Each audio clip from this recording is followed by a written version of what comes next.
Namaskar, good afternoon, and a very warm welcome to all our distinguished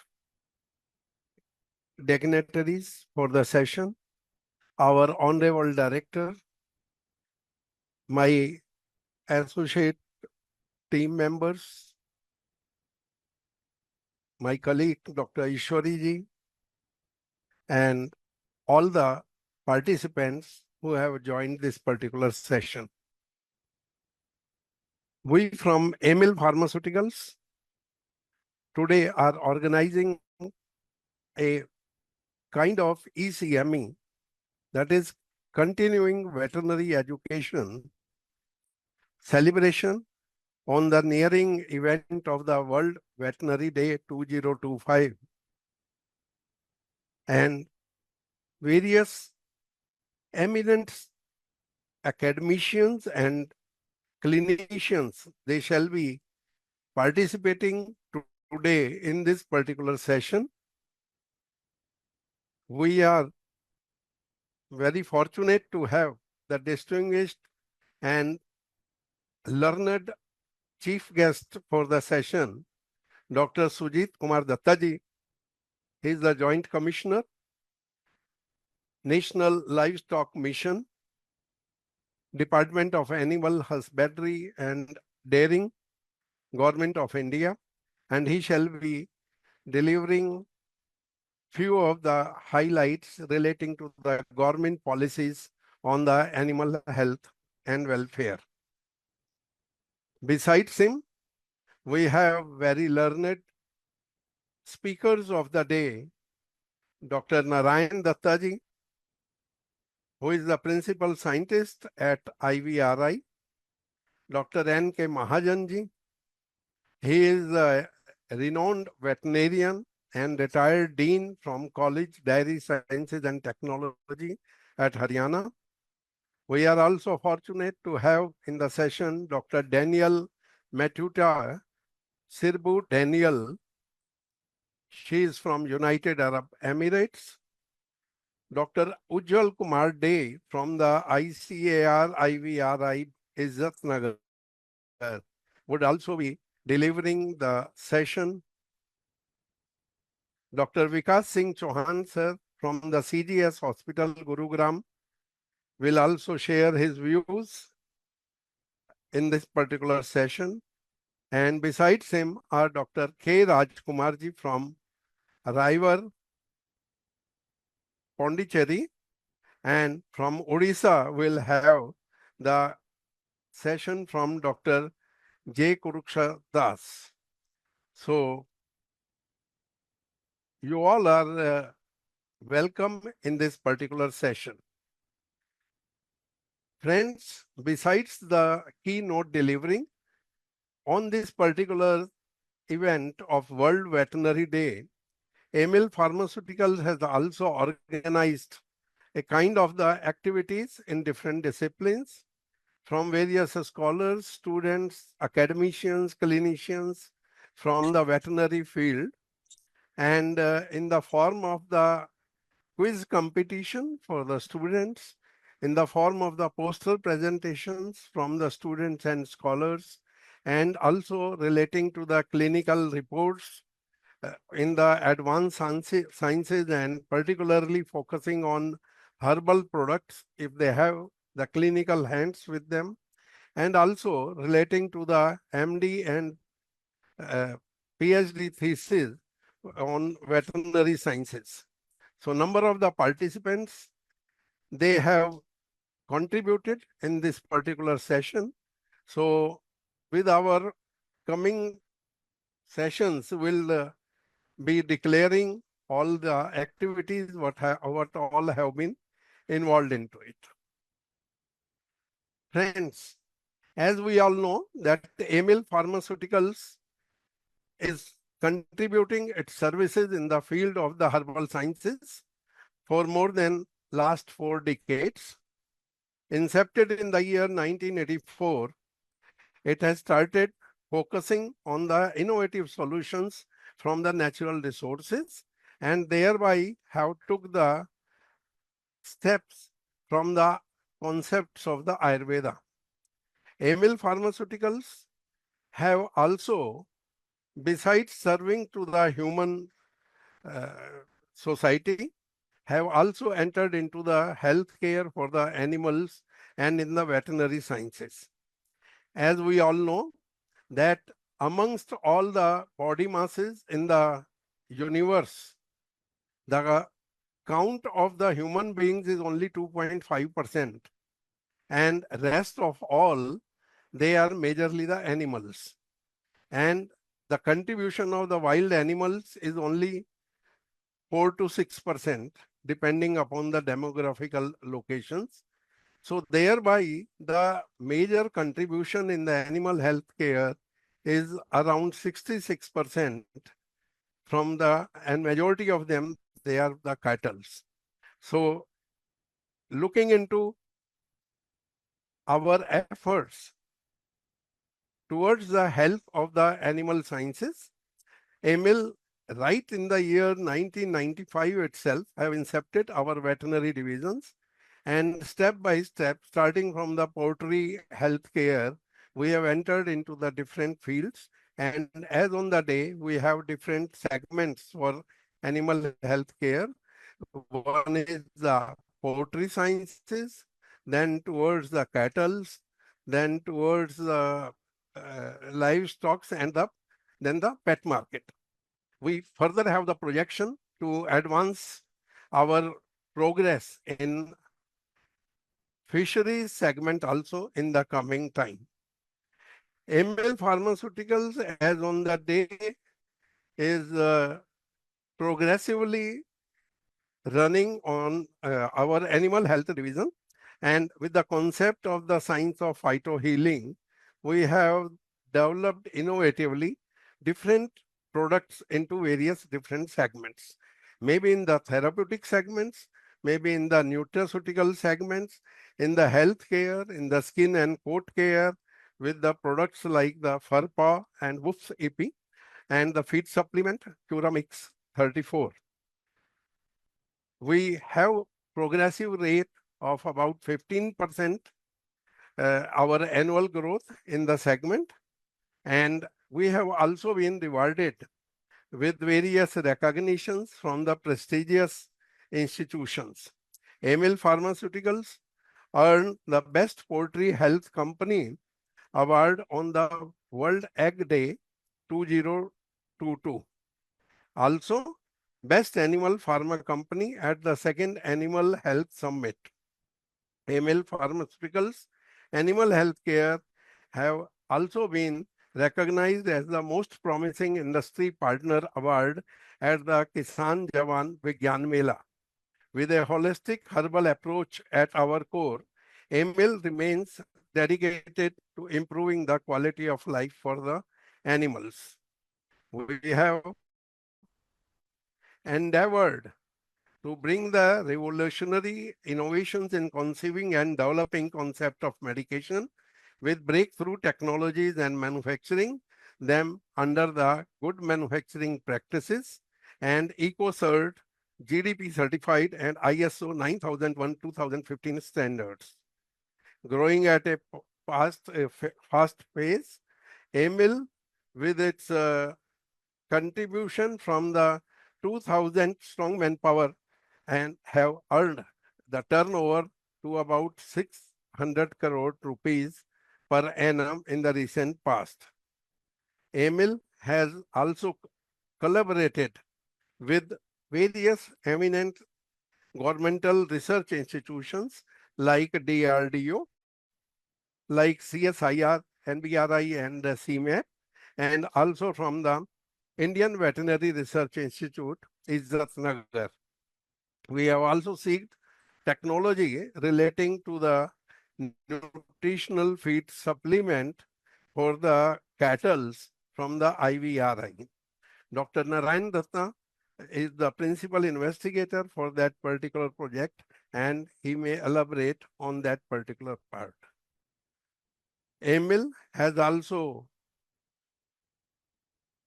awarded as the Best Animal Pharma Company in India Animal Health Summit 2023.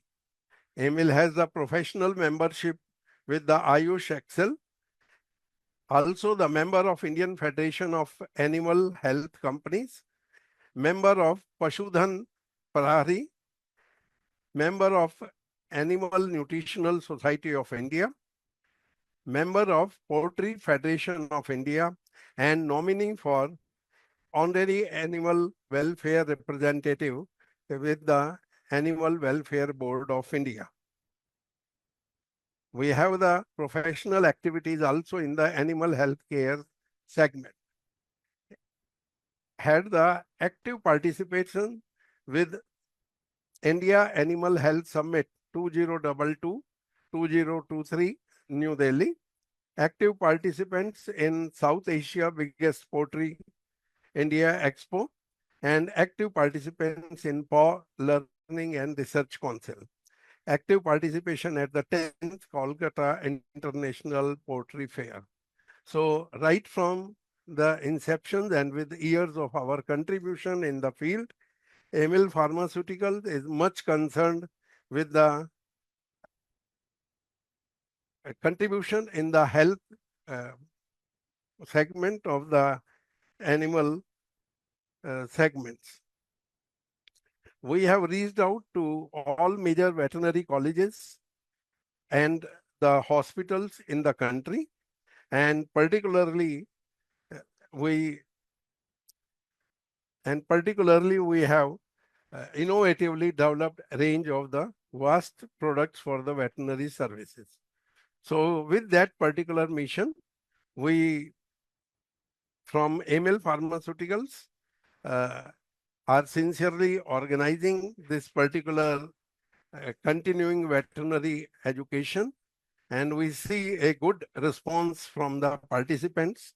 A vast number of the participants, they are online.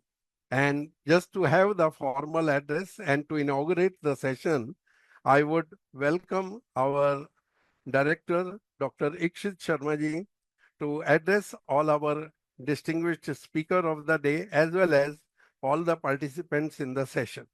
Please, over to you, sir. Please. Thank you, sir. Thank you very much. Namaskar and good afternoon to everyone. On the behalf of AIMIL Pharmaceuticals, I would like to welcome you all. And on the special occasion of World Veterinary Day, I would like to special thanks to our chief guest, Dr. Sujit Dattaji, Joint Commissioner, Animal Husbandry Department, Government of India, and all our distinguished speakers and panelists, moderator, most importantly, our bright young minds who are future of veterinary science in India. It is an honor on the behalf of AIMIL Pharmaceuticals. All our team members have put up a lot of efforts to make this successful event happening for the first time in our company history, to make all veterinarians together from across the nation, from 47 colleges, and we have been covering up from last 5 years in Pan India, in South, West, and East India as well. South India is yet to be launched, which we will be soon doing it.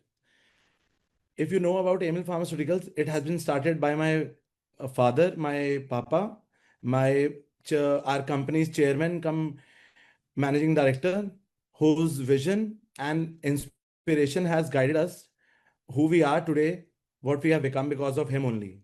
We AIMIL Pharmaceuticals are 3,000 members company, and from last 41 years, it has been guiding. He has been a guiding and a guiding force behind all of us. If we talk about, he is a simple science graduate and simple down to earth man, and because of him, today what AIMIL is has become and provided innovative solutions to the society for the human healthcare as well as animal healthcare also. You must all be aware of product Niri. It is all because of him that he has taken, he was so much far-sighted that in 1984 only he decided that he will be building AIMIL Pharmaceuticals. At that time, people didn't even dare to enter into herbal industry. Yes, today people are working on herbal industry and everyone is taking initiative, but it took a very far-sightedness to start in 1984. So I will say what we have become as an AIMIL, what we are today, I am today, and the whole AIMIL pharmaceutical, it is because of him only. With thanks to him and under his guidance, he is 70 plus, and till today he energize us, inspire us, and guide us every day to become better day by day in providing healthcare products for the society as well as human healthcare and animal healthcare also. In If we talk about animal healthcare division, we started in 1995. He handed over the baton to Dr. Handa and Dr. Anil Sharma ji. My both are we I call them both the uncles, and because of them, AML Animal Healthcare has been surviving till today because of both of them.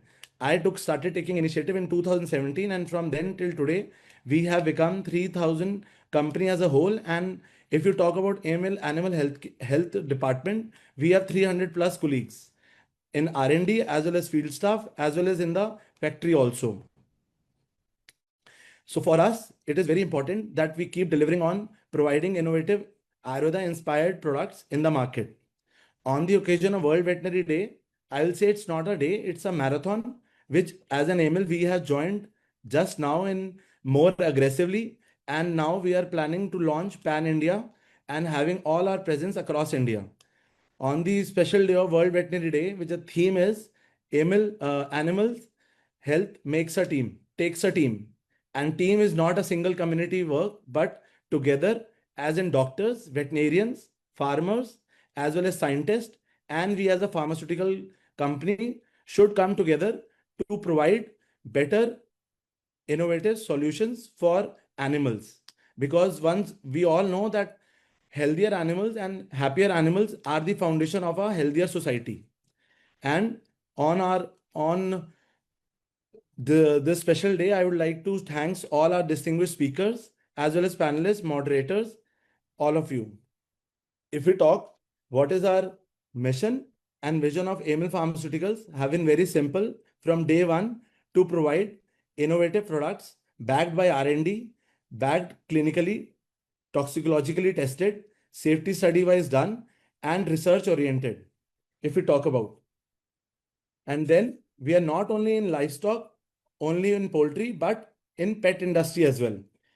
And now we are coming up in aqua range also, as Dr. Anil Sharma ji told you. We have been awarded by DRDO, or we have in a research collaboration with DRDO, CSIR, and now recently we have done with IVRI for nutrition products, which we will be launching soon in next month. We have been overwhelmed by the applications we have received in the terms of the participation, whether it is a poster competition, whether it is a thesis submissions, whether it is a clinical studies of our products. From last 15 days, whole team have been studying it. Judges has in depth, they have reviewed your submissions, and I would say each and every thesis, each and every poster was unique in its own, and every clinical study of our products, even we didn't also knew that our products are working in that indications, and we have learned about our own products by the help of you guys. I would like to say that as an AML Pharmaceuticals, that we are very open to for joint collaborations with all the universities. Till now, we have touched around 47 universities across India in last 20 days and presented our approach that we want to joint, we have to do joint collaboration with all the veterinarians across India for better clinical trials, research products, as well as the problems what you people are facing in the field with the farmers. We want to be a part of that solution, and we want to know the problems with you so that we can provide herbal products in a way so that the farmer doesn't feel the pain of the burden on the economy as well. So hereby I would like to say that I thanks and I thanks each one of you for your participation in the event, and I hope that we learn together in next 4 to 5 hours, and we promise you that we will keep on delivering on the mission and the vision of our chairman as well as the foundation of the company what is there from last 41 years to provide innovative products to the market. One second. Till now, we have got 3,000 registrations from across India, and we have got 55 plus theses. We have got around 100 plus clinical studies and around 300 posters. It was very tough to whom to decide which is the best one and which is the not. But we are trying, we have tried our best so that you guys, you doctors are being appreciated by the work you have done. I really thankful to all of you who have participated for the first time, because it is for the first time we have started this initiative of a ECVE and eCME, and we want to continue this legacy of of my father, of our company across the globe. And recently we will be launching our pet nutrition products, pet poultry food feed supplements also. So once again, I welcome you all for the ECVE, eCME, and I hope from all the speakers' presentations we learn in depth. And I know it's very less time to learn, but I promise that I will, who whomsoever has participated in this event, I will be directly getting in touch with you, whether it's a first year student or whether it is a practitioner or a professor or a dean. We would like to get associated with you as soon as possible and want to do clinical trials and research products in the field, in the lab. And also we would like to share our insights of the herbal products, what we have learned in last 41 years. We have been doing characterization and standardizations of our products in the labs in a level so that it is safe, in a way that you don't have to burden of the side effects of any kind. We have been doing HPLC studies, GCMS studies. We have also been doing characterization of the biomolecules, phytomolecules, which are present in the plants.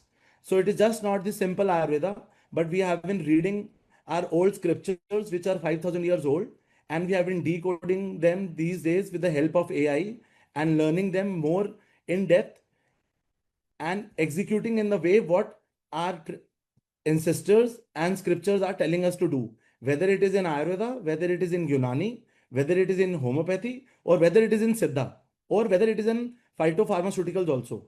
We are just not relying on only Ayurvedic scriptures, but also on Siddha, homeopathy, Unani scriptures also, and working towards in a way that together we can make animals live in a dignified way. I know veterinarian's job is not an easy job, and I'm very thankful to you that God has selected you as a person to become a veterinarian. Because as a human, we can explain our problems and doctor can understand, but animals can't speak. And you have been chosen by the God because of the empathy you are all having it, that you can understand your animals and understand them and treat them. I think we should have a common purpose together, that we will make a purposeful department in this veterinary industry. And it is just a start. And many more products we will be launching, and we will be conducting this ECME, ECVA, CVE for next coming years, every year. As I said, it's not a day, it's not a year, but it's a marathon. And I would like to you associated with us. We small company. I will not say that we are a big company like other in the industries. We have just entered, have been in 1995, but now we are doing it more aggressively and more passionately than ever. And I can promise you that whatever products are coming from the house of AIMIL has been clinically tested, researched, scientifically backed up, toxicologically evaluated, and quality, we have never compromised on the quality part. That is our benchmark of AIMIL. Even a single product you will never be able to say that this product is not having results. If you ever come across that you use the product and you are not having the results, you can directly get in touch with us in the management, and we will definitely see to it that what is happening and what is not happening. So once again, I would like to welcome you all. Thanks for registering with us. Thanks for joining us today and taking out your valuable time to celebrate this day so that we can provide more productive, preventive, and curative products for animals in the coming time. Thank you very much. Namaskar. Dr. Anshamaji, you can please start. Thank you. Thank you very much, sir. We all are very much pleased listening to your very encouraging, not only the welcome note, but a kind of the statement that how the company is committed towards contribution to the optimum quality for the welfare of the animals. And not merely on the professional part, you have also highlighted that how you wish to take the legacy from your father, who have incepted this company with a very wise vision of contributing through the natural resources. So thank you very much for your present note. I would further go to our addressing for the addressing of our chief guest for the day, Dr. Sujit Kumar Dattaji. Dr. Sujit Kumar Dattaji is Joint Commissioner at National Livestock Mission, Department of Animal Husbandry and Dairying, Government of India, Delhi. A brief introduction to him is that Dr. Datta is a renowned veterinarian with a BVSc and Animal Husbandry from Vidhan Chandra Krishi Vishwavidyalaya and has also earned the MVSc in Veterinary Medicine from the Indian Veterinary Research Institute. He began his career as a veterinary surgeon in West Bengal, contributing to the render pest eradication and artificial insemination programs. In the year 2007, he joined the Government of India, handling animal quarantine, veterinary drugs, and risk analysis. He was promoted to Deputy Commissioner in the year 2012 and Joint Commissioner in 2016, managing the Livestock Health Division and key control program like PPR and brucellosis. Currently, he focuses on animal welfare and the implementation of the Prevention of Cruelty to Animals Act 1960. He also serves as member secretary of the CPCSEA and secretary to the Animal Welfare Board of India. We are very honored to have you, sir, in this particular session, and we request you to deliver few of words to all our participants. Over to you, sir, Dr. Dattaji, please.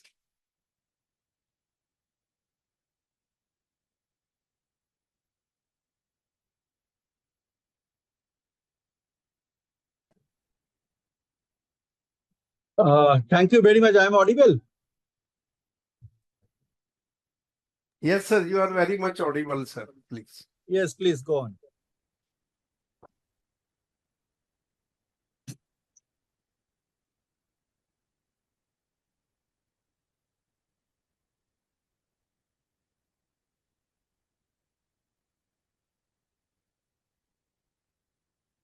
Thank you very much for calling me in this session. You know, this World Veterinary Day is 28th. We are celebrating every day, but a new concept has come. World Veterinary May. What I was seeing that in some of the group that veterinarians are celebrating a veterinarians week. So so everybody should know about the roles of the veterinarians, what contribution veterinarians can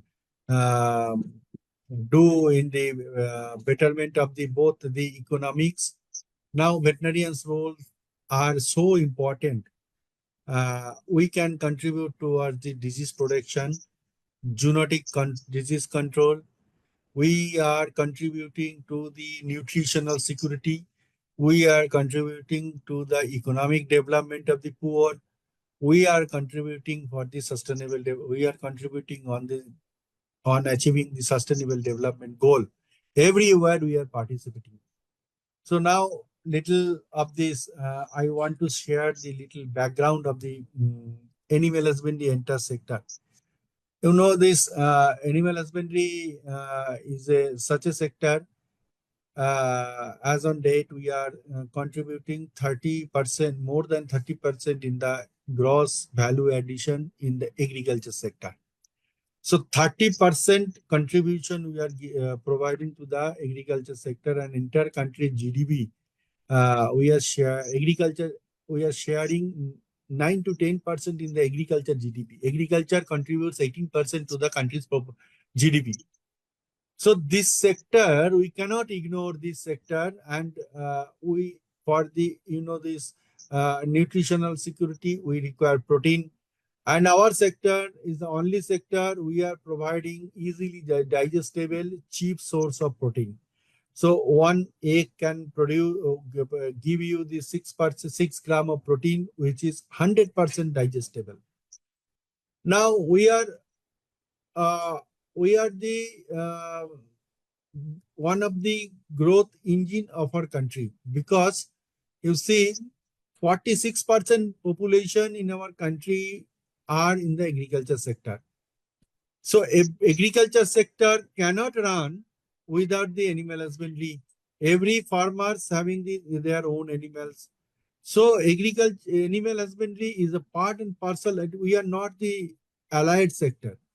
Now it is a integral part of the economic growth of the rural India. Now, Prime Minister's vision is to doubling the farmers' income, and without the animal husbandry, the farmer cannot double their income, because the growth of the agriculture sector. Agriculture sector is growth near about in stagnation, and they are thriving to continue their growth by various ways and means. There are a lot of money pumped into the agriculture sector, but we are sustaining with their own. We are not providing any subsidy to any farmers. We are not providing any government grant to the commercial production system. Today our poultry sector is 1.6 lakh crore sector. So that sector stood by their own without any government intervention. So today our dairy sector is 7 lakh crores plus sector, which are contributing livelihood to the 8 crores of farmers. So this is a huge sector, and this we are growing like anything, like 6 to 8% growth we are having, and we are the second largest producers of the egg, first in the milk production, and fifth in the meat production. So every sector, every production, we are going. So now, one of the major problems in our sector was though we have a large number of animal population, but our germplasm are not that up to mark because of the various reasons. Our germplasm per animal productivity has gone down. So our first target as a central government, our target is to increase the productivity of the animals. At the same time, when we are increasing the productivity of the animals, as you know, that there is a challenge in the animal husbandry sector because of climate change, lack of water availability, and disease. Now this zoonotic disease is flaring up. So these challenges also our veterinarians is also handling. So we are working on the climate resilient animal breeds. We are also working in the alternative of the feed. We are promoting various technologies in the to minimize the cost of the production, requirement of the animal feed. So in many sectors, we are working for the cooperative sector. We are working in the veterinarians. We are working in the laboratory animals. We are assisting to production of the medicines, vaccines. So our veterinarians have also engaged in such a massive work in the COVID situation, COVID vaccine manufacturing, and our laboratories were also used in the COVID disease diagnosis. So we should be, as veterinarians, whosoever you be, the junior veterinarians who are coming up, new fresh coming up, though we have a lot of challenge, because we have, these veterinarians are coming from a very in such a background.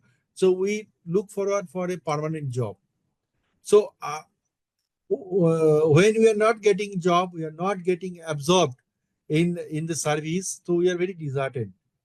But I have lot of experience. Veterinarians have a very good entrepreneurs. So this poultry sector, poultry veterinarians, these veterinarians are the billionaire millionaire in our country itself. So in Delhi, I know veterinarians who are practicing veterinarians, earning a huge, they are earning more than my 3 and 4 times of my salary, per month salary. So these veterinarians are all there. So we are working. I am saying the veterinarians are all working in everywhere. We are working in the international front. We are working in the medicine front. So it did not. I am very proud of being a veterinarian because I have worked in many sectors. I know the food law. I know the legal. I worked in the veterinary jurisprudence. I worked in the livestock health. I worked in the livestock production. I worked in the many sectors. Once you involve yourself as a veterinarian, you can contribute a lot. So, as a veterinarians, in the World Veterinary Day, it's not a day. In veterinarians, we are every day we are working every day. This is a day we are celebrating. So our department is also, we have a separate ministry. So every student, the students who are participating here, they should know. After independence, in 2019, Government of India has created a separate ministry for the animal husbandry fisheries sector, and we have a two different. This when Government of India first created Department of Animal Husbandry, Dairying and Fisheries in 1994. So since then, so we took up the growth of the animal husbandry sector, and we are supplementing the efforts of the state government by through various schemes of the Government of India. We are providing financial assistance to the state governments. So now this government, this Modi government, Modi 2.0, has created a separate ministry, seeing the performance requirement and seeing the need for this sector. So now we have detached from the agriculture. We are no more with the allied sector of the agriculture. So we are independent sector. Now our ministry has all sorts of schemes, right from the production, disease control, infrastructure development, and livestock census. Even in 2019's animal welfare also included in the part. So it's complete in all circles. So the importance of the veterinarians in our country is many front. And veterinarians, I always say the veterinarians should not be deserted. We are doing white collar job. We are treating those creatures who other than human being. Every creatures we are handling. So our knowledge is more than knowledge of the human front. So now the concept of One Health has come. Now veterinary animal husbandry front and human health has come together. We have One Health platform, and One Health platform through we are doing lot of works through zoonotic disease control, antimicrobial resistance. So this front is a new chapter we have opened up in in the area, because everybody knows the antimicrobial use and antimicrobial resistance is a big issue, is a global issue, and in this regard, this more and more alternatives to the antibiotics use for the growth promotion, what we are using for the indiscriminate use of the antibiotics. So the new veterinarians should consider and should learn and should also work for development of the alternatives of the antibiotics, and new technologies it should use. And so this sector, though I always say don't be disheartened. So this sector is a huge sector. So with this, I conclude. I I like to thank this AIMIL for organizing such kind of seminar so that I can express my feelings on the be a veterinarian. With this, I wish all is a very happy World Veterinary Day 25. Thank you. Thank you. Thank you very much, sir. Good afternoon. And this is Dr. Ishwari, Vice President, AIMIL Pharmaceuticals. We are very happy, and with salutation, we thank yourself for your precious time with us amidst your busy meeting schedule. We know that you're here not only for AIMIL, not only for the veterinary fraternity. It is that there are now 1,000 students who are hearing your voice throughout India from different states. You have motivated them. And it is very nice that we are together, Team AIMIL, different veterinarians from different states all over India and abroad, people who have joined this webinar with us. And sir, people say, hear to the leader, follow him, get inspired, imitate his guidelines, achieve your goal. Yes, sir, yourself have fueled us. Team AIMIL will stand as together as a strong pillar as per the principles of Department of Animal Husbandry and Dairy, and as with the National Livestock Mission, which yourself is heading.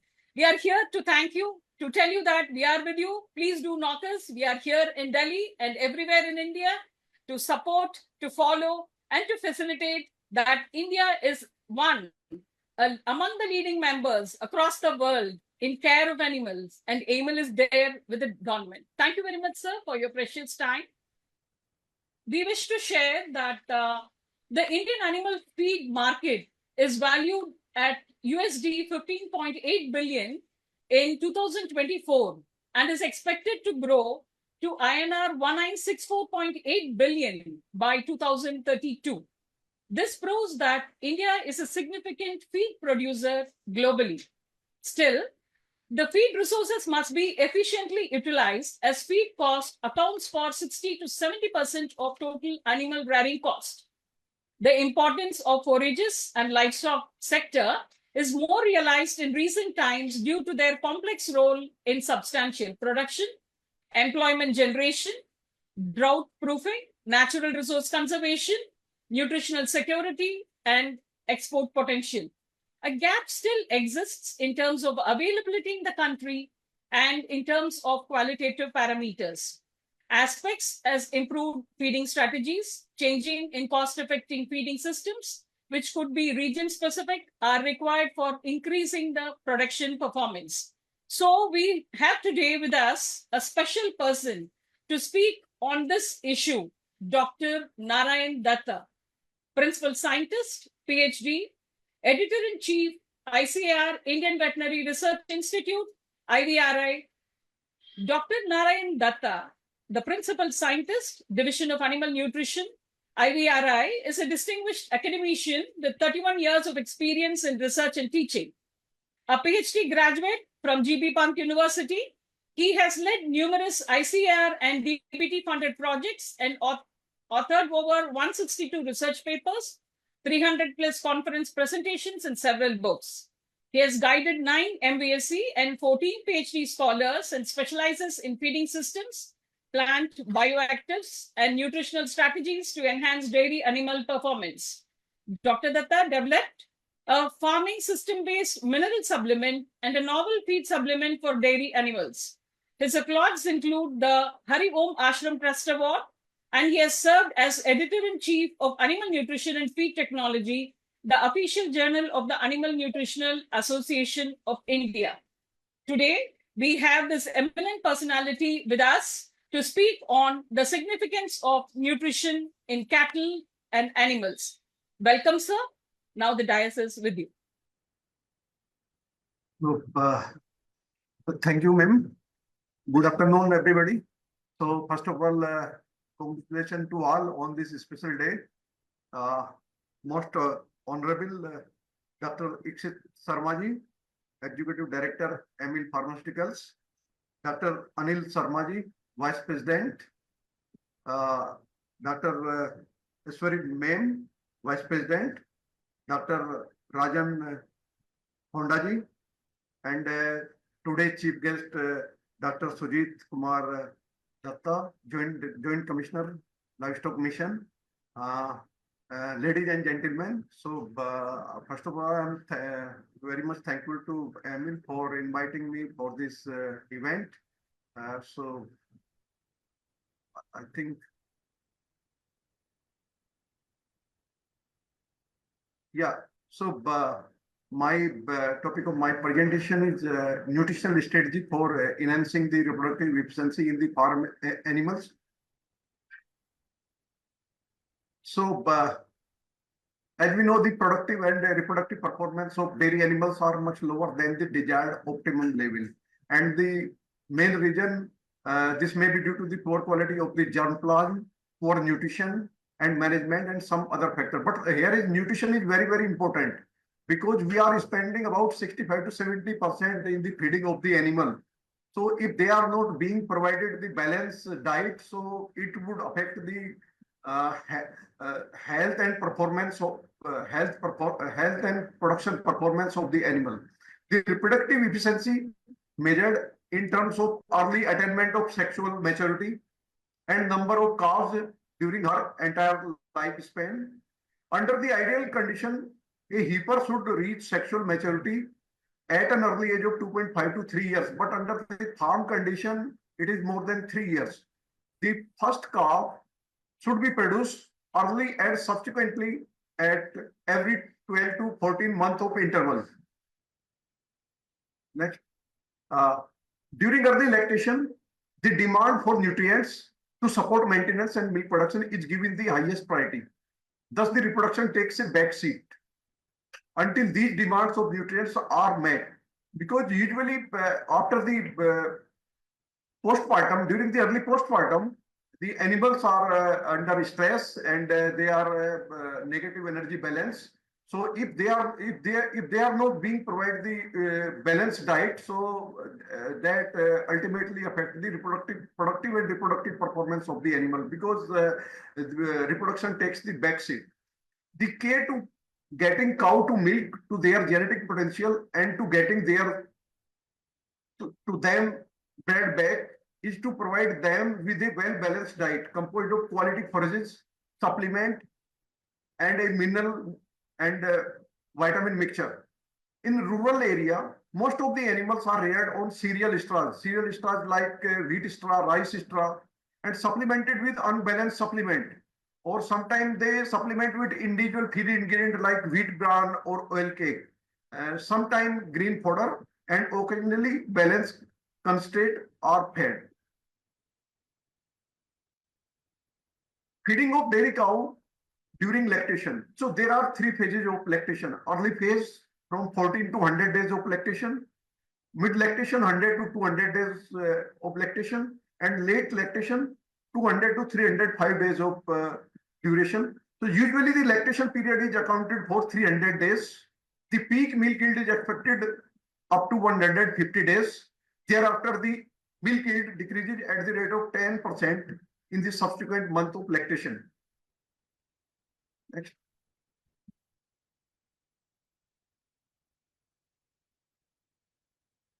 So this is the different, this figure shows the different phases of lactation. So during the early phase of lactation, the during early postpartum, the animals are losing their body weight. But during the mid lactation and late lactation, they are gaining the body weight.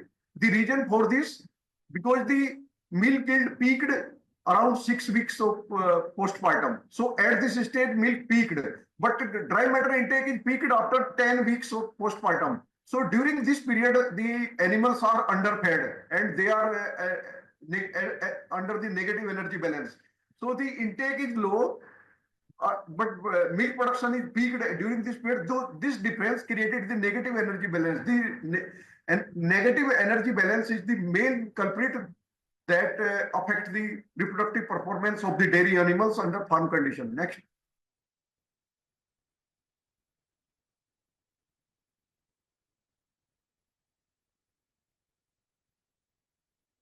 So early lactation.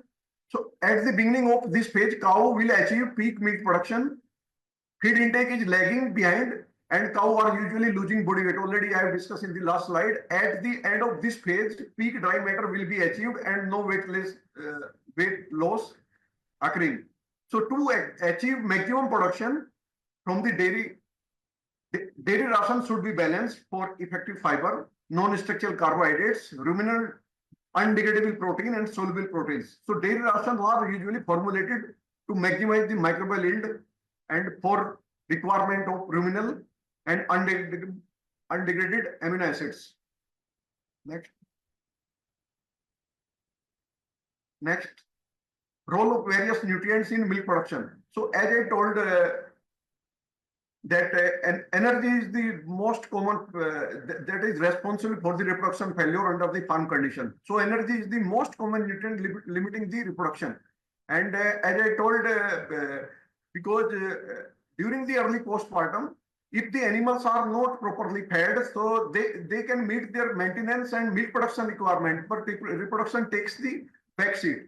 So milk production usually peaked approximately at 6 weeks after calving, whereas the feed intake peaks 4 weeks later after 10 weeks of calving. So during this period, cow is in a negative energy balance and rely on the body stores of fat to meet the energy requirement. So cows gaining body weight during this early lactation have a higher consumption. So those animals are well fed and they are gaining.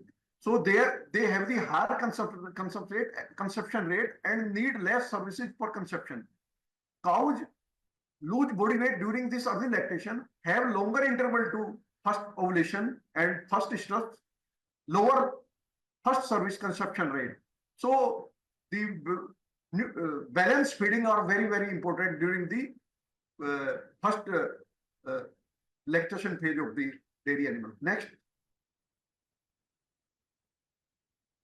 Effect of negative energy balance on the reproductive performance of the animals.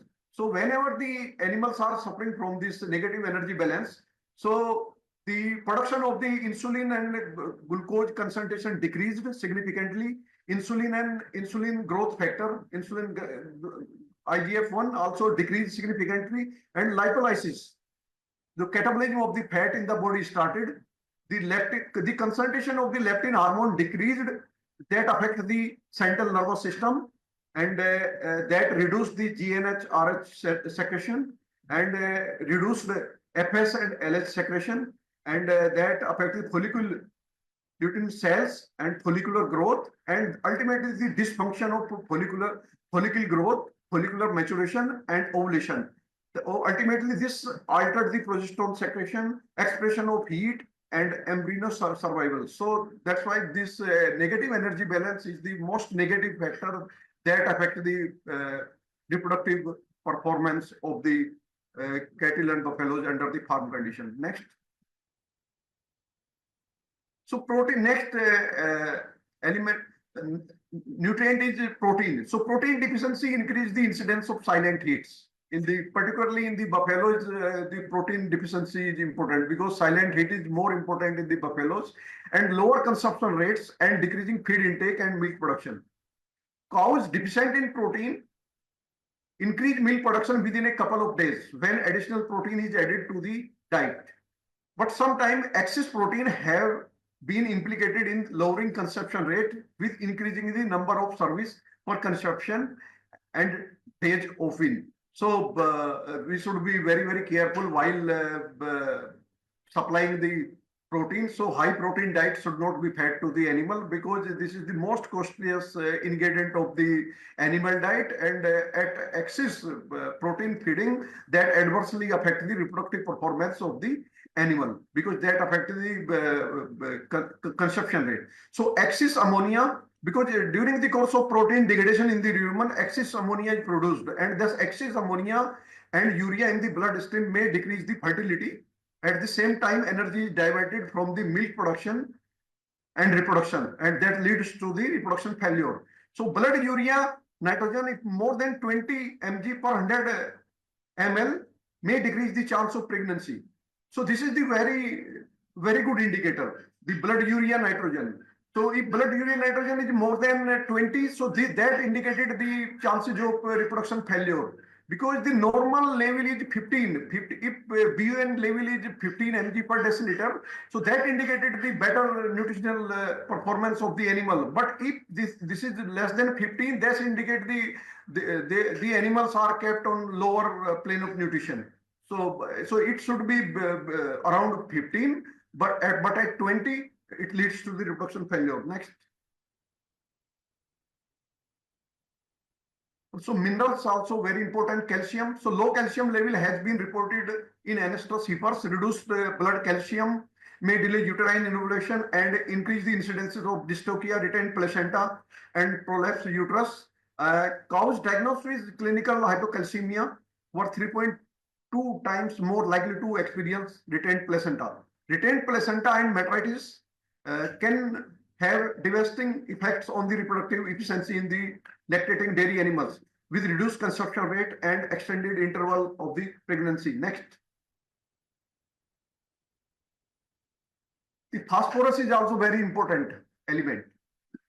Phosphorus, though directly do not affect the reproductive performance of the animal, but it indirectly affects the reproductive performance of the animal, because all the metabolic reaction related to the protein utilization, the phosphorus is involved. So whenever the phosphorus is deficit in the diet of an animal, so energy availability to the animal affected adversely.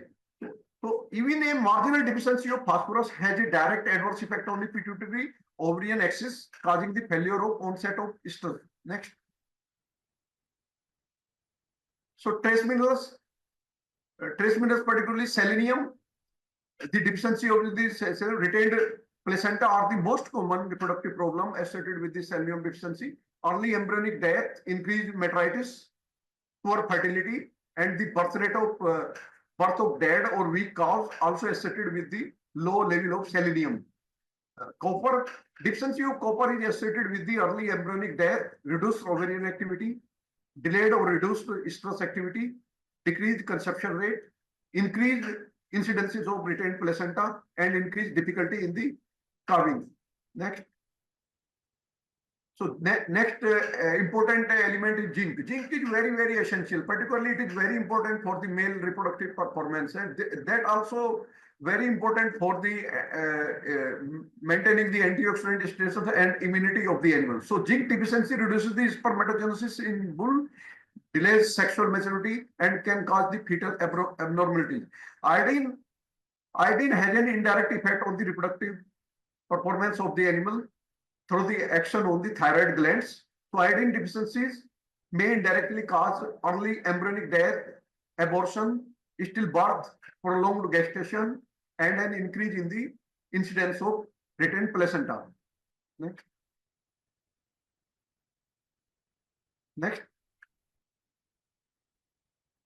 So vitamin are very, very important. So vitamin B are not required in the diet of ruminants because they can synthesize all the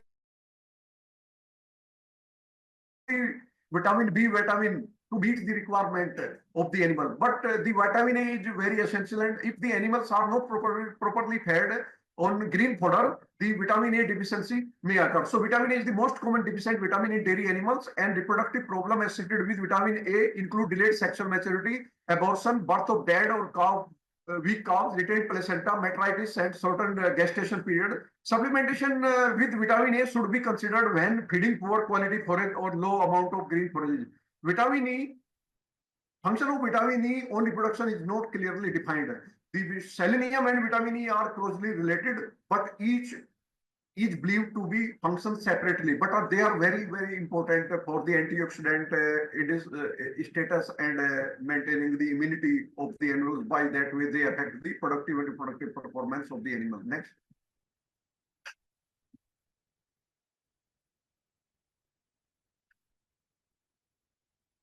Then the mid lactation. So by the beginning of this phase, the animals they peaked the dry matter intake, and so they are eating as per the requirement. So there is no chances of negative energy balance during this period. So cows should be fed a ration that will maintain the peak about 3% dry matter as long as possible. For every 2 kg of milk, large breed should eat at least 1 kg of dry matter. The key strategy for during mid lactation is to maximize the dry matter intake during this period. The cow should be fed high quality forage with effective fiber, and concentrate should not exceed 2.3% of the body weight, and the ration should contain around 15 to 17% crude protein. Next phase is late lactation. So this phase may begin after the 200 days of cowing. So during this phase, milk yield continue to be declined and dry matter intake easily match the milk yield. So cow also gain body weight during this period to replenish the adipose tissues lost during the early lactation. So absolutely there is no problem during this feeding. So the important period is the early lactation period, where is the always chances of negative energy balance. So as lactation approaches the end, increase the body weight is due to the increase of size of growing fetuses. The source of protein and energy are not very critical during this period, and cheap ration can be formulated with NPN and readily soluble carbohydrates, because the milk yield is declined continuously during this period. Next. So what strategy we should follow to improve the reproductive efficiency of the animal? So as I told, the minerals, energy, protein, minerals, all are very, very important, and the energy played a very crucial role. That is the major culprit for the reproduction failure during postpartum. So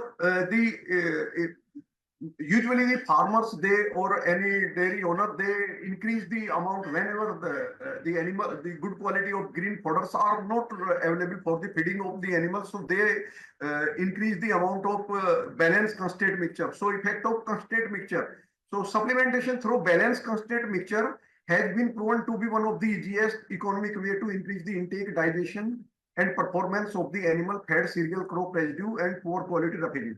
Supplementary feeding also increase the plane of nutrition and favorably increase the reproductive performance because of associated effects. If the good lean pasture are not available and the animals are fed on poor quality roughages, so supplementation with the balanced concentrate mixture is a good approach, and that can improve the performance of the animal. So response of the supplementation is measured in terms of improvement in the performance over the control. Next. So supplementary concentrate may manifest their influence either through by increase in general nutrition status and improve the body condition score, which may shorten the onset of puberty, postpartum estrus. Strategies supplementation before mating or fleshing may improve ovulation, induce multiple ovulation, and during pregnancy may improve the lambing or kidding performance and improve postpartum reproductive performance of the dam. Next. Effect of oil seed or oil cake supplementation. This strategy are also followed to whenever the animal are deficient in the protein. So the oil cakes are supplemented to increase the protein content of the diet. So oil seed are probably the most widely used the supplement for extra-based diet. So highly low degradable cake, depending on their characteristics, may act differently to influence the reproductive performance. Providing soybean meal for 14 days before 2 days after mating, increase the fecundity by 0.5 lambs per ewe. The excess of dietary RDP was reported to impair the conception rate. So dietary fish meal also improved the pregnancy rate from 32 to 41%. However, other studies conducted on similar line, no advantage was observed. So liberal provision of RDP in the form of soybean was found to stimulate follicle recruitment, resulting in earlier ovulation when compared to less degradable protein source from the corn granular. Next. Then the supplementation with fat. So fat supplemented cows had shorter interval between calving and rapid uterine regression, and improvement of conception rate at first service of the tune of 13 to 17% was observed with the supplemental fat. Supplementary feeding of fat has been associated with the shortened and anovulatory period postpartum. So maximum response has been observed with those supplements like rice bran and rice bran oil containing the higher proportion of the oleic and linoleic acid. So in this regard, the bypass fat can also be supplemented, and that can be supplemented to the tune of maximum 150 gram per animal, and that can be supplemented at the rate of 10 gram per kg milk production. Next, the green fodder can be used as a supplement to improve the performance of the animal. So green fodder supplement is one of the most efficient, economic and farmer friendly mean to increase intake, digestion and performance of the ruminants. Supplementation of the rice straw with Napier based diet with a mixture of legume at the rate of 20% of the total diet decreased the postpartum anestrus. So that indicated the improved reproductive performance of the animal. Supplying 2% of the DCP through Bursin increased the cyclicity from 25 to 50%. Similarly, the supplementation of the oat chaff based ration with lepin increased both proportion of animal ovulated and multiple ovulation. Next,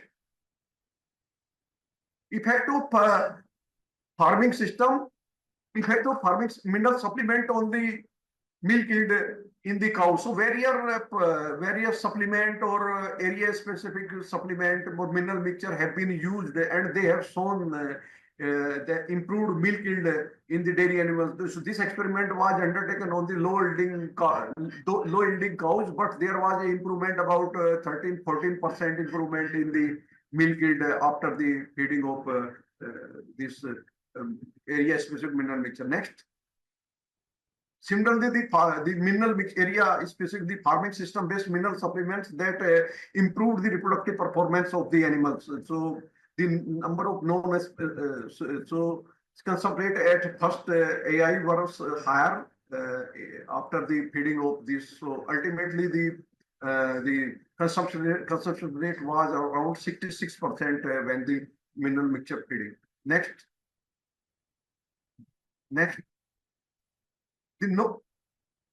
Okay, this MAPEX minerals, as I discussed earlier, that for the reproduction, proper reproduction, energy, protein, vitamin, and minerals are required. So various experiments have been conducted. They have shown improvement in the performance of the animal by supplementing fat that provide the energy, by supplementing the oil cakes that provide the protein, by supplying the mineral mixture or area specific mineral mixture. But this MAPEX plus is the holistic approach. It provides the energy, protein, vitamins, and minerals. So this is the holistic approach to improve, because under farm condition the animals are deficient in energy, protein, vitamin, and minerals. And for improving the reproductive performance of the animal, so all the nutrients are required. The only supplementing with the mineral or only supplementing with protein or only supplementing with the energy cannot improve the performance of the animal. So this supplement providing all the nutrients and that increase the milk yield and increase the reproductive performance, boost energy, that because it provides the energy, protein, and all the essential minerals. So it improves the immunity of the animal, immunity of the animals. This also improves the serum mineral status of the animal, and this also provides the balance the protein requirement of the animal. So it has been designed in such a way that if it is provided at the rate of 0.5% of the body weight of the animal, that comes around 1 kg per day for the lactating animals. So that if this provided in such a way that improves the production and reproduction performance of the animals. Next.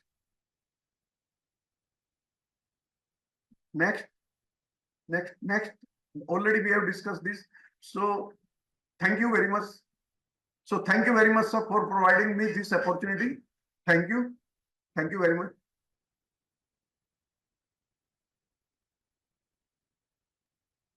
Thank you, sir. Thank you, Dr. Narayanan, sir. You have very precisely elaborated on aspects of the nutrition and highlighted on the supplementation. We are much impressed with your way of expressing the strategic supplementation. So not merely a protein rich, not merely the fat enriched or the carbohydrate alone, but how the balanced diet is to be provided to the animals and how that one is influencing not only the general health performance, but what is the key goal from the cattle and livestock, what yield they are contributing with that particular supplementation aspect that is very important. And you have elaborated on part of the lactation and as well as on part of the reproductive facility. So thank you very much. And once again, we thank you for providing us the technology of this particular product from your institute. And the project you had undertaken, you have demonstrated that what kind of the cattle, and you have a big uh, cattle house in your institute, which you have shown and experimented this particular product in your institute over maybe 200, 300 cows over there. We shall be in regular coordination with your good self once we launch this particular product in the market. And whatever the feedback we get from the market, will definitely share to resolve the issues of the consumers. Thank you once again on behalf of AIMIL Pharmaceuticals, sir.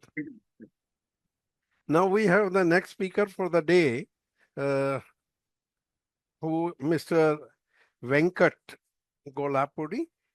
He is our head for the new product divisions with the veterinary sciences. Mr. Venkat Mohan is a seasoned professional in pharmaceutical industries with over 15 years of experience.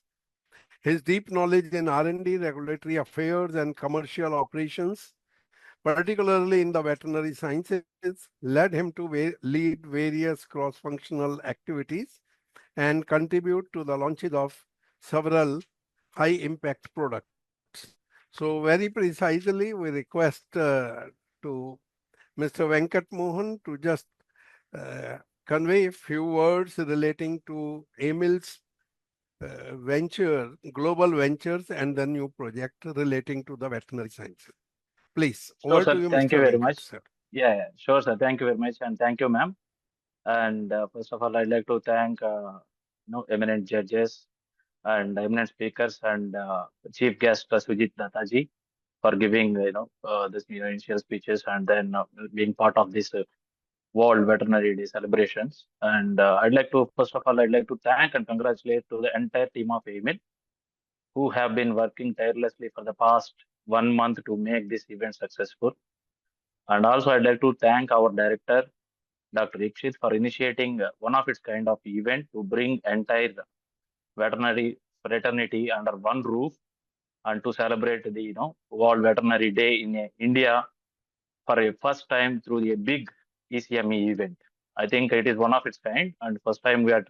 I think none of any other pharmaceutical or herbal pharmaceuticals or allopathy pharmaceutical companies, nobody has done so far. So I am proud that our team has arranged this and under the leadership of Dr. Ikshit. I am very happy.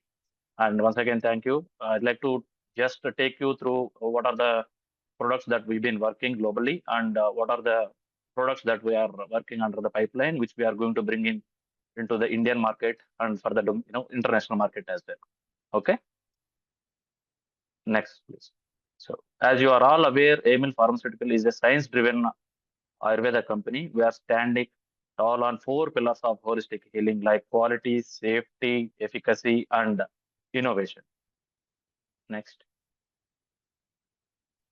This is our global presence. We are there across the globe. You name a country, we are there in each and every region of the country, from UK to each and every country in the Europe and in Asia, from Nepal to other Southeast Asian countries. And we are there to the little far extent.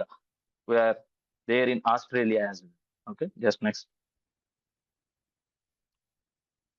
We have got, we have achieved, 30 plus global registrations in across 30 plus countries, and our manufacturing facility is a world-class GMP certified company, and the manufacturing facility is approved almost 39 countries across the globe. So in terms of the product qualities, you don't need to worry. And though we are very new in the southern part of India or maybe mid part of India, we are not new in the northern part of India, but our products are going global and we are there in 30 plus countries. And our manufacturing unit is approved by the European and Australian and Southeast Asian regulatory agencies. So in terms of the product quality, we are in par with anybody else in the world. Next. So these are our business verticals. As you are all aware, AIMIL Pharmaceuticals is our first and foremost business vertical, where these are our natural solutions for the treatment of various diseases in human beings. And next is our R&D facility. We have a dedicated R&D facility where we have more than 50 research scientists are working towards the development of science-driven herbal Ayurvedic formulations. Our second business vertical is called Ayurveda. Ayurveda is a dedicated skin, hair, and personal hygiene care range of products which are helping individuals transition from harsh chemicals to the natural herbal products for the better treatment of the skin care problems, hair care problems, and any other personal hygiene. Okay. Next, when it comes to our AIMIL Junior Smiles, it is a dedicated dental and medical center which provides utmost care for the younger kids for their dental and medical treatments. And next is obviously our animal health business vertical, which is the third largest business vertical under the company, and it is dedicated for the well-being of the livestock, poultry, pets, and aquatic animals at the moment. And not last one is AIMIL Global, which is a global office located in Dubai Silicon Oasis in Dubai, United Arab Emirates. It takes care of the commercial aspects of the company for the rest of the world other than India and Bangladesh. So these are all business verticals in a brief. Next. So when it comes to the AIMIL Animal Healthcare, AIMIL Animal Healthcare is the place where science meets the herbal wisdom, where we are helping all the animals, be it poultry, be it cats and dogs, companion care, be it livestock animals. We are providing utmost care and we are providing the required herbal supplementation, whatever is required for the well-being of these animals. Next. And in terms of our animal health segments, our therapeutic segments covers and benefits the companion care range, livestock range, poultry, and aquaculture range. Next. And when it comes to our therapeutic range of segments, we cover from kidney health to reproductive health in terms of the therapeutic range, and we have a dedicated feed supplement range also for ruminants, for the poultry, and for the cats and dogs. So in the market, you might have seen our products like Neri, Amlicure DS, Astigon, Amiron, Amlicure DS, and Mastoid, Amhil, Zimzimzo. All these products you might have seen so far in the market, which are doing very well across India. These products are doing very well in the market. So most of the people you might have come across either one of these products for treatment of your animals. But apart from this one, these products, we are going to launch many products in the coming months, which we are working. Many products are under pipeline. And I'm going to take you through brief information about those products which we are working about to launch in the coming months, maybe in next 6 months. Next. So our product range ready to launch is going to be for cattle industry and for the pets, and then for the poultry. Next. So for the cattle well-being range, we have a very wide range of products that we are going to bring into the market very soon. Most probably by next month, we are going to bring it into the market, 3 products into the market, and which is going to help all the farmers out there in India and rest of the world for the reduction of the milk fever, for increasing the energy, for enhancement of reproductive performance, for improving the udder health and hoof health, for the betterment of this skeletal muscle system and digestion and immunity. So all these products we are going to bring in liquid form, gel form, and powder form. So this range is going to be very big range that is going to impact the cattle industry in a long way. For sure, all these products will bring lot of benefits or beneficial effects, to the cattle, not only for the backyard cattle or backyard farmers, but also for the industrial or commercial industries. Just next.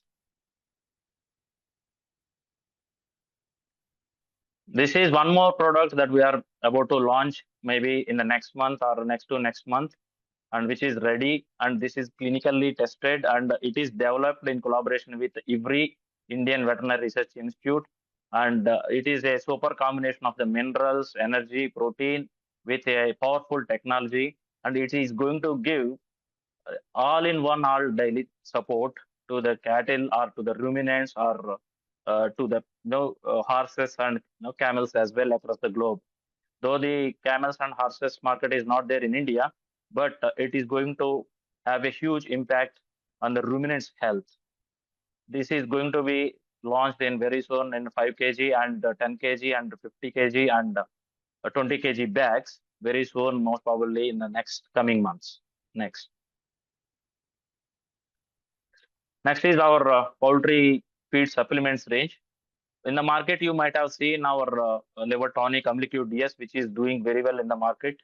And you might have seen our Neri, you might have seen our anti-respiratory distress product called Astigon. So other than those products, those are therapeutic range, but we are coming up with the supplementation range, which we are going to give into the daily ration. And these products are going to be in the form of powders. And we are bringing the range from liver tonics and for the gut health stabilizer.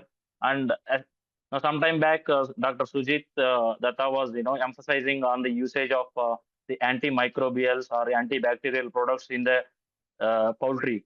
So, entire country is now, behind banning of the usage of the antibacterial or antimicrobial agents in the poultry because there is a huge, resistance is developing in the human beings who are eating the, poultry meat and eggs. So in Europe, the usage of all these antimicrobials and antibacterials are already banned. Though in India also a number of people are still using, but we have to create an environment where they can use the herbal alternatives. So we are now bringing a potential herbal alternative which is going to impact the lives of the poultry feed. Okay. And all these products are going to be brought into the market very soon. All the products are readily available. And apart from the antibiotic growth promoter replacement, we have a nutritional supplement. And we have, most of the poultry feed supplements, most of the people are using synthetic choline and synthetic methionine. But right now, we are bringing herbal derived products which are much better than those products. We have clinically tested, laboratorily tested, and we have done a lot of trials also on these products, which are going to impact the entire, life of the poultry. Next. So all these products will be available in the powder forms in 5 kg, 20 kg mostly. And then next, when it comes to the companion care range like cats and dogs, we are going to bring the pet treats range. The range is going to be very huge. I think it is first time in India, a pharmaceutical company which is going to launch a number of variants in the pet treats. The pet treats ranging from, the jerkies, from jerkies to soft chews to the extent of a functional treats. There is no company in the market which is available at the moment who are bringing the functional treats. But we are first time working very closely, and we are our research scientists are developed. They have the formulas for the better training of these cats and dogs. So we are going to come up with a very big range, and the range of treats is going to be like around 25 to 30 products only for the treats. Next. And we're also bringing pet food range for both cats and dogs. And once again, this range also going to be very big range. And you might have not seen any kind of similar products in the market. For sure, we are going to promise you, we are going to bring such kind of range where you don't see across India. And this range, spans from the economy, premium, and we are going to complement all these pet food, be it for cats and dogs. We are going to complement each and every pet food with the herbal ingredients, and we are bringing prescription diet also.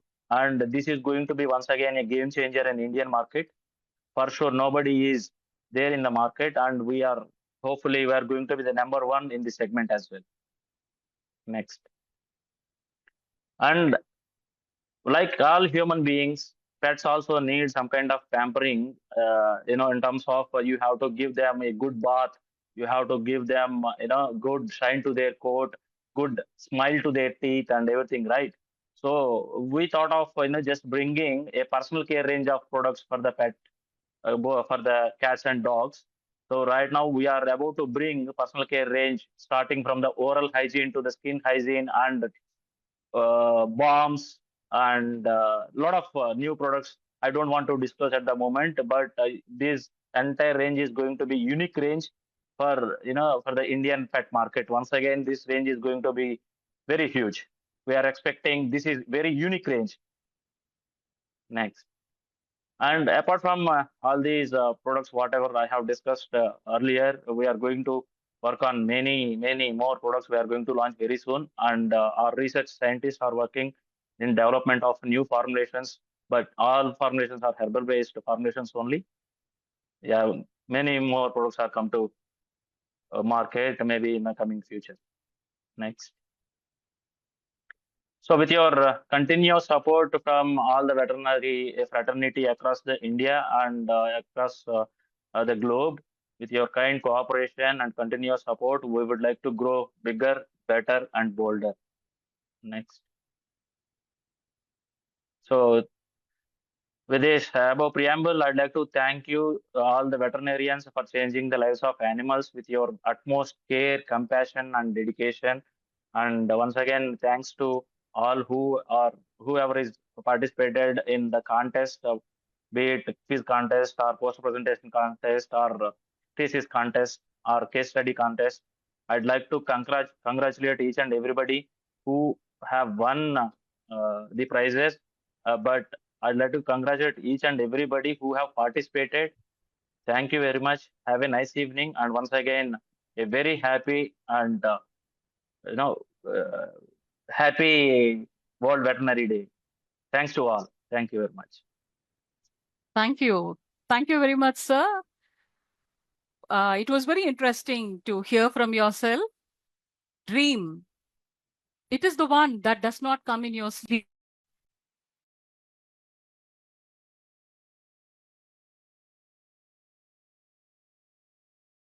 Ma'am, sorry, you are muted. Yes. Yeah, thank you. Thank you very much, sir. It was very interesting to hear from yourself about our plan, which is getting implemented shortly in near future. To share with you, dream is one that does not come in your sleep, but it is one that does not allow you to sleep. It keeps you, your inner desire, which is getting motivated, which is getting its shape, and our managing director's dream, well implemented, made into reality by our director, Dr. Rikshit Sharma, has led to the formation of this series of new things which we are planning in future, which is to be implemented, which will be available to everyone in Pan-India and abroad for utility. And it was very interesting to hear through your presentation. Thank you very much, sir. Thank you. Appreciation, motivation through prizes. Yes, this is a trigger for students to grow, for students to have good thought process, for them to motivate, for them to grow bigger, higher, to tell them that we are with you. We are to support you. You veterinarians, we are with you. AIMIL is a part and a strength to all the veterinarians across India. Yes, we had a lot of competitions conducted. Out of them, the specific quiz program was conducted for all the budding veterinarians, the students throughout India from different veterinary colleges. We had 579 entries, the members who participated from different states in India. And to share with you, we have fast track smartwatch to be provided for those winners who back the prizes between 4th to 10th position in this quiz competition. A Skull Candy headphone for the 3rd prize winner, JBL soundbar for the 2nd prize winner, and Lenovo tablet for the 1st prize winner. And of course, now everything is open to you. The slide is on, and the people who have won the positions from 4th to 10th are in front of you.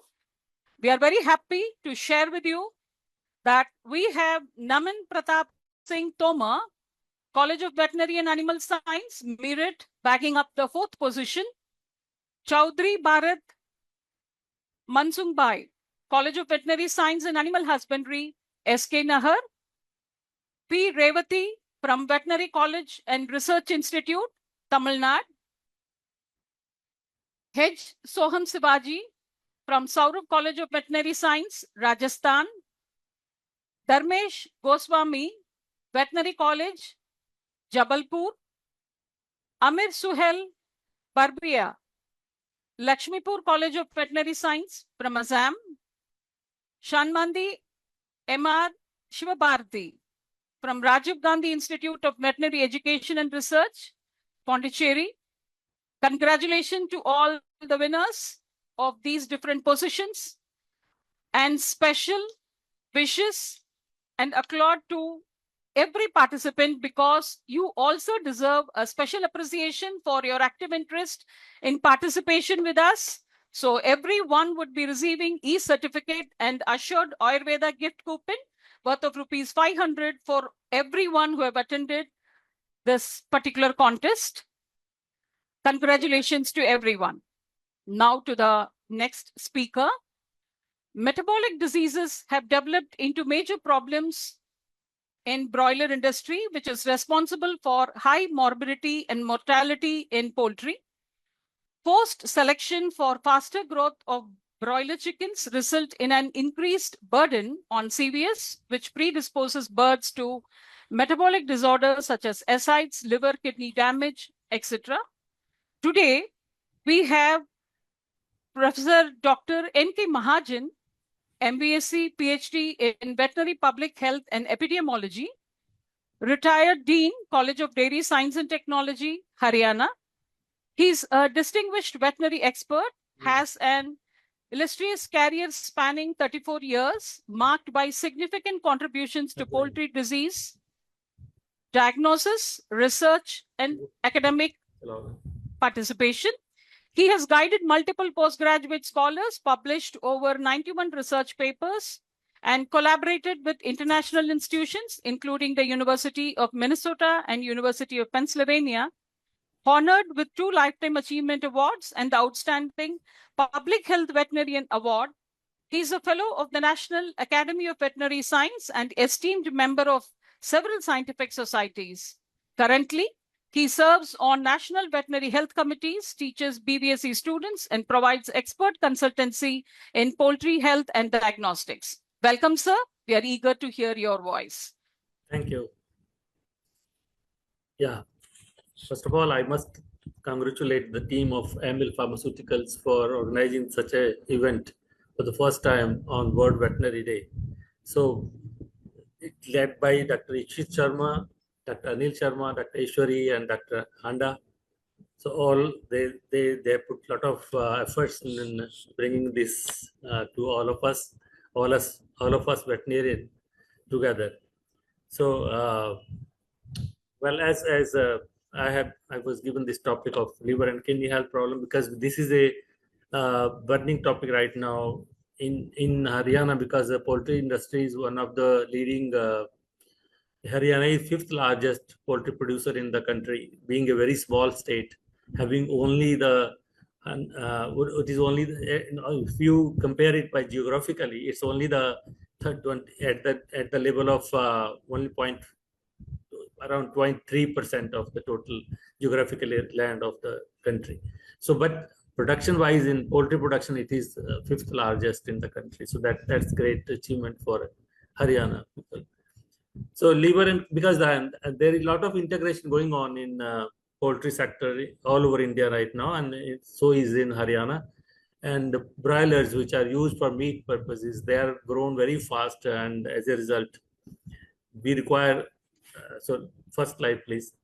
We keep on fast growing birds, and because during the past 2 decades, you can say that there has been a lot of improvements in both genetics as well as in feeds of broilers, and as a result, we could achieve a target of FCR, feed conversion ratio. That means 1.5 or less. That means 1.5 kg feed is consumed to attain a weight of 1 kg.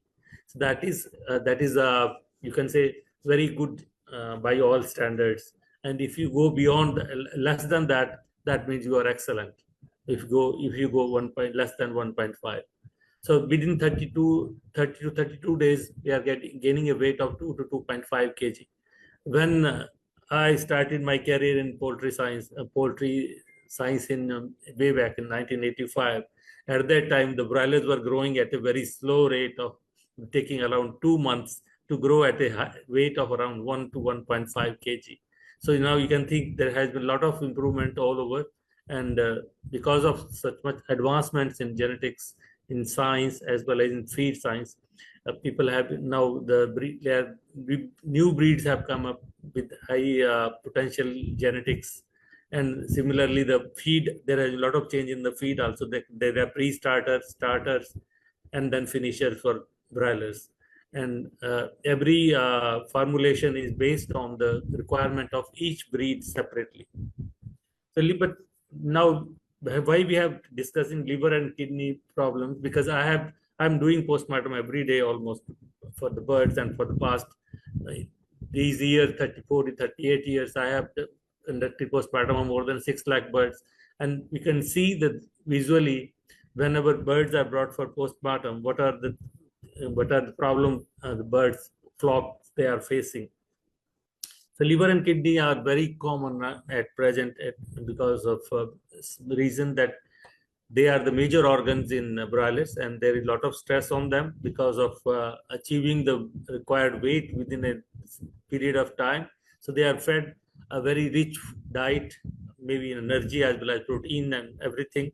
So because of that, there could be some stress on these two organs. As a result, they are showing us the lesions in these two organs. Coming to next slide, please.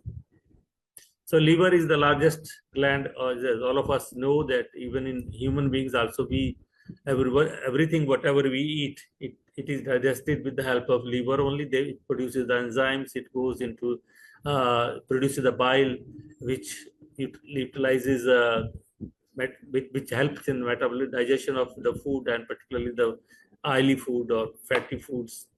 So a healthy liver is very essential for the optimum growth and immune strength of the, as well as for improving the feed efficiency. Next. So as I told you that this is very important and crucial, and metabolic rate is very high because of there is a lot of requirement for conversion of whatever food we are giving to him in the form of a vegetarian protein, to convert it into animal protein. So because of that, there is a lot of stress on these birds. Next, please.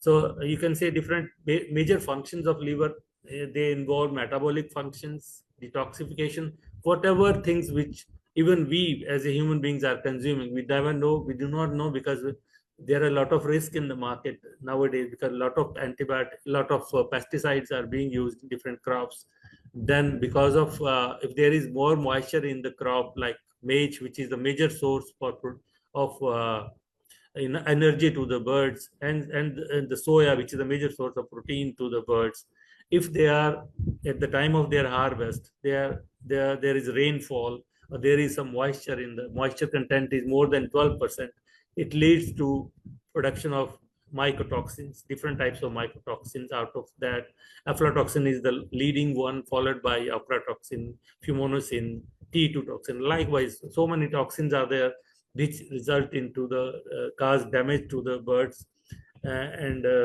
as a result, they are not able to achieve the targeted weight. Then protein synthesis, as I told you, it converts the the vegetable protein into animal protein, nutrient storage, bile production, and then immune function, because immunity of the various mechanisms involved in robust immune system requires the help of, again, the liver. Next, please. Kidneys. So these kidneys are also different in case of these birds. You can say that they are dark red colored organ located on either side of vertebral column in 3 lobes in each side. So next.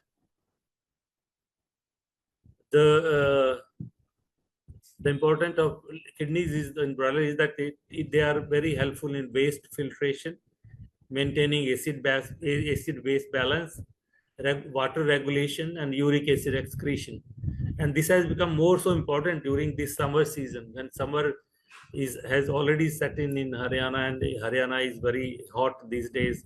And because of that, many of the farmers, they are not able to control the temperature inside the shed. As a result, the birds, they are under stress because of the high temperature. Or sometimes what happens, they are not able to keep the water, drinking water supply from where they are getting it on the roof top of some water tank. If it is a plastic water tank, obviously it is going to heat up during this heat. And then if the hot water goes inside, the temperature of water is more than 21, 22 degrees Celsius, then obviously birds are not able to eat. We will not prefer it to drink. So as we do not prefer to drink, we always prefer to drink a cold water during summers. So obviously we want that the birds which they are inside the shed, the temperature for the water should be between 21 to 22 degrees Celsius. So if they take less of the water, obviously it is going to cause uric acid deposition, because the protein metabolism and product of protein metabolism in case of birds is uric acid, and that keeps on accumulating in kidneys, which results in the form of gout, which we can visualize later when it is over a chronic stage, becomes even if it can become a fast sometime if there is deficiency of water, or there is less intake of water. So likewise, in such days, we are helping, trying to educate farmers that firstly they should maintain the temperature of water, which is 21 to 22 degrees Celsius, and at the same time give some product like Emlicure, which can help to. Due to that, they take more of water. It actually increases their water intake. So that helps. Next, please.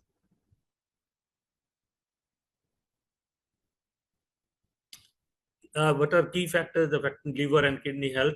So as there are these different factors are there, that nutritional factors. As I told you, that major importance is that protein and energy. These are 2 major components in the diet of birds, and which are important in conversion for the FCR.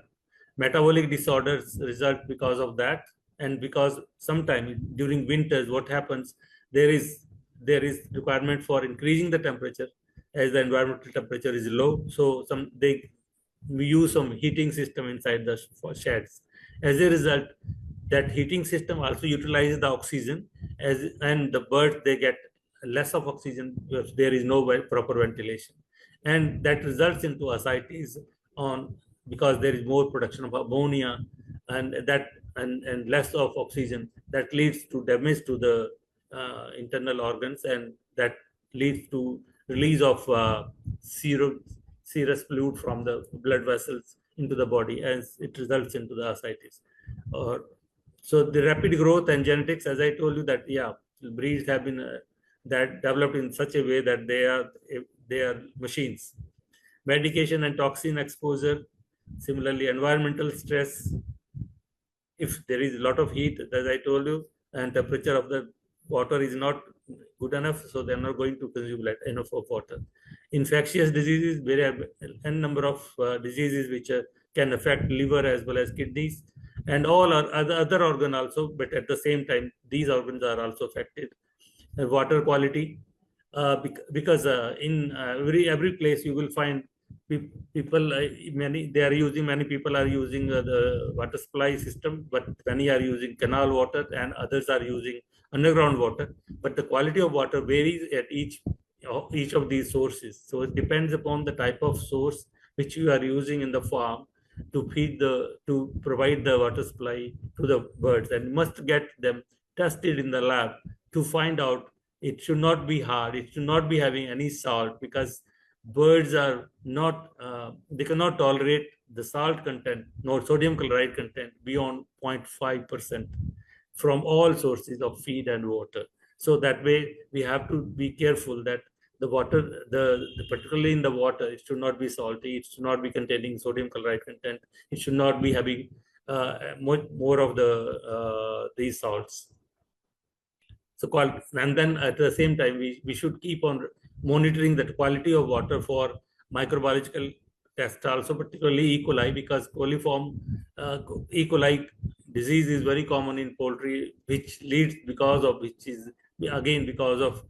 through the pipeline, these organisms, they grow there, and then from there they can come into the water supply and can affect the bird. So we need to monitor it and then clean the water pipeline after each batch is passed out, the broiler has passed out. So we have to use some compounds like H2O2 or something else to clean the pipeline, so that everything which is settled inside the pipeline goes out.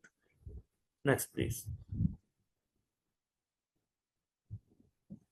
So all these factors, the birds become prone to developing serious liver and kidney related disorders. And the common disorders which we come across are fatty liver hemorrhagic syndrome, fatty liver kidney syndrome, infectious hepatitis, IBH or HPS, mycotoxicosis induced hepatitis, and drug induced liver damage. Then similarly, kidney issues like infectious nephritis, toxic nephrosis, gout, visceral and articular dehydration induced kidney stress. As I told you, that if less of water intake, obviously it is going to have problem.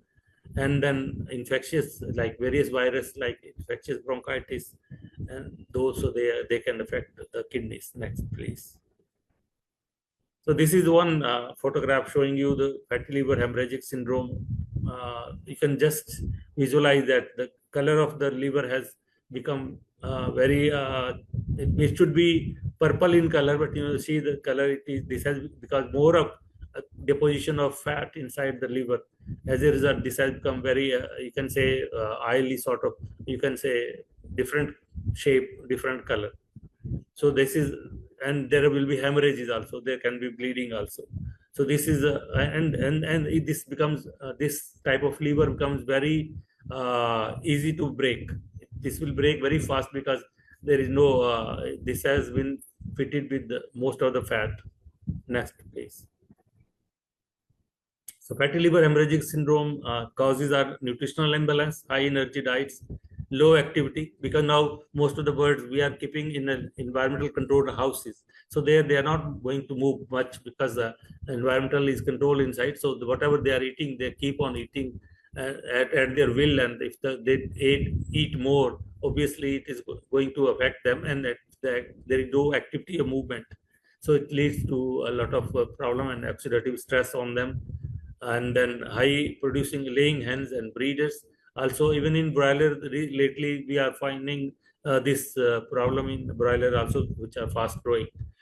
Triggering factors are excess of carbohydrates and fats, and deficiency of certain biotin, methionine, and choline.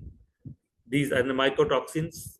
If they are in the feed, they can also lead to that, and heat stress, which is nowadays major reason for this type of problem. Then organs are affected. Major organ affected are liver. They become enlarged, fragile, yellowish with visible hemorrhages, as I was showing to you. And outcome is sudden death due to fracture of the liver and internal bleeding. So this is what happens. Next, please. So fatty liver and kidney syndrome. This is another disease, or you can say another metabolic disorder, which in which both fatty liver as well as kidney as well as liver, they are affected at the same time. So again, you can see the liver are again become very fatty. Fatty means in the sense more deposition of fat inside them. Similarly in the kidneys also. Next, please. So what are the main organ affected? Liver and kidneys, and it is common in young broilers, and pullet means the young growing layer birds. And the cause is biotin deficiency, high energy, low protein diets, stress, and mycotoxins. And the reasons are that there is enlargement of liver because of fat deposition, and kidneys also get swollen because of fat deposition in kidneys also. The symptoms are sudden death, poor growth, pale combs, enlarged abdomen. And so that is the fatty liver kidney, FLKS, or fatty liver kidney syndrome. Next, please. So IBH, or infectious hepatitis, IBH or HPS, this is another viral infection which causes a great problem in case of fast growing broilers. And this is because of adenovirus also, because inclusion body hepatitis or HPS caused by adenovirus, and viral infection with avian hepatitis E virus also. So these two viruses, they can cause these trouble in poultry, and they can be transferred. Particularly the IBH inclusion adenovirus is transferred maternally from the hen to the chicks also, vertically transmitted disease also. So sign the pale swollen liver with necrotic foci or hemorrhages, and how disease is transmitted within the pen mates is that fecal route. It is transferred from in the feces, and from feces the other bird, they pick up the infection, or it can be vertically, as I told you, that from hen the disease can be transferred through the eggs to the chicks. Next, please. Then coming to the major problem, which is a major trouble in feed industry because of many regions. One is the major grain which is used in feed industry of poultry is the corn or maize.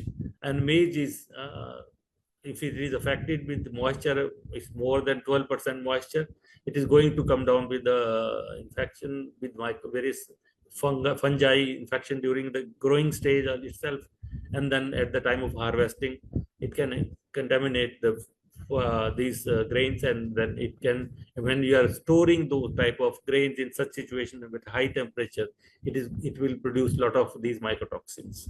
So mycotoxin related, it also causes hepatitis, inflammation of liver, and damage. This can just see the color of liver. It is again becoming very less. It's not purple. It has become different colored, yellowish colored again. So the different fungi strains which causes these problems are aspergillus, which causes aflatoxins, aflatoxicosis. Fusarium produces T2 toxin and fumonisin, and penicillium species produce ochratoxin and citrinine. Likewise, there are number of other toxins also which can be there.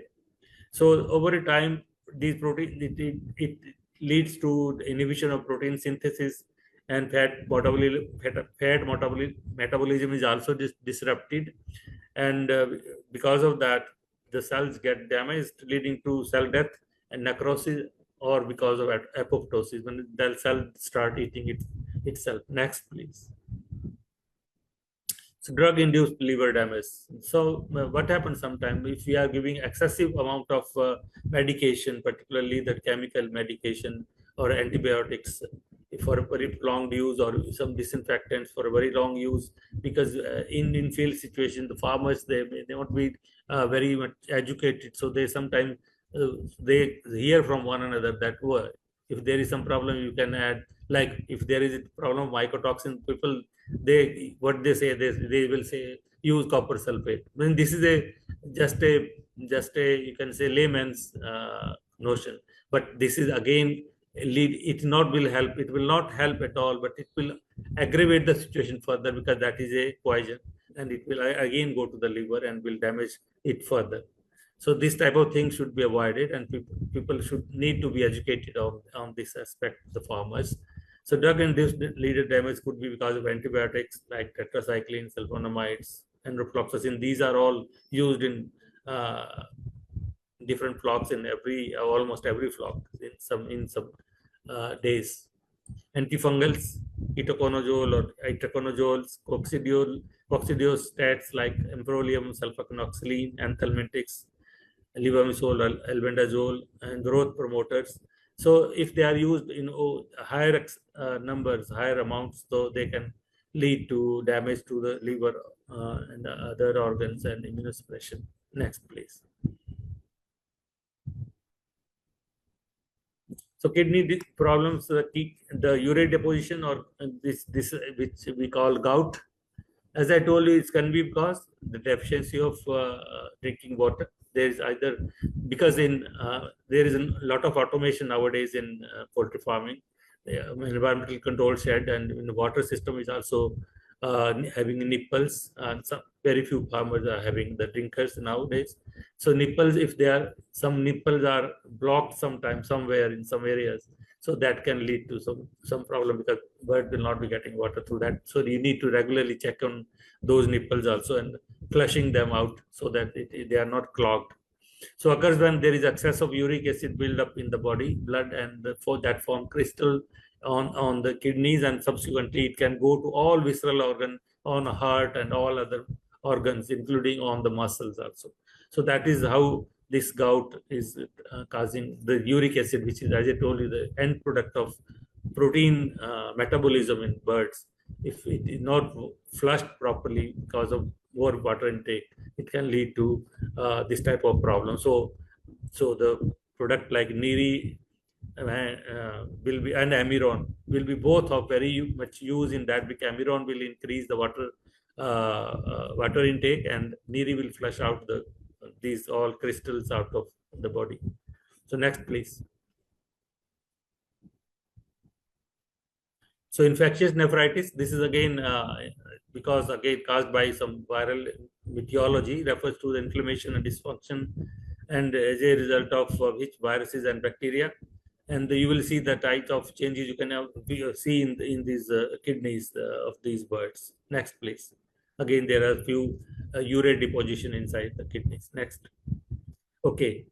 So nephrogenic infectious bronchitis, that also leads to damage to the kidneys, avian nephritis virus, reovirus, chicken anemia virus, and E. coli. So all these infectious agents can also cause damage to the kidneys, and so we have to be watchful and careful while raising our birds, and we should go to the veterinarian if you immediately see any such changes in the birds of liver and kidney. So immediately consult the veterinarian so that he can diagnose it properly and can give you the right treatment. Next, please. So dehydration induced kidney stress. How dehydration stresses the kidney? That because the blood becomes more concentrated, as a result, there is less excretion or perfusion from the kidneys.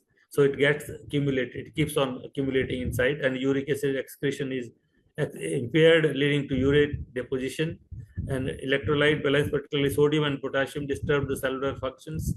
And so because of that, there is damage to the cells, and resulting in stress leads to nephritis, impaired filtration, and severe cases leads to visceral gout. So all those changes are there again because of dehydration, particularly during these summer months. If the water, the quality of water is not good, it is salty, or if it is having the temperature of water is hot, when it's not between 21 to 22 degrees Celsius. So next, please. How can we manage all these problems which we are facing because of a lot of stress on liver and kidneys? So optimize nutrition, that is the first one. You said use the balanced rations with correct protein, calcium, and phosphorus ratios. Calcium phosphorus ratio is important, and the protein content is also important. So for every type of feed, like pre-starter, starter, and finisher, there is a set amount of protein which should be there, and energy also. So energy protein ratio has to be very optimum. Detoxify the feed, use broad spectrum toxin binders like activated charcoal, bentonite, yeast, cell wall to neutralize the mycotoxin. They are used regularly in feed because as a you can say, just to take care of if there are any mycotoxin. But all these toxin binders again may not be effective on all type of mycotoxins. So that is a big challenge to all of us veterinarian also.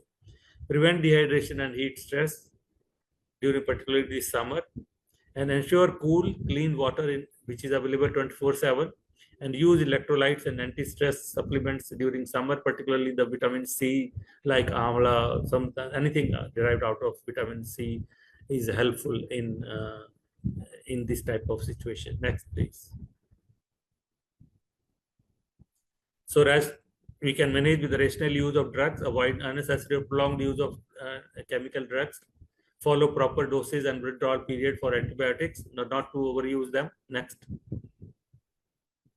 So improved growth rate, if liver and kidneys are well managed, improved, there will be a better growth rate and FCR, better nutrient utilization, lower morbidity, mortality, and enhanced disease resistance, and better response to vaccination. So next, please. So lesion in the liver and kidney can be effectively managed using herbal preparation like AIMIL DS and NIRI. Prevented if they are used regularly. If they are used regularly every week, if you are using them for 2 to 3 days in rotation, so that can be very that can help you, not your bird, not to get these type of problem. If still you get to those problems, if you are not using them regularly, that you must go to the when the liver and kidneys are affected, we have to use them in higher doses, regular basis, for flushing them out and restoring the functions of your liver and kidney by use of these two compounds. So thank you so much. Next, please.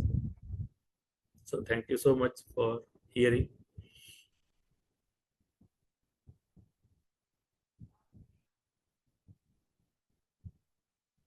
Thank you very much, Dr. Mahajanji.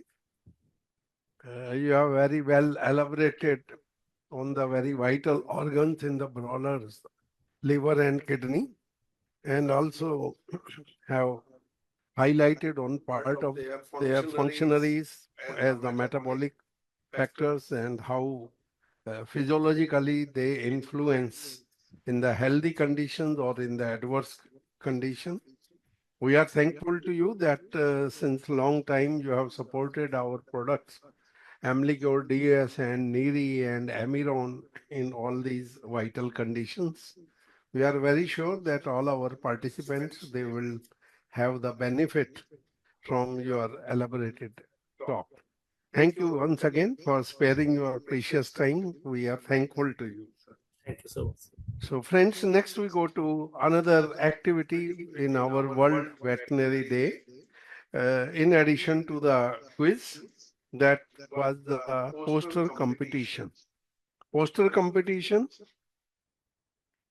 was participated for about by 200 contestants, and the major contribution had come from different states inclusive of Uttar Pradesh, Himachal Pradesh and Andhra Pradesh. This particular activity was between the 7th to 18th April, and the different posters, they have been selected by our judiciary panel, would like to declare the contestants which have been ranked from 4th to 10th, and the rank 1 to 3rd, they would be declared bit later in this session. So the contestants who have the winners from the 4th to 10th prize would be awarded the fast track smart watch is Dr. Patil Vishal from Maharashtra, ICAR DPR Hyderabad. Then Dr. Lakshmi Shri from Raivar, Pondicherry. Miss Lipika Sahu, MJF Veterinary College, Jaipur. Miss Sonam Kowas, Meerut. Miss Shiva Harini S, Raivar, Pondicherry.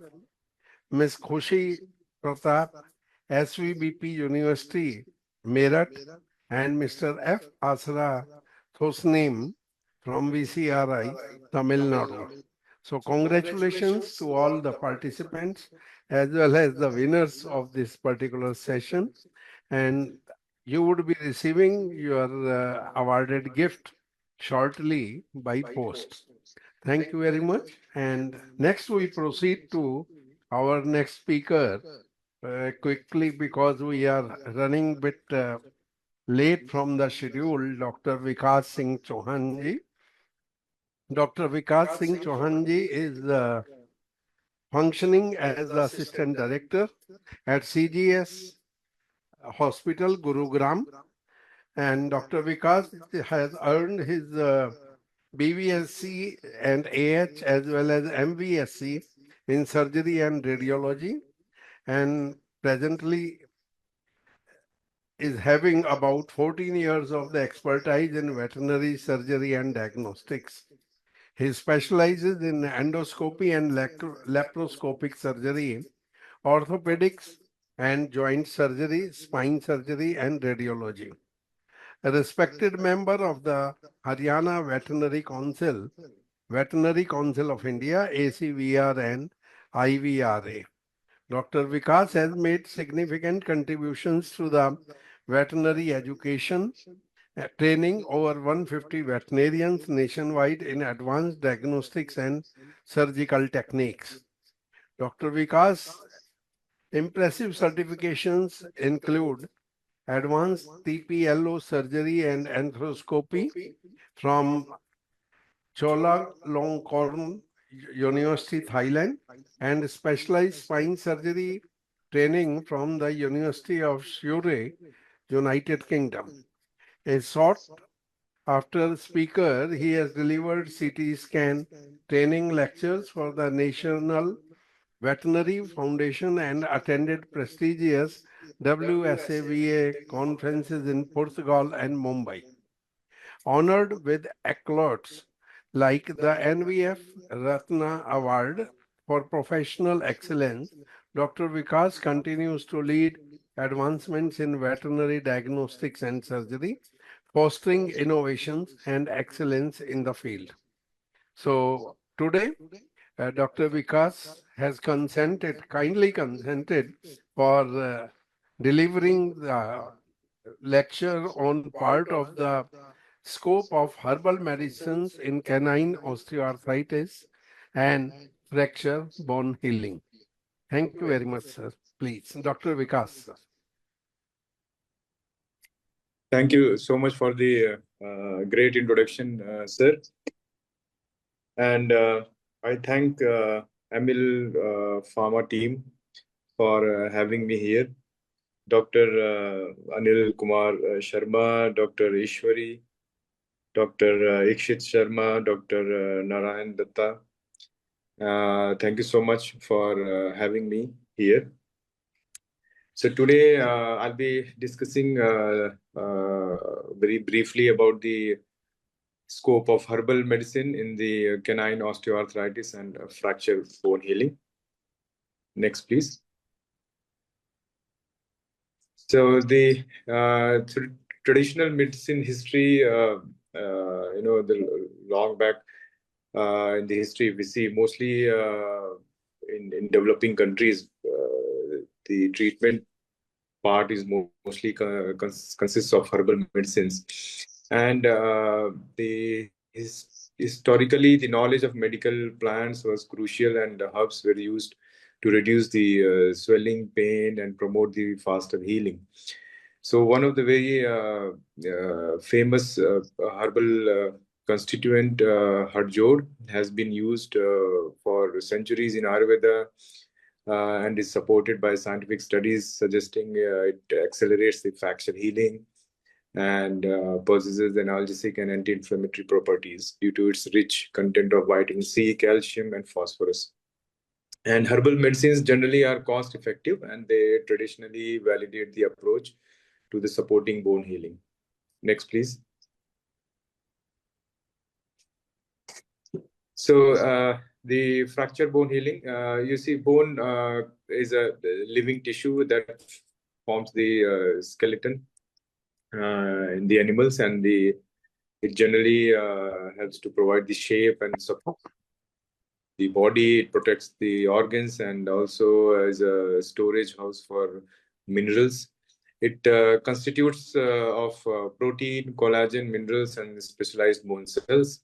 So collagen contributes to 30 to 40%, and it provides the flexibility and strength. And mineral constitutes about 60 to 70%, and mainly composed of calcium and phosphorus, magnesium and zinc. And it provides the hardness and durability to the bone. Next, please.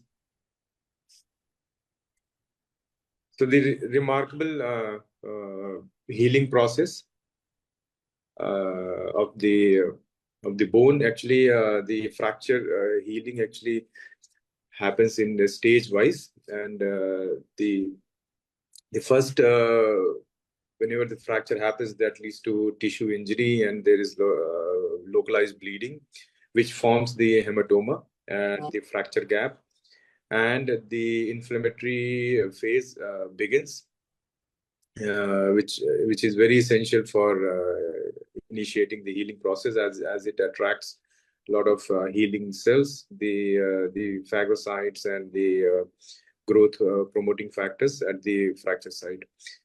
In transition through callus formation, so the hematoma gets organized, and the phagocytes, they start actually eating up the bone cell, the RBCs, and the hematoma gets organized, and it gets so initially it's unorganized and called as soft callus, and later as the mineral deposition starts, it becomes hard callus, and finally the bone remodeling starts, and which is a long process, continues up to 6 months and can go up to 2 years to remodel the bone due to its pre-injury from the pre-injury condition. Next, please. The crucial role of stabilization of fracture. You see, the fracture, the most important thing for the fracture to heal is the stabilization of the fracture, and you see a lot of techniques are there to stabilize the fracture, from external coaptation to bone plating, the nailing. Then there is TENS, titanium elastic nailing these days, which is minimal invasive procedure. Elizarov external frames are there, which is very, very commonly used for complex fractures. So immobilization is very, very crucial for long bone fracture management, and as it increases as it significantly increases the chances of survival and proper healing. Next, please. And the key role of biological process during which influences the bone healing is down regulation of the inflammation. So once the inflammation starts getting better, the revascularization starts, and this restores the blood supply at the injury site. And the hypoxia, because of the injury in the beginning, since there was no blood supply, that leads to hypoxia, and the condition, the local condition at the injury site becomes acidic. That actually triggers the vascular endothelial growth factor, which promotes the angiogenesis, which promotes the new blood cell formation and the healing, and helps in the healing. As the bone starts healing, it happens in two stages: direct bone healing and the indirect bone healing. Indirect bone healing is endochondral stage, which is a cartilage-based ossification, and the direct healing is through the membranous, that is called as intramembranous bone healing, which aids which happens through. To do that, you'll need to be online. Ossification. Next, please. So consideration and risk in veterinary fracture management. The most important thing is stability of the fracture. And if unstable fixation has been done at the fracture site, then there will be micro movement, which leads to callus formation. And if there is too much of callus deposition, the healing also takes more time compared to less callus formation. And external fixation, despite pin site infection risk, is most commonly used in small animal. And fracture treatment aims to stabilize the bone, restore the anatomy, and allow the early mobilization while achieving the bony consolidation. Research highlights that interaction between BMP pathway and the mechanical stimuli, emphasizing the early mobilization benefits. Next, please. Canine osteoarthritis, that is again a very vast topic to cover in such a short time, but just to give a gist of this, that osteoarthritis is one of the most painful condition in dogs, and which is a chronic bone disease or joint disease, which happens because of excessive exercise, injuries, or could be genetic predisposition like elbow dysplasia, hip dysplasia. Osteoarthritis is characterized by cartilage degeneration and bony changes like osteophyte and intersophyte formation over the spine, and the synovial membrane alterations, which leads to more joint effusions. It can lead to inflammatory fluid in the joints, and leads to pain and the stiffness of the joint. Mechanical stress triggers the biochemical changes in joint, leading to the cartilage degradation and reducing the repair capacity. Enzymatic damage or proteoglycans weakens the cartilage elasticity, resulting in surface pitting and frying of the cartilages and the meniscus in the joint. Next, please. So as the cartilage deteriorates, the bone friction increases, leading to more inflammation in the joint, and the soft tissue thickens, there is more swelling, and the joint mobility reduces. And osteophytes, they also lead to pain and swelling and joint enlargement. The patient stops putting weight on that affected limb or affected joint, and that leads to sarcopenia, the loss of muscle. And the load on the contralateral limb increases, which leads to further more damage of the cartilages and the increased friction of the bone, leading to more arthritic changes in the contralateral limb. So osteoarthritis is common in dogs, especially large breeds, and the prevalence rate is around 20% in dogs over a year old. Symptoms of osteoarthritis includes stiffness and crackling of the joint or the crepitus in the joint. You can feel the sound while you move the joint on the table when patient is on the table. And there is a severe muscle loss in the affected joint, affected limb, and visibly pain. The dog will be limp. There will be head bobbing if there is forelimb pain. If the dog will lift the leg while walking. And it is diagnosed through radiographs, CT scan, and just by your direct observation and physical examination, actually you can diagnose most of the osteoarthritis cases. Next, please.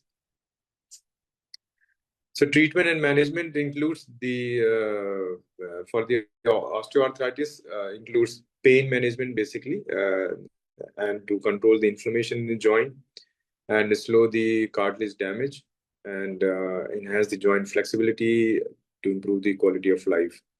So treatment generally includes NSAIDs, non-steroidal anti-inflammatories, and corticosteroids in case if joint pain is really bad.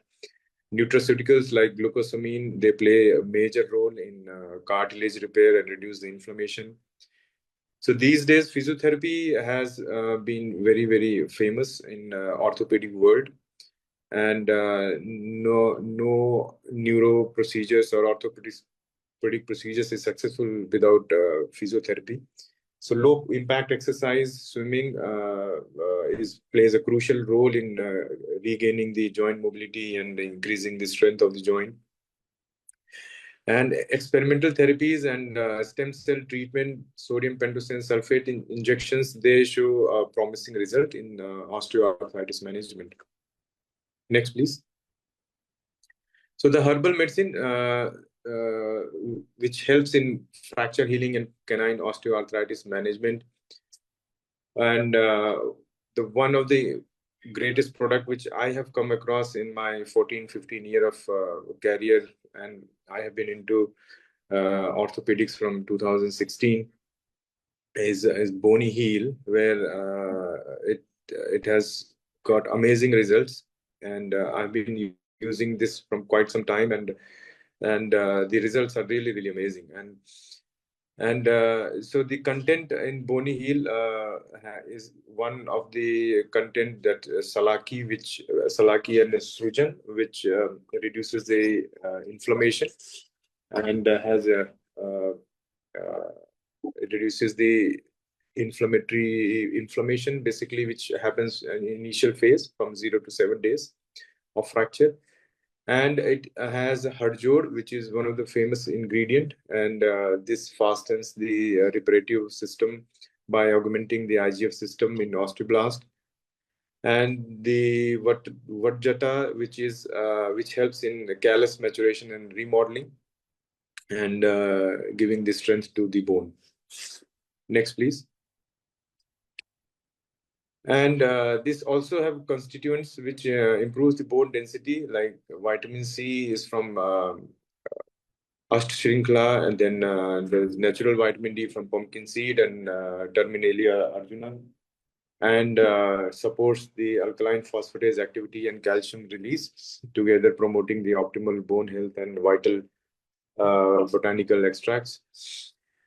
It provides calcium and pro-bone minerals from the natural sources like calcium, magnesium, boron, zinc, copper, silica, and omega-3 and omega-6, which contributes to maintain the skeletal integrity and the bone health.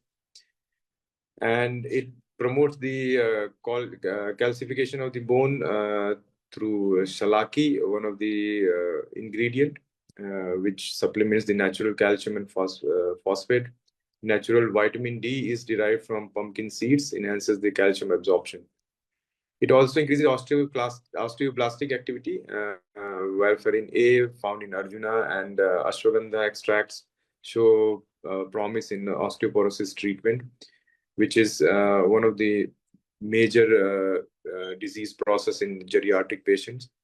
It also promotes bone formation by enhancing the osteoblastic activity while inhibiting the osteoclast activity, and reduces the bone reabsorption and improving the bone and mineral density.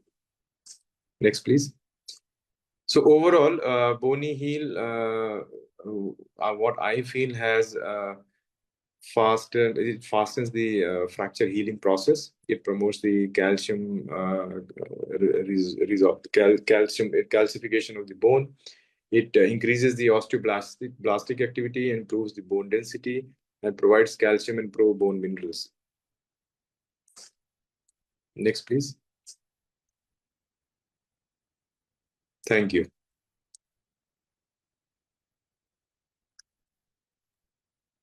Over to Thank you. Thank you Farm. very much, sir.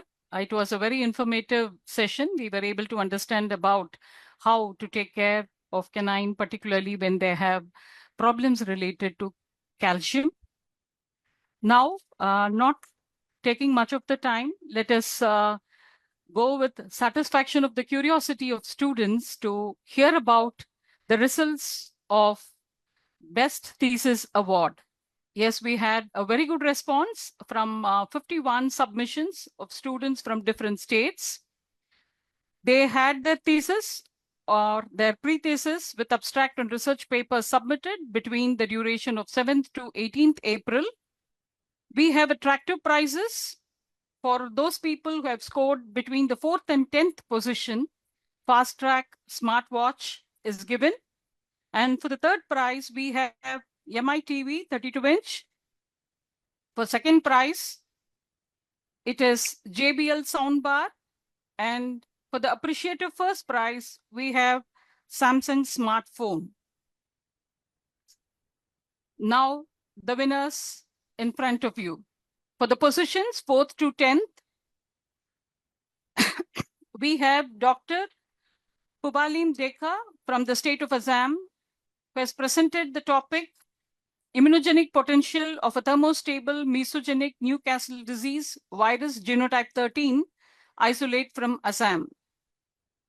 Next, we have Pedidini Sri Krishna Sai from Pondicherry with the topic Studies on the Comparative Efficacy of Blood Transfusion, Parenteral Oral Hematinics, and Erythropoietin Analog in the management of anemia in tick-borne infectious disease of dogs.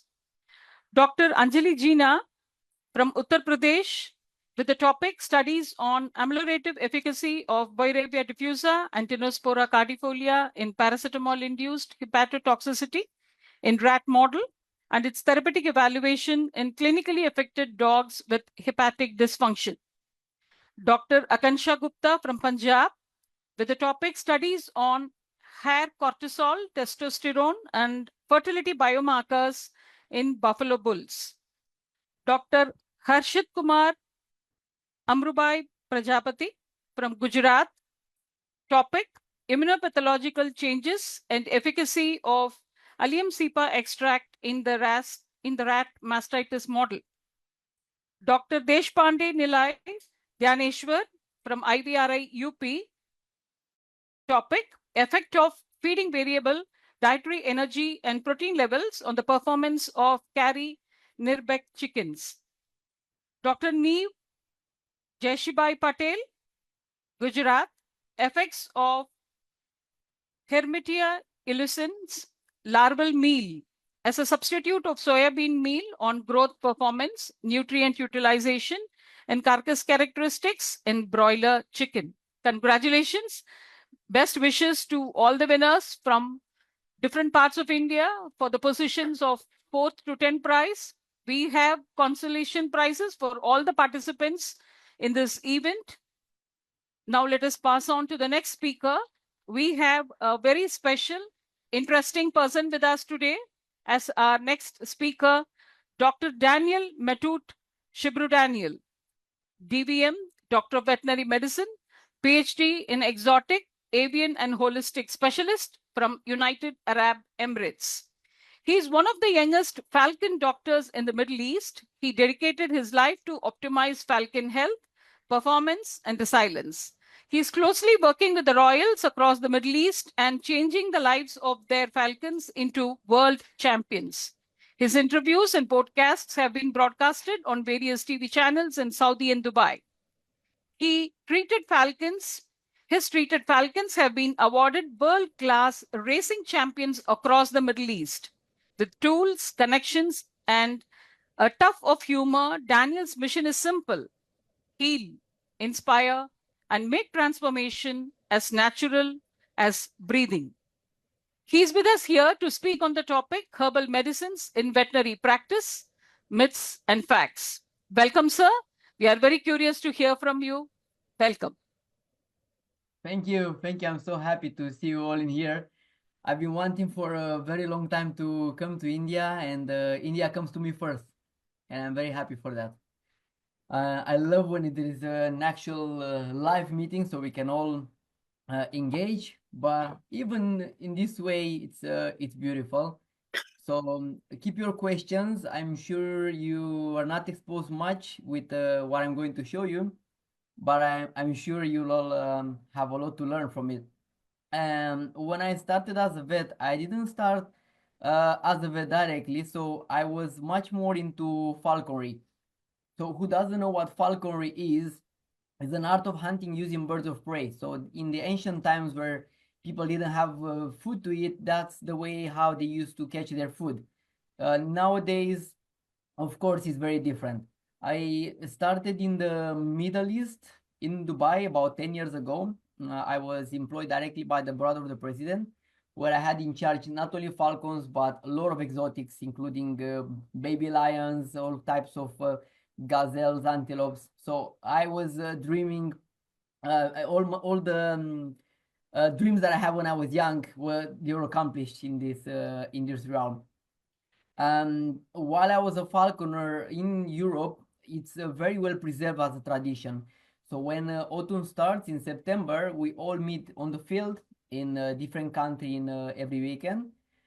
Everybody comes either with his falcon, with his eagle, or the hawk, and they all go in different places. So that's how they keep the heritage of the falconry. There are occasional festivals every 4 years. In the Middle East, there is an international festival where thousands of people are coming from all over the world. So I was honored to be the ambassador of my country since the early beginning, since I was still a teenager, and that's why I came to Dubai. In the Middle East nowadays, because there is no really hunting except the sheikhs, they go time to time to Morocco and Pakistan.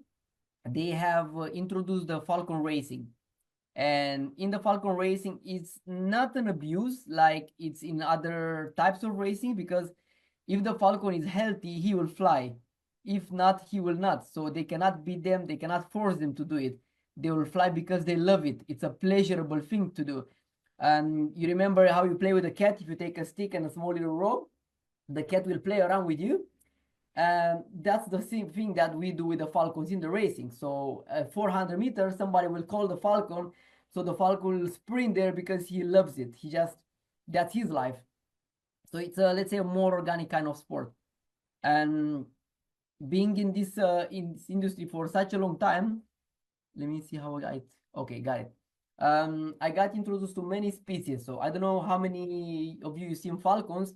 The peregrine is the one that you guys have in India as well, and occasionally sakers are going by. The gyrs are more in the north, and in the Middle East they use mostly the hybrids between them. And what's happening as a vet, we are in charge of a lot of things, because for the Middle East to produce champions and also to, let's say, preserve the species to go to the next generations, because in the nature there are not that many left, we have to pair them very well. And I don't know how much you guys know about falcons, but falcons are very much like people. They are not like pigeons that you just put them together and they'll pair. Oh my gosh, it's a whole drama. It's like an Indian drama. If you watch Hollywood, Bollywood, you'll see it. You put them together, they will fight the whole time, and they will not mate unless they like themselves very much. So you need to do a lot of tricks. You need to um, give them certain tools that only the male will get it. So then we'll give it as a gift to the female, and if the female doesn't like it, she will attack him. So it's really difficult, and every time we used to get injuries, the males, they were getting injured, especially because if you see the females, one is always larger. Guess what? That's not the male, that's the female. So in birds of prey, in reptiles, the females are much bigger. So the females, when they are not happy with the male, they will attack him, especially in the breeding season. Many times they end up that we find the male eaten completely by the female. So we need to be like super careful. Many times we use herbal medicine to calm them down. We will give for the females, let's say, chamomile to make them more chill, and we will use a different combination like ginseng, turmeric for the males to make them more potent, more eager to mate with the female. Is it working? Yeah, it's working. Perfect. So with the falcons, normally we incubate them all. They cannot do it themselves in the nest. It's not like in the nature, because the climate is not allowing it, even in Europe. So we are incubate them in the incubators. We raise them until the 7 days old. and then we put them in the nest. And of course, later on when we start the training, we keep them with us the whole time. When they are ready enough, about 45 days, we release them in a huge chamber where they start to move their wings, and then we move into the desert when we start to train, and of course, they race until they become a breeder. And normally when we go in the desert, we go like you see the kids going in a school bus with about 20 falcons. All of them, they have their own seat. We check their weight. We make sure that they are all in the perfect condition to be trained. And what we do first, we play like you play with a cat, like I was explaining you. But to build the actual muscles and to simulate something real, we use airplanes. As a vet, we are checking them the whole time. And if it's, of course, wild birds, you have limited access to them only when you rescue them. Of course, saving them and surgeries and stuff. But with racing falcons, every 2 weeks, we are running a routine, exactly like in the top athletes that they are playing football, for example. And I'm specialized mainly in endoscopies because in the Middle East, especially the falcons being brought from the north, they grow fungal infections in the air sacs. You know very well that in the cavities they have a lot of air sacs, and because there is not an active breathing like in the mammals, like the lungs, they only push it out. The air fill up the air sacs, the fungi spores being inhaled. They are growing cultures like you see in the media all over. So all the time we need to do endoscopies to make sure that they don't grow. We run blood tests to identify any inflammation, and then of course we set up different protocols. Okay, let's see. All right, perfect. So the main diseases that you see in falcons and in birds of prey, in the Middle East especially, aspergillosis, the one that I was mentioning you about, pseudomonas. So pseudomonas, I have a whole drama, love story, hate story with this little guy, because it's unbelievable. It's mutating worse than corona. Especially that I don't know how it's in India, but in the Middle East, you can buy antibiotics unlimited from the pharmacy. So what was happening, the Arabs, they were used to just give antibiotics for everything. And like a lot of them, you know, they will not give the right dose, they will give like 10 times of a dose. So imagine the pseudomonas in the Middle East became like a super mutant. So they were coming to me with this kind of lesions in the mouth. At the beginning, they used to be, let's say, not looking not too harmful, but in a couple of days, the falcon will die from that. And it's unbelievable because at the beginning, we did not believe that can be so strong. So when we were culturing it, we saw that it was resistant to everything. Everything. So all the antibiotics that they were tested in the lab, resistant to all of them. I was like, okay, so what now? So those were the times, that was maybe, I think, 7 years ago, when I started trying different herbs. So my favorite one was the garlic. Garlic, I love it. It's my favorite. Even in the food now, it's my favorite because of what I've seen in falcons. So where the all antibiotics could not work anymore, the garlic was the one that was able to help me solve the issues with the pseudomonas. Trichomonas as well. It comes all the time, especially from the pigeons that I get it. It's quite easier to treat, but when it comes together with pseudomonas, then it's a real mess. Herpes virus is a really tough one, which that's why it's very important to use the herbal medicines, and I use a lot of cocktails for that, because that's the only way how to keep the immunity super high. Right. So what I used over the years, different combinations. Some of them I found them already prepared, like from your company, but many times I didn't, so I had to prepare my own potions, what I felt they will need the most. And I use, of course, different kind of formulations from the conventional medicine, but many times, even only with herbs, the infections were so massive that I needed to use different combinations of antibiotics that they were still working. So we cannot always rely on only on herbals. We have to merge to find the best balance in the welfare of the animal. Of course, when they are back and healthy, we were training them with the airplanes and drones. We will tie a whole rope with the food for them. So we'll bring the drone like 200, 300 meters in the sky where the falcon will chase. Here in the image is one of my first falcon that I had in the Middle East. She had a broken leg. I had to do a couple of surgeries on her to repair the leg, but eventually she became a top 10 champion in the races later on. All right, then I cannot play the video in here. I can, nice. So for example, in here, you let them shake, then you show them the airplane, so you'll see the falcon will start to chase the airplane. So that's how you build their muscles. And you see it very fast. When they have a small little issue, their immunity went down, they don't start to feel well, they will not want to start. So you cannot force them, right? You'll see them very fast that they have something. In the way they fly, in the way they look, you know, the feathers here under the beak, they will be ruffled. So when a bird doesn't feel well, you'll see that there. So like many of you vets were talking today, we vets, we need to feel what the animal has because he cannot talk, right? So we need to look to a certain subtle signs of what's going on with there. I was really blessed because these falcons that they were supposed to be killed by the Arabs because they're not performing or they had severe injuries. I was adopting them, solving their problems, and I was registering him in the competition. I was one of the only ones as an international that was going to all these races. So here, as you can see, one of my first falcons, she was a peregrine falcon. She was coming with all feathers broken. She was in a really bad condition. So I gave her a second chance and I got the top 10 position with her.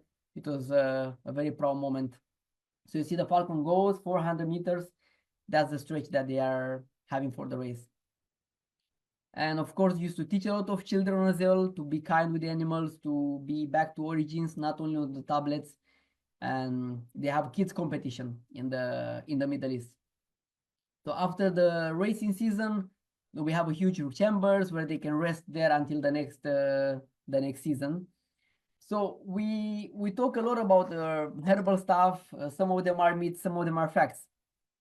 Of course, there is a synergy, right? You cannot count on only one of them because if you have a broken leg, you cannot just use only herbs. So we need to do an actual surgery. We need to use pins and metals. But to make sure that we remove the toxins out of the system, we have to use herbs. To increase the immunity, we have to use herbs. And to make the recovery as fast as possible, we need to use different herbs that will help the body to relax more. So as less cortisol in the body to reduce the stress. And of course, plants that help the body to absorb as much as possible the minerals to form back the bones. Everybody speaks about the garlic that is very toxic. I had amazing results with them, but as well, you need to take care because, for example, in birds can be very toxic, and especially what type of garlic. Because, for example, somebody listened to our stories, our success stories with garlic, and they bought some garlic from their own country, which was 100 times more potent than the garlic that we have it in the market, for example, in Dubai, brought from China. So with the same, let's say, a very, very tiny piece that you'd give from the Chinese one that you find it in Dubai, which will be harmless. If you give a piece that is a really strong concentrated one, somebody in the US gave, they killed all the falcons with that. So we really have to take care because like every poison in a very small dosage can be therapeutical, but in a high dose can destroy everything. And sometimes everybody, especially the normal vets, they are talking about the herbs that are very slow. Well, many times I'm seeing much faster results. Especially, for example, I would use in different oils, right? And I would use it in an air diffuser in a room, for example, when they have lung infections, when they have a lot of issues with the sinuses, even with the eyes. So I would use different combinations like oregano and lavender and peppermint sometimes to help them to recover faster, especially on the lungs. Then, of course, for each animal will be a completely different approach. So don't just try everything for all of them because it will not work. You really have to take care and better ask somebody who have experience with the plants. It's working, the clicker? Okay, it's working. Perfect. Some of my favorite ones, you already heard some of them. Turmeric. I have a lot of stories with turmeric, especially that at some point we had an outbreak of issues with the liver. I heard about, I think in your cases as well, some amyloidosis. We would have the falcons, they will look perfect, right? That's the thing with the birds, where if the dogs, when they have issues, you'll see them sad, you'll see them definitely something wrong with them. The falcons, they will not show anything. They will stay strong and proud. They will eat. They will not lose weight. They look perfect. Until the next morning, we find them dead in the water. So we had a couple of champions in like that, and we did not understand what's going on because we would open them up. The liver will be like a stone, very hard. So amyloidosis covered the whole tissue of the liver, and it was like petrified. You could see only in the base of the liver a little bit of few vessels still working. The rest will be like a stone. And we did not understand how it's possible that falcon didn't lose weight, was everything perfect. So they did not show. So we started doing a lot of investigations, taking blood samples for all of them, finding some amyloid markers. And the protocol we implemented was, of course, with a lot of milk thistle, a lot of infusions, reducing the weight, first of all, because after the race, they were eating like crazy. So they would be gaining a lot of fat, and then a lot of inflammation will start in the body, and then the liver will get completely destroyed.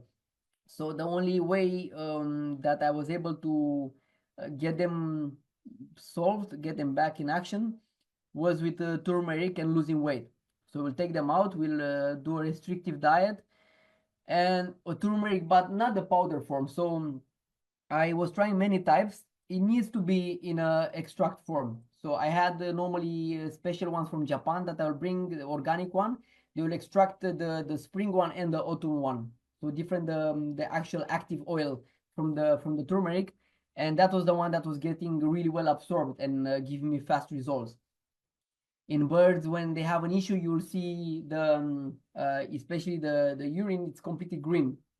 So like green, like alien green, right? Not the typical grass green, but like alien green. So then you know that the liver is really, really bad. So the turmeric was the only one that was giving me quite fast results. In combination with milk thistle, honey, I use it always, even in pollen, propolis as well. Oregano for respiratory support as well. With the pseudomonas and different kind of sinus issues, I will do different protocols. So I will do a flush with the 2.5 acidic water. So I use in my practice since many, many years a device called a water ionizer. So that water ionizer can split the water into two different pH, like super high or super low. So I will use it in combination with plants then to help the recovery as fast as possible.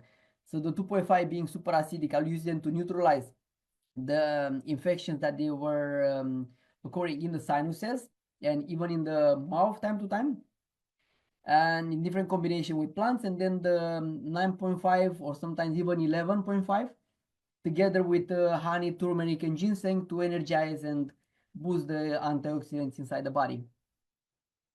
Of course, time to time I had friends that I had to assist them as well with different kind of animals. And I always recommend, as I told you, turmeric, especially for joints in dogs and for the liver. Ginger for nausea. I use ginger time to time also for the falcons when they had issues with the GI tract. Cats, they need more calming, so they need the chamomile deal for the digestive tract. And of course, this will be my last part. The idea is not to fight between who is more into the conventional therapy, who is more into the traditional, who is with the modern. The idea is to come together and to combine all of them. We need to use the modern science to get a proper diagnostic and to target specific animals. So we should find a way to complement each other, because doesn't matter how modern technology you use, if you don't use the right herbs to speed up the recovery and speed up the immunity, it will be very difficult to treat them, and sooner or later they will have side effects for only modern medication. So I do believe big time in a integrative approach, right? And in the nature, you know very well, the wild animals, if they have sunlight, water, and plants, the energy from the planet will support them to heal themselves. Because you saw the cats, they go themselves when they feel unwell and they eat their own by their own grass.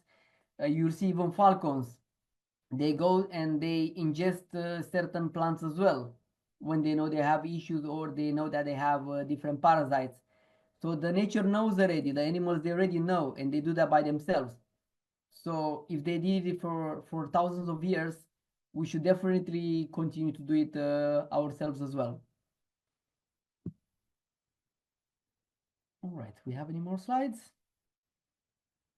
Yes, so we already discussed about it.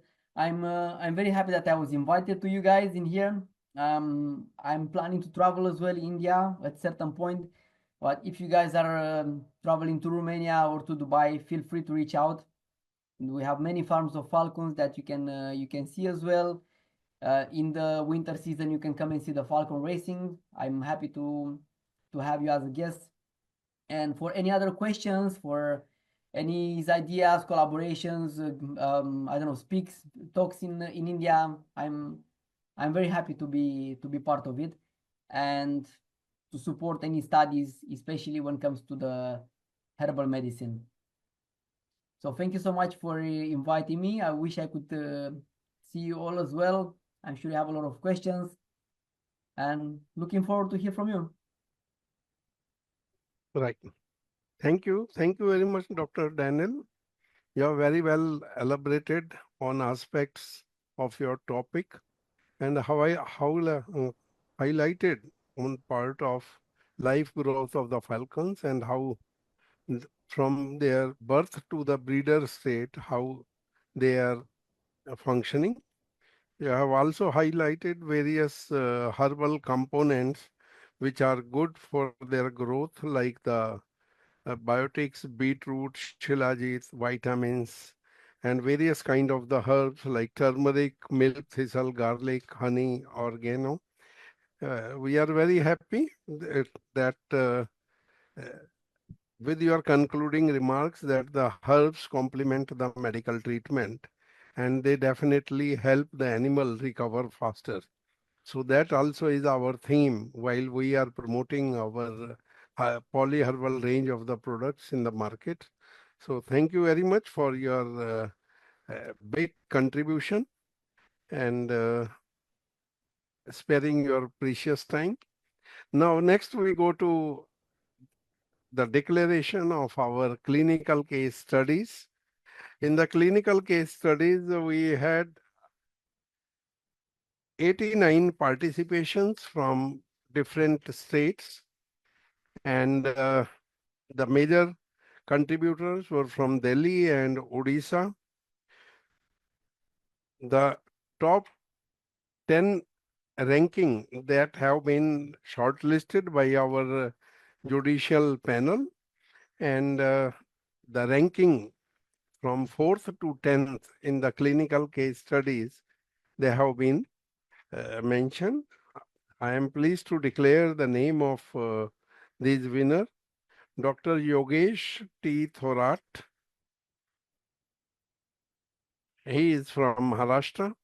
Dr. N. Gurunathan from Pucheri. Dr. Sonu Jaiswal from Uttar Pradesh. Dr. Surya Pratap Singh Chauhan from Uttar Pradesh. Dr. Nirupama Jai Singh from Karnataka.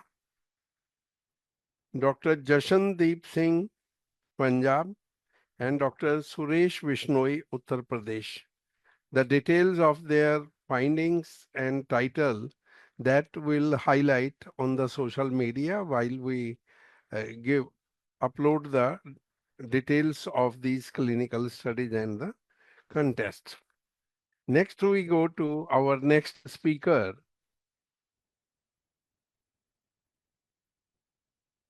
Dr. K. Rajkumar.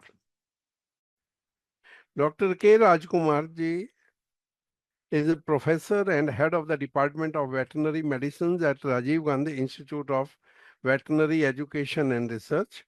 He is having extensive experience in clinics, teaching, research, and extensions. He has published 4 books as well as having 25 research articles and many more to his credits. He has received University Gold Medal for Doctorate in Veterinary Medicine at Karnataka Veterinary, Animal and Fisheries Sciences University. Also, he has received more than 10 awards for Best Paper Presentation in national and international symposium. His area of research includes cardiology, infectious diseases, and veterinary epidemiology.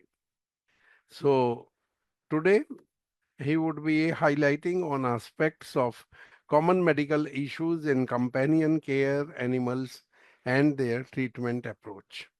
So you are welcome, Dr. K. Rajkumar ji, and over to you, sir, please.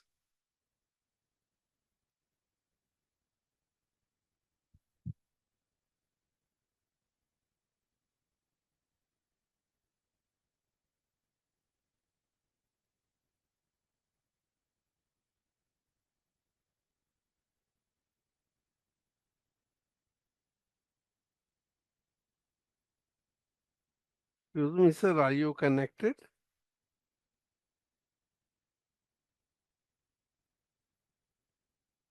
Okay, he would shortly be joining us.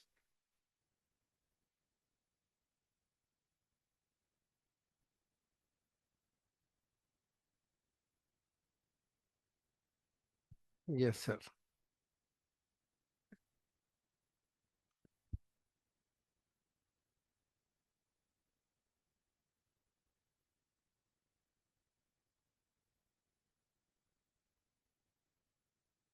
Yes, sir.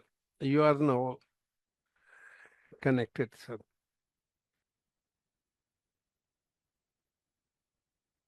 Sir, you are muted, sir. Yeah, now it's, sir. Please.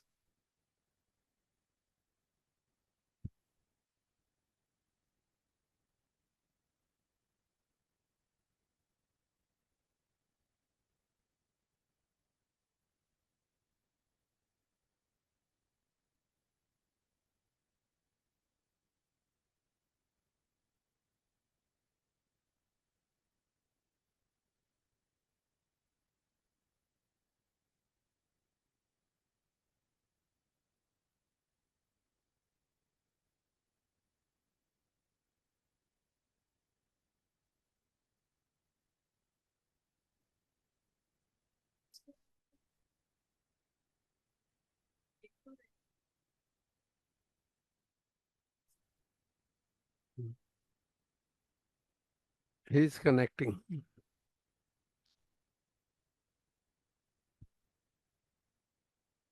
Sir, your voice is not coming, sir. So now you can able to hear me? Yeah. Now you are audible, sir. Please. Yeah. Sorry for the disturbance. No, you are always welcome, sir. Please. Okay, sir. So myself, I will thanks, sir, for the opportunity. Let us directly go into the next slides. The common medical issues in companion animal care and their treatment options. Okay, go to the next slides. Today I'm going to discuss a topic on MME Day, okay, myxomatous valvular degenerations. Why this topic is so important and at this point of time, okay? Because nowadays we're getting a large number of cases of cardiac disease, okay, that may result in renal dysfunction also. There are so many organ dysfunctions are happening in the disease. And why this disease is so important at this point of time is that you have to start the treatment at the right time. Okay, that is the most important thing. If you start the treatment at the right time, you are going to prolong the life of an animal, and you are going to provide a beautiful life for the pet. That is the most important thing. The next to the most important thing is that you are not supposed to start the wrong treatment. If you start the wrong treatment, the patient is going to suffer. The owner is going to suffer because of economics, and as well as the drug toxicity and everything goes to hamper the life of an animal. So with that point of time, without wasting much time, I will go to the next slides.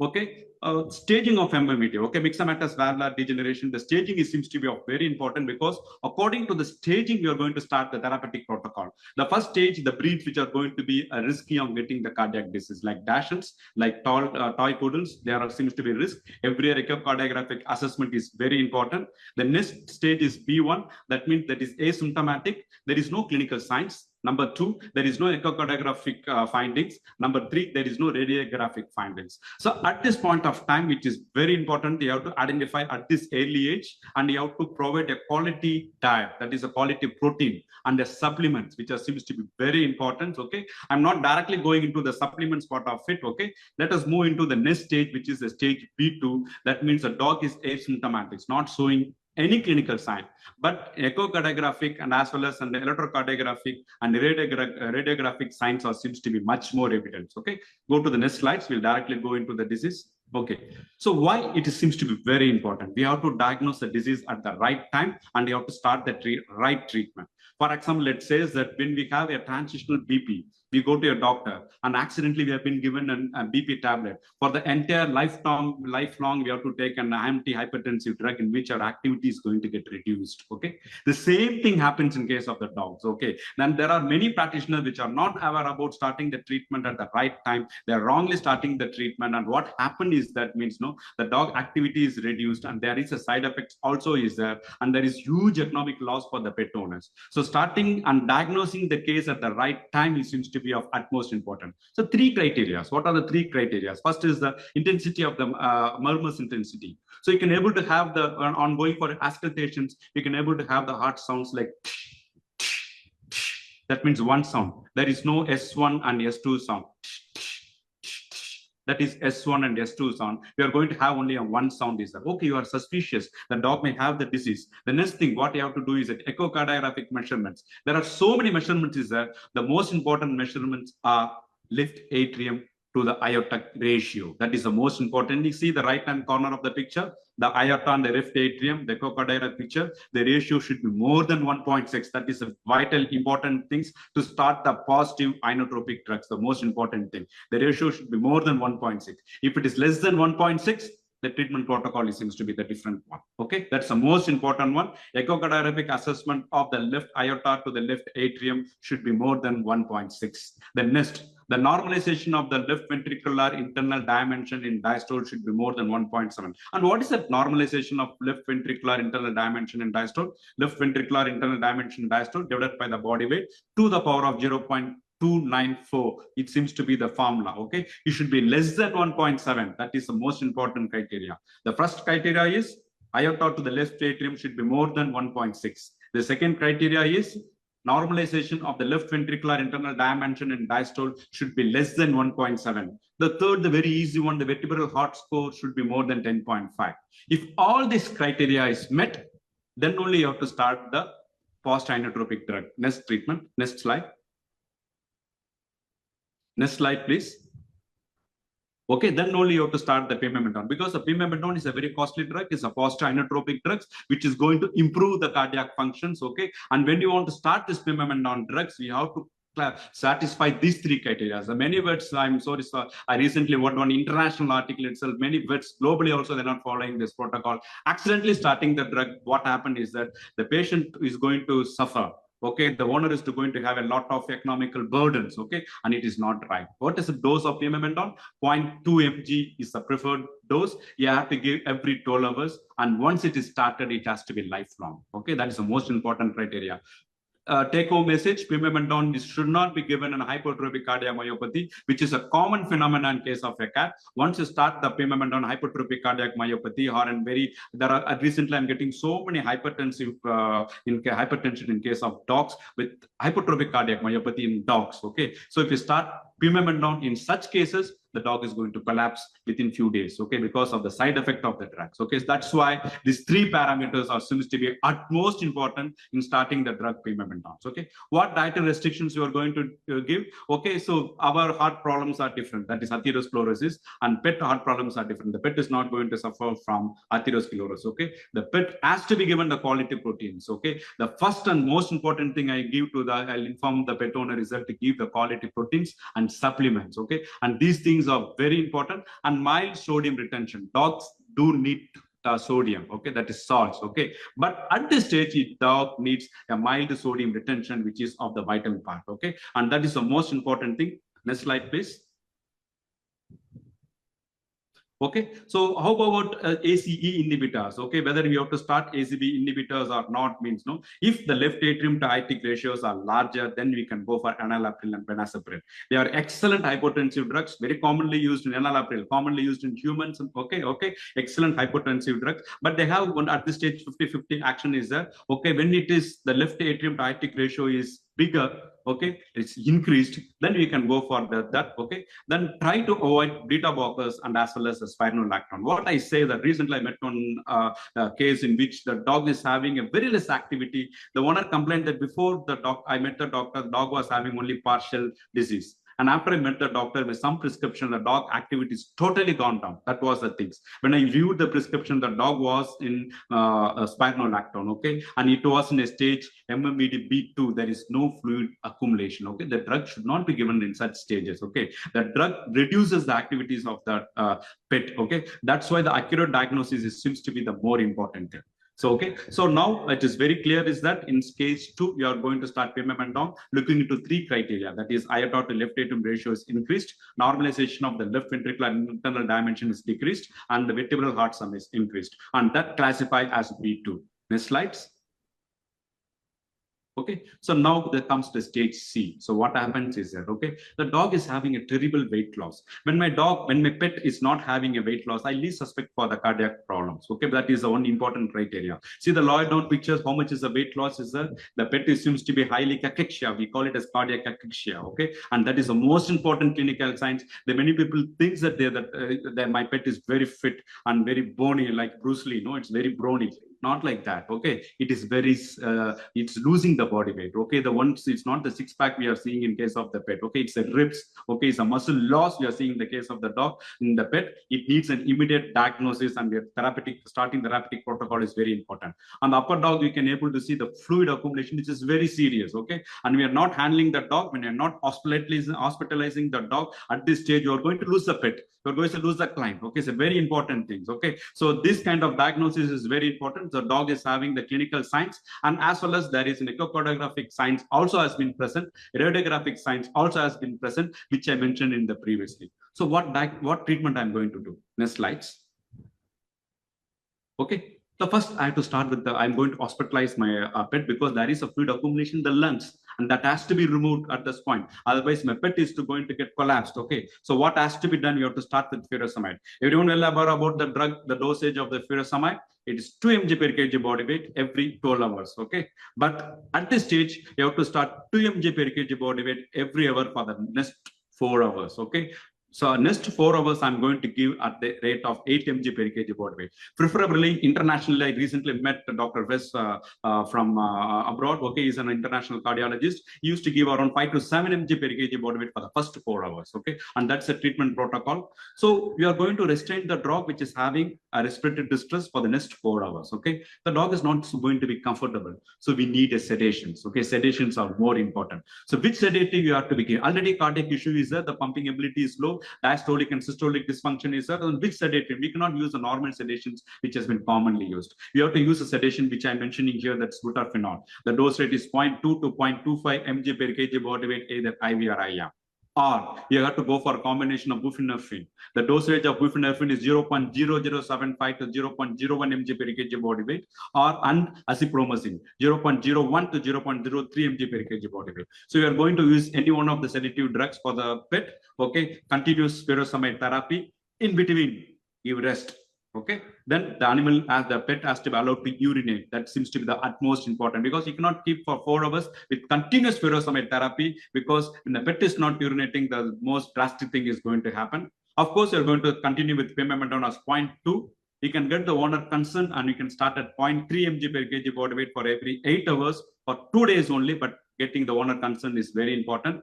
Then, next slide, please. Already, next slide. Already your dog is hospitalized, you are putting under oxygen therapy. You have to assess the ejection fraction. When the cardiac ejection fraction is not seems to be improving, the normal ejection fraction rate should be around 50 to 65. And if it is less, it is not seems to be improving, you have to start with dobutamine. The dose rate is 2.5 to 10 microgram per kg body weight per minute. Okay, continuous infusion therapy.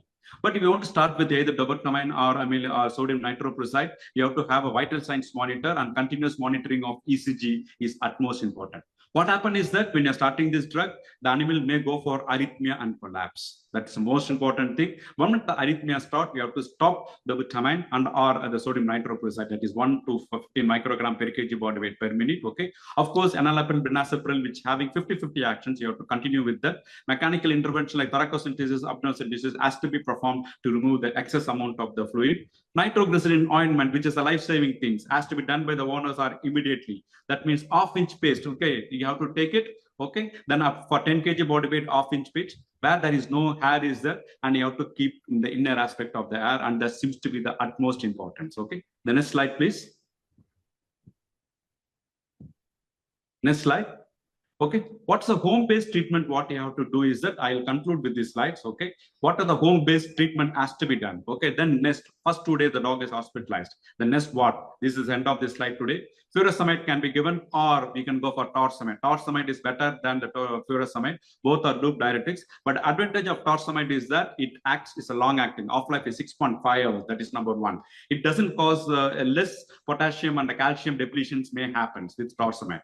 But torsemide cause hypokalemia. Okay, in such cases, the fluid accumulation seems to be happening even with torsemide with a dose rate of 0.5 to 0.3 mg per kg every 24 hours. Then only you have to start with spironolactone, which is 2 mg per kg body weight every 24 hours. Here only the spironolactone comes. That is a wrong practice is there. Okay, the spironolactone has been started in the B2 stage itself. That is absolutely wrong. Okay, of course you are going to continue with pimemendone 0.2 mg per kg body weight. Okay, of course you are going to continue with the enalapril, benacepril. Okay, I prefer benacepril. Okay, because recently what happened, I got a pet. Okay, in which creatinine level seems to be an acute kidney injury or chronic kidney injury around 2.5. I started with Neary, that is their product Neary KFT. Then I started benacepril. Okay, that because cardiac do affect the kidney. Okay, so in this case, Neary KFT is going to do a magic in this case. Okay, that is the most important thing. When there is an atrial fibrillation is there, you have to go start with diltiazem. Okay, it's a class 4 antiarrhythmic drug, excellent drug. The diltiazem, the dosage seems to be 0.5 to 2 mg per kg body weight every 8 hours.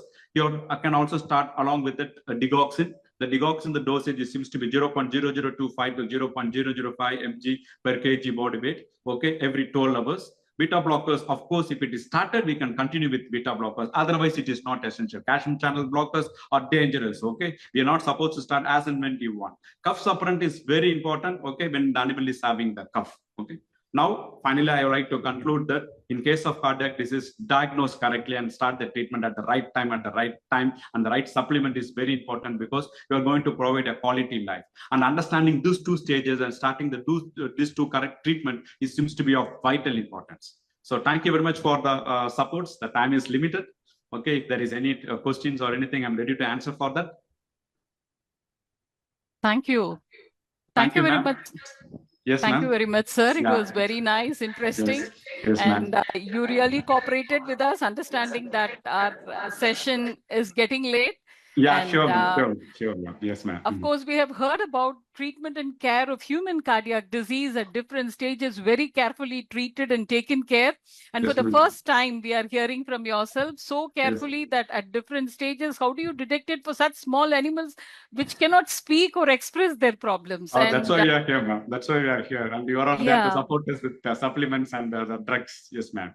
Sure, sir. Of course, we are here, and it was really interesting. So carefully, you have intimated how in between the IV that things are to be taken care, because human can say what he wants. So urination of animal in between and other supplements to take care of other organs, that they should not be affected. Of course, heart is one which we all fear that it should not be disturbed. And because of great veterinarians like yourself, of course, these animals are blessed that nowadays, due to lifestyle disorders, not only in human, but for pet also, we keep them along with us sitting in the home in a very restricted situation. And it was very nice hearing from you, sir. Thank you so much. Thank you for your time. It's a pleasure, ma'am. Yes, ma'am. Thanks, ma'am. Yes, ma'am. Thank you for being with us. Thank you, sir. Thanks. And here we now are to answer to many of the messages received by different students who are curious to know who are the first three winners of quiz competition. Yes, we understand you have missed the initial declarations that were made, and I found others cooperating by giving the list that we have already disclosed. And now, to your curiosity to be satisfied, we once again come up with the information that the third prize winner of the quiz competition will be receiving the Skull Candy headphone. The second prize winner will be receiving JBL soundbar. And final, the first prize winner will receive the Lenovo tablet. Now here, for your interest, the third prize winner of the quiz competition, Chaudhry Malik B, from College of Veterinary Science and Animal Husbandry, SK Nagar. Congratulations. You're going to receive the Skull Candy headphone. The second prize winner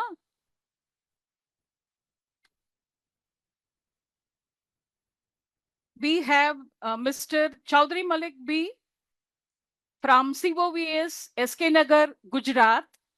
Congratulations. You will be receiving JBL soundbar. Now we have the first prize winner, Miss Meghna M from IIBR, Haryana. Lenovo tablet to yourself. Congratulations. And of course, Team AIMIL with its management is very much interested in appreciating all of you for your careful and interested participation. Thank you, all of you, not only these three top prize winners, everyone who participated. It was a very big number, 579 participants. Every one of you will be receiving the e-certificate and special assured Ayurveda gift coupon worth of ₹500 for all the students who have attended. Our management is very specific that everybody should be appreciated for their time, for their care, and for their hands together with Team AIMIL in appreciating the World Veterinary Day. So prize winners, everyone who participated, and special care on those people who are able to win the top 10 prizes. Best of luck to everyone. Congratulations. Now to the next speaker, we have Dr. Jayakrishna Das. Yes, come on. And as per schedule, now that we have Dr. Ujjwal Kumar with us, he is Senior Scientist, Medicine at ICR IVRI Bareilly. He is a distinguished veterinary professional with a BVSc, MVSc, and PhD in veterinary medicine. He developed an immunoglobulin-based therapeutic for canine parvovirus, the Landley crossbred pig variety, and innovative ICT tools like the Expert System for Dog Health and IVRI Vaccination Guide app. Dr. Ujjwal has published over 100 research papers and received multiple awards, including the ISVM Intas Young Scientist Award, IAAVR Merit Award, and Indian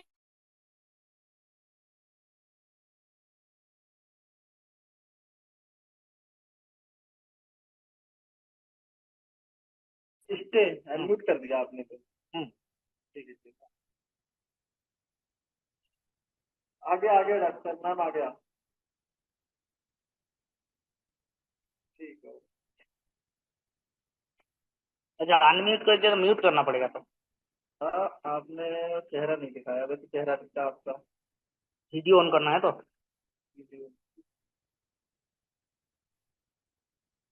video है कहाँ यहाँ तो नहीं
Hello.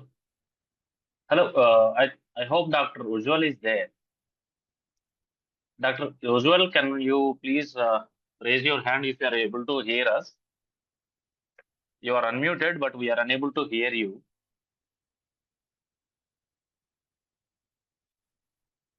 Please raise your hand if you are able to listen to us.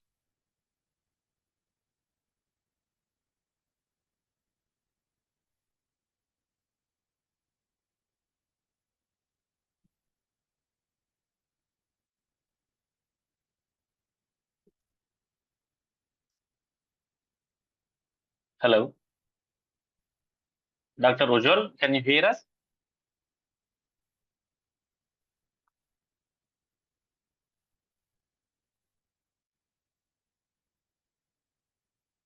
Unmuted. Hello. Yeah. Dr. Can you Ujwal, hear me? yes, we can hear you now. We can hear you now. Okay. There is some kind of glitch in terms of the internet connection. So now we Oh. can hear you very well, Dr. Ujwal. Okay, that's fine. No problem. Yeah.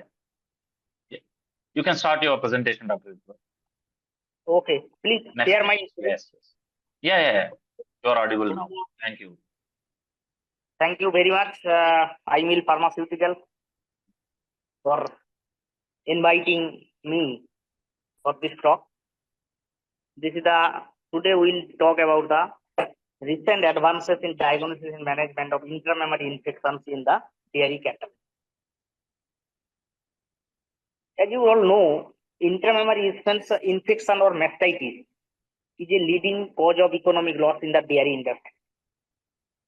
So we'll discuss systematically here why it is so difficult, why antibiotics are not working nowadays for the mastitis, in the treatment of mastitis, and also discuss about what is the control strategy, latest control strategy in the mastitis.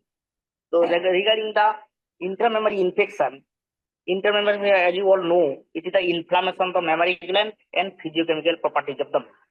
Inflammation mammary glands means you have to see what is the physical characteristic of the udder, whether it is redness, whether it is swelling, whether it is atrophy, and on the same time we have to check the quality of the milk, whether milk quality, why it is normal, whether there is any flakes is there or not, blood is there or not, pus is there or not.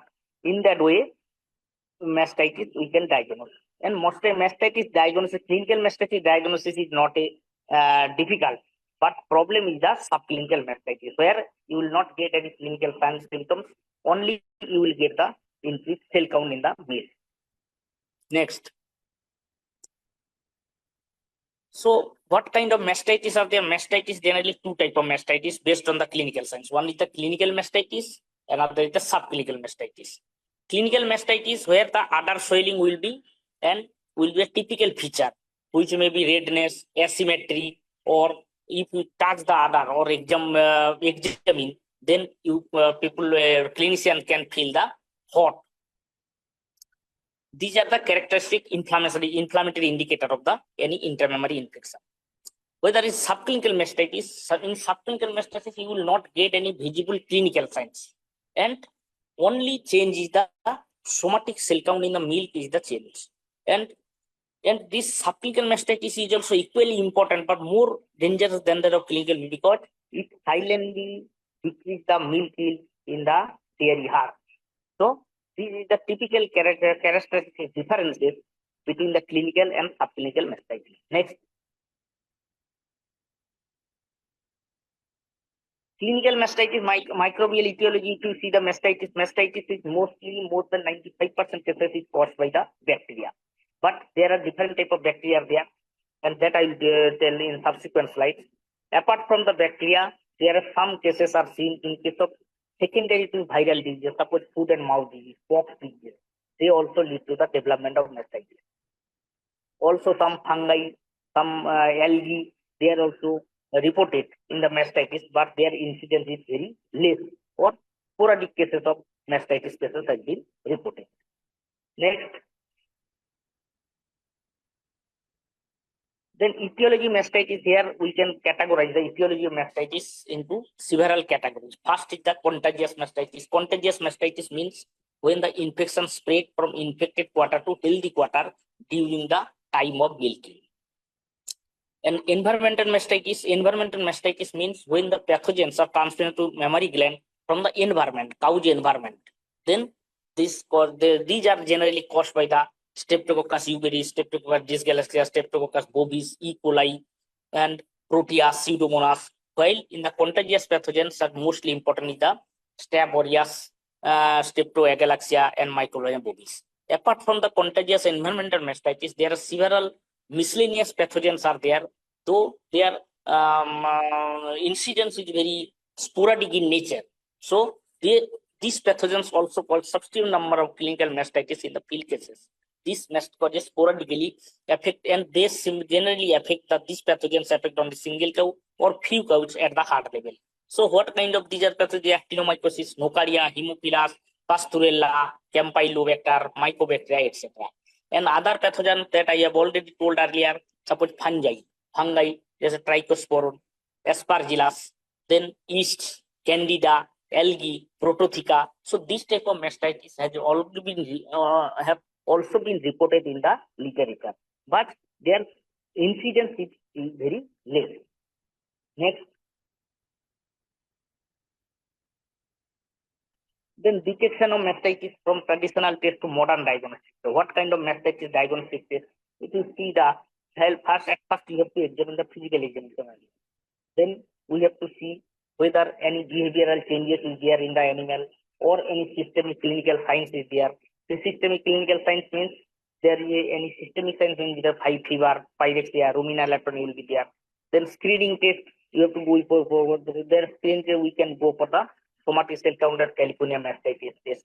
Somatic cell count, it is also some tests are there, detection of pathogens like infrared, cytometric, PCR-based diagnosis, and pathogen-specific PCR-based diagnostic test. Then also ELISA is there, protein-based therapy, the nano-based therapy, diagnostic techniques are there. Then when the pathogen is identified, then we can go for antibiotic sensitivity test or treatment, advanced treatment. Then like that, we can manage the mastitis in any dairy herd. Next.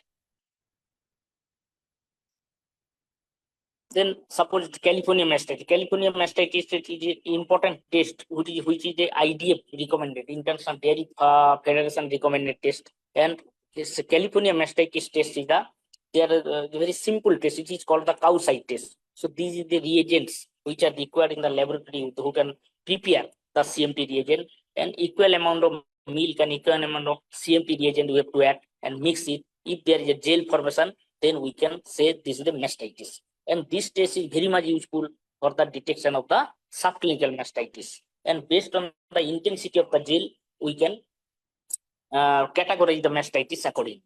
Next. Then California mastitis I have already told. Also, there is a correlation between that with the CMT point score and somatic cell count. Suppose normal is generally 1 lakh, trace 3 lakhs, 1 9 lakhs, 2 27 lakhs, 3 81 lakhs. Like that, we have categorized the California mastitis test score and somatic cell count range. Next. Next, please. Then traditional diagnostic method I have already told, the somatic cell count. Somatic cell count is also an important test for the mastitis, and it is recommended by the International Dairy Federation. Somatic cell count means it is a number of the white blood cells, particularly neutrophil, lymphocyte, macrophage, and epithelial cells. So here we have to measure the mastitis test, somatic cell count to detect the mastitis, and based on the somatic cell count, we can also categorize some clinical mastitis and clinical mastitis. Next. Next, please. Then somatic cell count that I have already some ranges I have depicted here. You see them depicted is the clinical mastitis, where the number of cells are more, and these are the normal clinical meal, which number of the cells. And this is the Newman-Lambert stain, and Newman-Lambert stains are in, and here the normal somatic cell count cow, in case of cow, there is 2 to 3 lakhs per ml, goat 10 lakhs, sheep 5 to 10 lakhs, mare 100 to 250 into 10 to the power 3, peak 20 lakhs per ml of it. So these are the different somatic cell count in the animal. So there should not be confusion that 10 lakhs somatic cell count in goat means it is a clinical mistake, but this is the normal level of cell count. Likewise, in sheep, it is around 5 to 10 lakhs, mare like that, and pig like. So we must know the normal somatic cell count range, then only we can categorize the other, whether it is affected with intramammary infection or not. Next, please. Then these are the isolation of bacteria. We can isolate the bacteria in the different media, suppose Staphylococcus aureus, then Macon agar, then we can get Edwards media like Streptococcus. So there are, apart from this, there are different very specialized, specific pathogen specific media is there. So in that case, we can also isolate the bacteria. Next. Then advanced diagnostic approach, other approaches are there, suppose molecular technique, PCR, qPCR. qPCR, PCR means they are targeted against the different bacteria. Suppose Staphylococcus aureus, we can use specific primer, then we can amplify it in the milk by extraction of the DNA. Then we can this DNA can be used for the PCR, qPCR. Then other also advanced multi-top is there, Then proteomic study we can try like that. Next.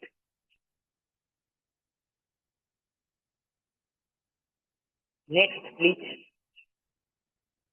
Then other tests of nanotechnology, sensor-based diagnostic tests are there, enzymatic immunosurveillance also there, and so there are different type of advanced techniques are there for the diagnosis of mastitis.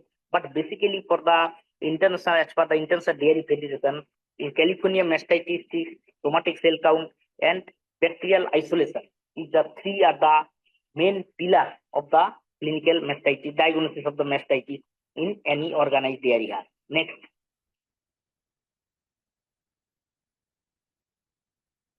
Then modern diagnostic infrared thermography is also there.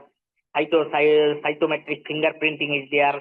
So these are the different type of cell molecules targeting different type of cells. We can cytometric fingerprinting. We can detect the presence of distributed somatic cells. What kind of nature of cells? Suppose macrophage, lymphocyte, neutrophil, polymorph, like that. So these are the different type of diagnostic tests are there. Next. Then line of treatment. These are so this is all about the different type of diagnostic tests are there. Also different type of biosensor, the AI-based techniques also come up in the literature in the R&D system. But so based apart of the diagnosis, main treatment clinicians main target is to treat the cases effectively. Suppose it is Staphylococcus aureus, or it is a mycoplasmal mastitis, or it is a coliform mastitis. So initially, when we see the case or mastitis, we can detect. Then we generally give the broad spectrum antibiotic initially. But before giving the broad spectrum, if we can successfully isolate the bacteria and we can go for the antibiotic sensitivity, then treatment will be more specific and the therapeutic efficacy rate will be higher.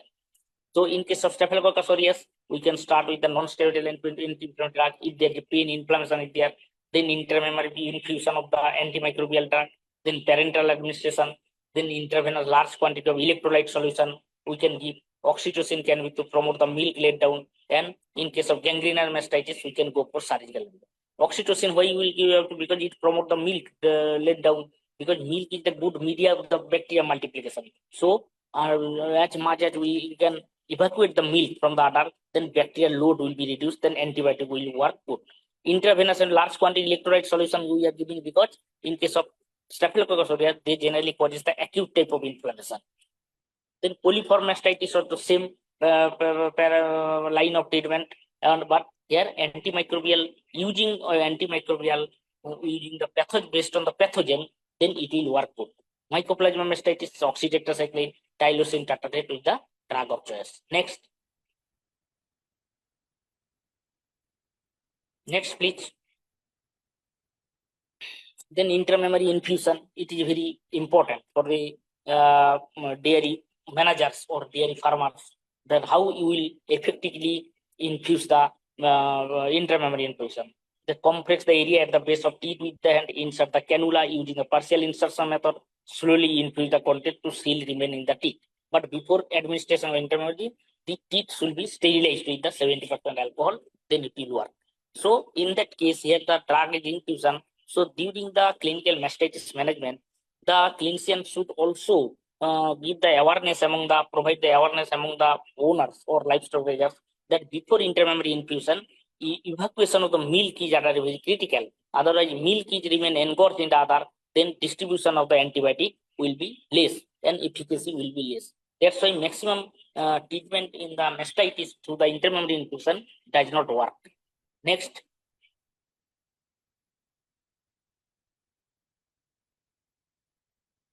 Then, like example, very excellent example is the Mastoid. It is also marketed by the AIMIL. It is a very excellent product. Like it consists of the Haridra, Pan, Sago, the natural product which reduce the pain. Then eucalyptus oil, tulasi. This has potent antibacterial effect and anti-inflammatory properties are parted by the Basmon and other compounds is there. And pH and SCC, the Sudan, Gandhak and Prasan. So these all compound is very effective because it has a very critical properties that are required for the treatment of the mastitis. Suppose anti-inflammatory, pH modification, reduce the inflammation or antibacterial effect. Next. Then successful treatment of clinical mastitis. Here is a case report I can present a case report. Day one, I have treated one case and it was a very clinical mastitis, very typical clinical mastitis. And after systematic treatment, and what is the standard antibiotic treatment or evacuation of the milk from the udder, and then advice to the owner, and ultimately day 10, it has been completely cured. Next.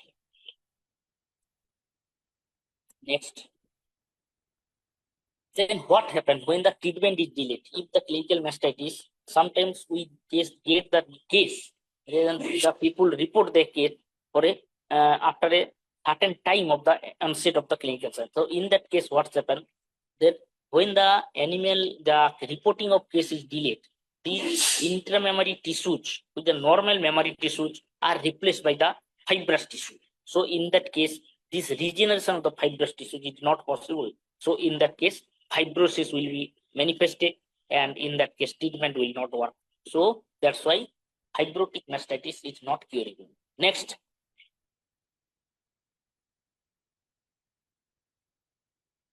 Then antibiotics, sometimes we give the antibiotic therapy when mastitis, sometimes it is a question whether it is successful or it is a frustration for the veterinarian. Then what is the reason behind that was poor efficacy of the antibiotic?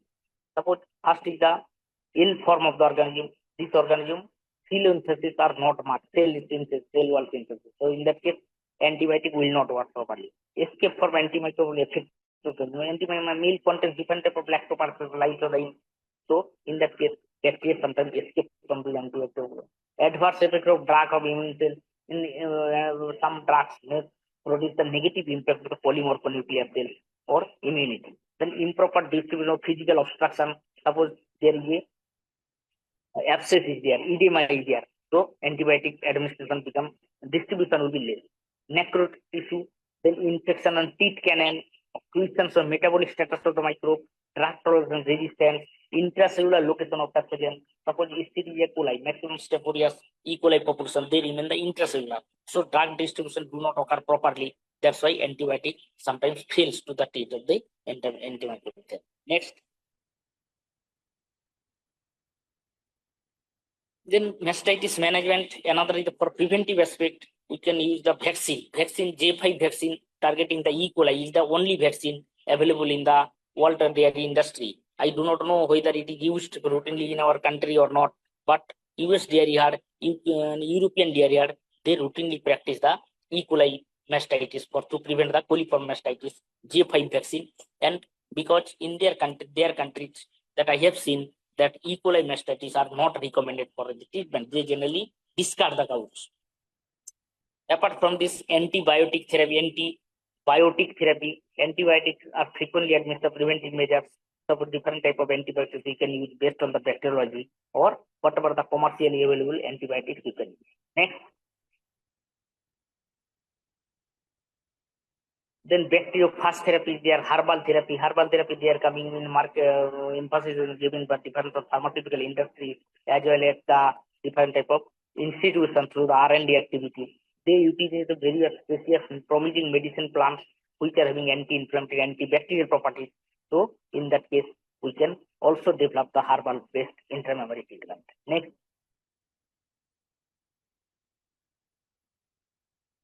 Then control. Mastitis control is mostly based on the 10-point mastitis control. First is the target 5-point was initiated by the International Dairy Federation or National Mastitis Council for the control of contagious mastocytosis. Thereafter, they thought that environmental for mastitis, there should be need to develop some points or so for the management of the contagious and environmental mastitis. This is called 10-point mastitis control program. First is the udder hygiene and proper milking method, proper installation function or milking equipment, dry cow management, dry cow therapy, then appropriate therapy of mastitis during the lactation and culling of the chronically infected. These 5 points were developed by the National Research Institute, National Institute for Research on Dairy, NIRD, and NMC. Then this committee thought that there is no such appropriate preventive measures against the environmental mastitis. So they again incorporated another 5 points like maintenance of appropriate environment, good record keeping, monitoring udder health status, periodical review of udder health management, and setting goals under the udder health status. So these 10 altogether are used for the mastitis control. Next. So this is all about the intramammary infection and its development diagnostics. If anybody has any question, they can ask. Thank you so much. Thank you. Thank you very much, Dr. Ojwal Kumar Dey, sir. Thank you, sir. You have elaborated very well on very important conditions relating to the management of intramammary infections in cattle and allied inflammations. We are thankful that you have experience with our product Mastoid also in this segment, and probably you must have got the satisfactory results for it. Yes, so sir. thanks Sir, a lot. I And am using the AIMIL products. I am consistently using the AIMIL products. thank you, sir. Thank you very much. We are very sure that you must be satisfied with the quality what have been included in the formulation. Yes, and because of the time constraints, so I quickly go to the next agenda. Once again, thank you very much for sparing your precious time, sir. And now we come to the first 3 rankers from the poster competition. And as have been told that our judicial panel have looked into the subject and the concept behind the poster presentation, and the rank goes to next. Yes, please. So the 3 prizes are there. One is with the third prize that goes to Miss Pavitra S. from Madras Veterinary College, Chennai, and she would be given the Mokobara backpack as the third prize. Second prize that goes to JBL headphone to Miss Aishwarya Patra from Quat, Bhubaneswar. And the first prize that goes to Tanuvas, Tamil Nadu, to Mr. R. Mohan Raj. Congratulations to all the winners. And next we go to the last speaker of the day, as many of the people are bit desperate to listen the very important topic from Dr. Jai Krishna Das ji from Bhubaneswar, Odisha. Dr. Jai Krishna Das has established the veterinary ophthalmology unit at OUT, leads 5 major external projects, and has organized numerous national training programs, including ICAR sponsored initiatives. with international training from the University of Queensland, Australia, and visit to 6 countries. Dr. Das is a globally recognized expert. Dr. Das accolades includes the Wildlife Award 2006, Odisha Vigyan Congress Award 2013, and the ISSN Best Research Award 2024, amongst others. Congratulations, sir. With a career marked by innovation, research, and academic excellence, we are privileged to have you with us today. Your talk would be a presentation for the reproductive health in livestock and particularly the herbal approach to fertility and postpartum care. So without taking further more time, over to you, Dr. Das, sir, and you are most welcome in the session. Thank you, sir. Please. Thank you, sir. So first of all, I express my in-depth thankfulness to the personnel associated with the AIMIL Pharmaceuticals, particularly Dr. Ikshit Sharma, the MD of the AIMIL, Dr. Anil Sharma, Dr. T.S. Iswari, the Vice President of the AIMIL, Dr. Rajan Handa, the GM, and so also the Divya Sharma, Madam, the product division relating to the product division, and so also the Karunya Pradhan of the ABM Odisha who have invited me. And also I welcome all the participants and all the personnel associated, and also the relating as the delegates for this continued CV education sponsored and organized by the AIMIL India. So the topic is regarding the reproductive health in the livestock, and along with this, the herbal approach to fertility and the postpartum care. In case of the livestock, who provides the bread and butter to the society. So in way of milk, the different byproducts of the milk, and so also by giving our yielding and also producing and reproducing in the calves, the today's calf and the which acts as the tomorrow's cow. So by this way, so they contribute, the animal husbandry contribute the 25% of the GDP contributed by the total agriculture. So I express my thankfulness to the AIMIL India Pharmaceuticals for having this continued CV education, particularly assigning the topic reproductive health in the livestock. Next, please, sir. Regarding this reproductive health, so first of all, we have to know that what is the fertility, infertility, and the sterility. The fertility that relates to that means the desire and ability to mate, and the capacity to conceive and nourish the embryo, and so also finally the power to expel a normal viable calf and the fetal membrane. So in this way, from one cow, so we are getting the calves, and afterwards, again, whenever that calf becomes the cow, we are also getting the calves afterwards. In this way, we are reproducing, and through reproducing, we are getting production from the cows. But the infertility or the subfertility is that the degree of reduced fertility or the inability to reproduce temporarily, whereas the sterility, that is absolutely inability to reproduce. That means the animal is not able to produce reproduce the calves in future. Next, please. So different types of the different etiological factors regarding these causes of infertility, those include the hereditary or the congenital anatomical predispositions with the relating to the reproductive tract, hormonal causes, and so also the managemental causes, the nutritional causes, and the specific infectious disease, different types of the diseases, particularly the FMD, HS, BQ, and the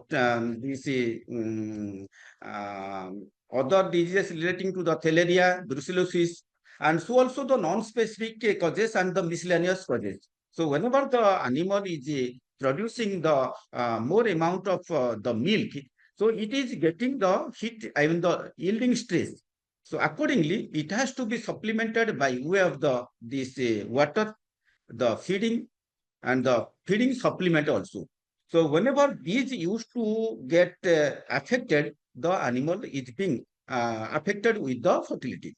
Different causes regarding this fertility, the one of the hereditary or the congenital anatomical defects are relating to this reproductive tract relates to the segmental aplasia of the oviduct or the fallopian tube. So this relates to the sterile condition. So along with the other conditions are the cystic dilatation of the uterine horn, and so also the congenital lack of endometrial gland also. And regarding the infertility condition, hymeneal constriction, imperforated hymen, the cystic dilatation of the uterine horn, and these congenital anomalies of the cervix, double external os of the cervix, whenever it used to remain present with the animal, it relates to the congenital defects relating to the infertility and so also the sterility.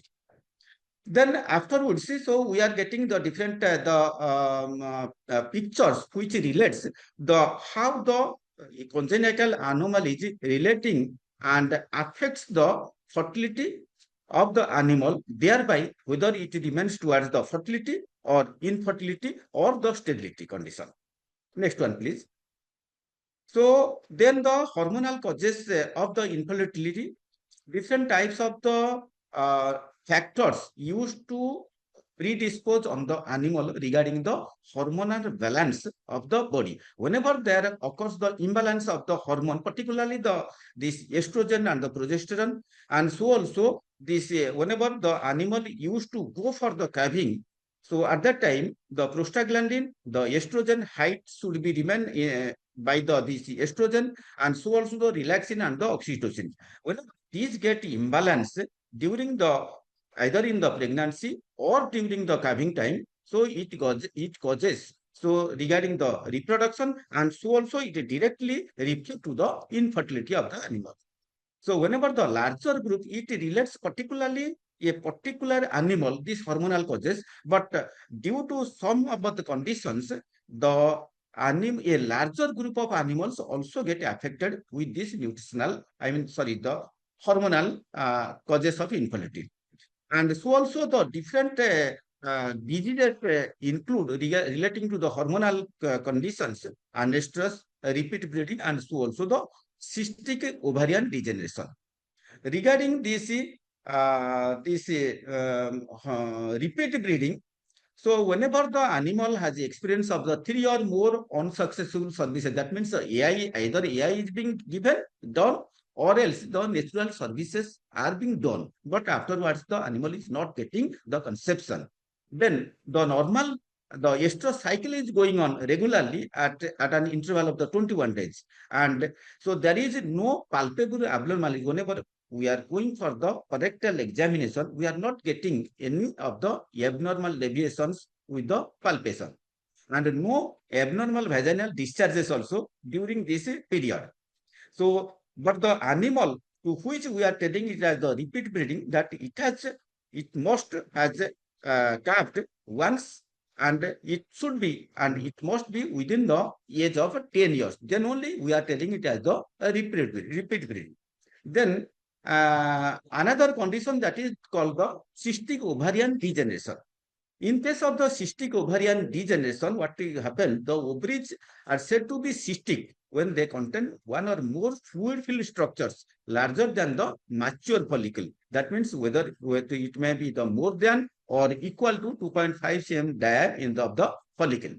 This remains persisted for a time period, that is the 10 days, and result in the aberrant reproductive function also. The etiological factors are deficiency of the luteinizing hormone during the pre-ovulatory stage, due to the insensitivity of the hypothalamic pituitary axis also, and the deficiency in the release of the GnRH also. Because the GnRH, which is being secreted at the hypothalamus, then it is get stored at the pituitary, So afterwards, which is used to relate with the different conditions relating to this. That means the FSH and the LH, that is the follicle development and so also the ovulation. Whenever is get affected, the other problems used to met with.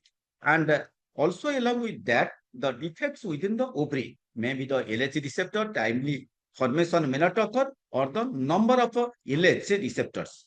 And then the which leads to the ovulatory failure. That is the, so this may be the follicular cyst, luteal cyst, or the ovulatory cyst. Among these, the follicular, luteal, and the ovular, so are the non-pathogenic ovarian cyst, that is the cystic corpora lutea, so used to occur. Next, please. So regarding this follicular cyst, so you can see the picture which has been encircled with the red circle. So anovulatory follicle, so it may be single or seen as the multiple number also. So one or may be seen in one ovary or in the both the ovaries, usually thin walled. The diameter remains 2.5 centimeter, which remains persisted for 10 days. But whenever this condition used to occur with the animal, so it characterized by the nymphomanic condition. And there is a frequent urination, frequency and irregular, prolonged or the continuous estrus occur, and sexually aggressiveness used to be seen in case of the cows. So that is called the bullous sterility hump region. That is be seen at the tail region. Next, please. The luteal cyst, that is the anovulatory follicles. These are the comparatively thicker wall than that of the previous one, and it is a incomplete lutealization occurs, usually single in the structure. So its diameter also more than 2.5 centimeter. It persists not for 10 days, but for a prolonged period. It is characterized by the anestrous condition. So now you can see in the ultrasonographic picture, the left one where I am getting the this pointer, that is the follicular cyst you can see, and instead in the luteal cyst you can see the luteal cyst, it is having the thick wall, and so also the vascularization is more in comparison to the follicular cyst. The cystic corpora lutea. In this case, the corpora lutea that contains the fluid-filled central cavity of variable sizes, not a particular size. It is but unlike that of others, it is non-pathological condition, doesn't alter the length of the estrous cycle. The estrous cycle remains in a particular period, and it used to go with the particular period of this duration. These cavitated CL produce the same concentration of the progesterone also. Now you can see in the picture this ultrasonography also. So the dominant follicle you can see, and then whenever we are coming to the corpus luteum and the cystic ovarian lutea, you can see a fluid filled, more variably containing more fluid filled cavities. Next one, please. The persistent CL, that is called otherwise called as the PCL. So whenever the pregnancy is being continued, there occurs the CL, but whenever maybe the animal is in the pregnant condition, or due to other conditions the animal shows the pregnant, that is called the PCL. So in this condition, the PCL refers to the CL that fails to regress. It doesn't regress in time, within the time, because so whenever the pregnancy is being maintained, afterwards it used to go for calving. Afterwards, this CL used to go for a regression. But in some of the cases, this CL, instead of getting regression, it used to persist at the site. So in this condition, the typical condition is that with the normal estrous cycle is there, but the animal will not go for the conception. The condition often results the anestrus also, delayed breeding, and also reduced reproductive efficiency. Next one, please. Then the other important cause, that is the nutritional infertility. In India, in our country, the nutritional infertility is a major cause for the infertility, because we are keeping the animals and raising on this keeping the animals only depending on the field or whatever the available feed and fodder is there. We are most of the cases the people are not getting interest and also not getting stress to provide the proper feed and fodder to the animal, and so also the feed supplement and so also vitamins. Due to not getting these particular nutritional elements, particularly the proteins, which is a precursor of the for the formation of these hormones and the enzymes, if it is not getting, then the infertility used to occur. And so also the carbohydrate, which is the main source of energy and the development, whenever it is not getting proper carbohydrate for getting the energy, then the production and reproduction also regresses. Regarding the vitamins, the essential vitamins which are verily required for the fertility of the animal, that is the A, B, C, D, E. These are very required. And regarding the minerals, so particularly the calcium, phosphorus, zinc, copper, cobalt, molybdenum, so iodine, manganese, these are very essential regarding the nutritional infertility. Next one, please. Different, so apart from this, whenever the animal used to carry the fetus, that means the carry with the conception or the pregnancy. Afterwards, whenever it goes regarding this whelping or the calving, the this fetus, during that time, there occurs the problems relating not to go for deliver the calves. So that is the dystocia. I mean this difficulty in the parturition. So different indications regarding the cesarean section, what we are doing, whenever the personnel or the veterinarians are unable to retrieve the fetus through the normal birth canal, through the normal techniques and whatever the applied techniques are there, in that case, we are indicating for the cesarean section in order to relieve the calf.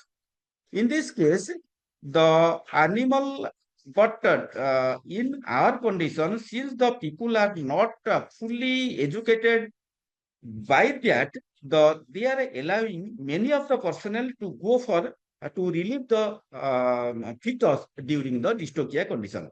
During that time, what they used to do, they used to receive many of the indigenous things also, even the stray or the hedge also, a straw or hedge also, they used to take with this their hand. Also, this thread also they used to take inside the uterus, and while tying these legs or the appendages of the calf, they used to tear the uterine walls also and used to injure the calves also.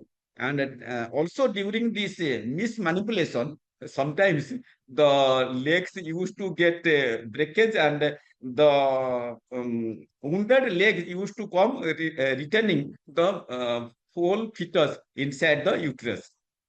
In this condition, regarding this dystocia, the both the conditions used to met with. One is the maternal causes or the regions, another is the fetal causes. Regarding the maternal regions, relatively oversize, whenever the oversize of the fetus used to occur, inadequate cervical dilatation, whenever the relaxin and the oxytocin doesn't work simultaneously, the inadequate cervical dilatation doesn't occur.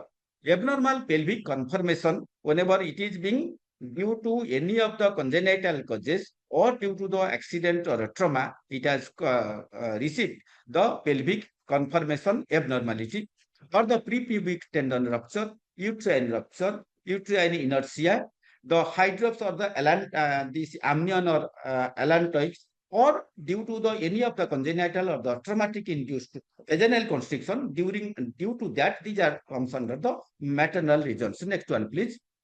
So then the fetal regions are the fetal malpositions, absolute oversized fetus, fetal monsters, different these congenital hydrocephalus, the fetal monsters, this emphysematous fetus also occur. In that case, the occur, that means the dystocia used to occur. Along with that, the other ancillary causes used to met with it. That means the elective cesarean section, particularly for the embryo transfer calves, and the glotobiotic caps in the terminal cesarean section also the used to happen, which are indicated for the cesarean section. Next one, please. Now you can see in the previous picture, please. Previous slide, please. So you can see the right side pictures. So regarding the presentation of the calf. So in some of the normal presentation, abnormal presentation, these are all the abnormal presentation. Whenever the fetus remains in the abnormal position, it becomes very difficult to retract the fetus through the normal birth canal, for which it is being indicated to go for this time the cesarean section. Next one, please. Then these are some of the pictures, because the God has gifted the thing to the animals and so also to the veterinarians, that we have received that opportunity without getting this sterile this operation theater, without getting the sterile environment. Also, we are being forced to go for doing the cesarean section at the where, at the field, and so also on the road, even without the light, proper light. In the night also, by using this lantern also, we are compelled to do the cesarean section only to relieve the fetus in a better way, so as to get the live fetus and the live mother cows. Next one, please. The uterine torsion. These are some of the problematic condition comes under the obstetrical problems. Regarding the uterine torsion, so due to different etiological factors, particularly during the advanced stage of gestation and particularly at the reaching at the gestation period, the uterus get torsioned or get twisted. So mostly it get this clockwise and sometimes also anti-clockwise. But mostly in case of these ruminants, due to heavy pressure and heavy voluminous structure of the rumen, that used to go this clockwise towards the right side. The diagnosis of the uterine torsion, so different the signs and symptoms are there. Tenesmus, the animal will not remain in the proper stage, so it will be very this anxious look, and also lies up and down, and frequent micturition also. Along with it, if you go for this rectal examination, so we can find as if the uterine horn at the body portion, it has been twisted. If you go for vaginal examination, then we can know that the birth canal has been twisted, and through which we are not able to pass our this hand, so in order to touch the fetus at the site. Next one, please. Then the other conditions relating to this infertility, the sterility, and this problematic condition of the fetus, that is the hydrops.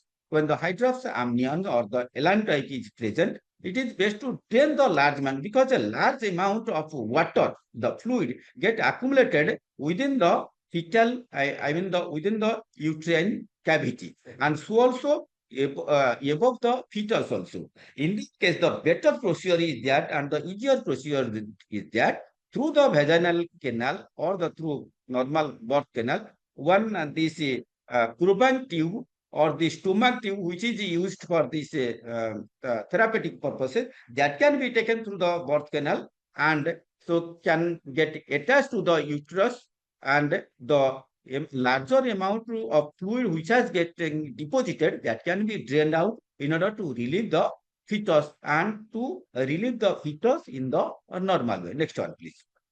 Then another problem in the obstetrical problem, that is the uterine, so that we have already discussed in the previous the dystocia condition, due to this unhealthy introduction of the hands by this wax. The untrained personnel, they used to rupture the uterine body or the uterine horns in order to relieve the calf. They particularly, mostly they get failed to relieve the fetus. Rather, they used to injure the uterine horns. This becomes a very problematic condition. Whenever the uterus gets ruptured, so there occurs much bleeding, profuse bleeding also occur, because it is having a gravid uterus.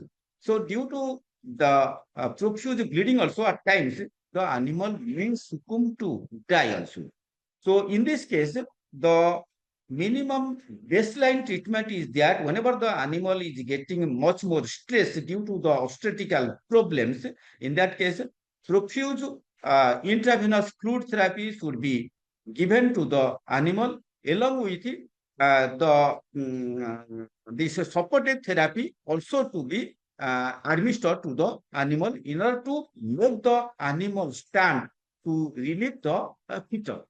And regarding the therapeutic procedure, so if it is, we are feeling that there is a massive rupture of the uterine horns or the uterine body, in that case, so if it is not possible through going through the vagina and repairing this uterus, in that case also we are forced to do the laparotomy, and through laparotomy we have to repair the uterine rupture.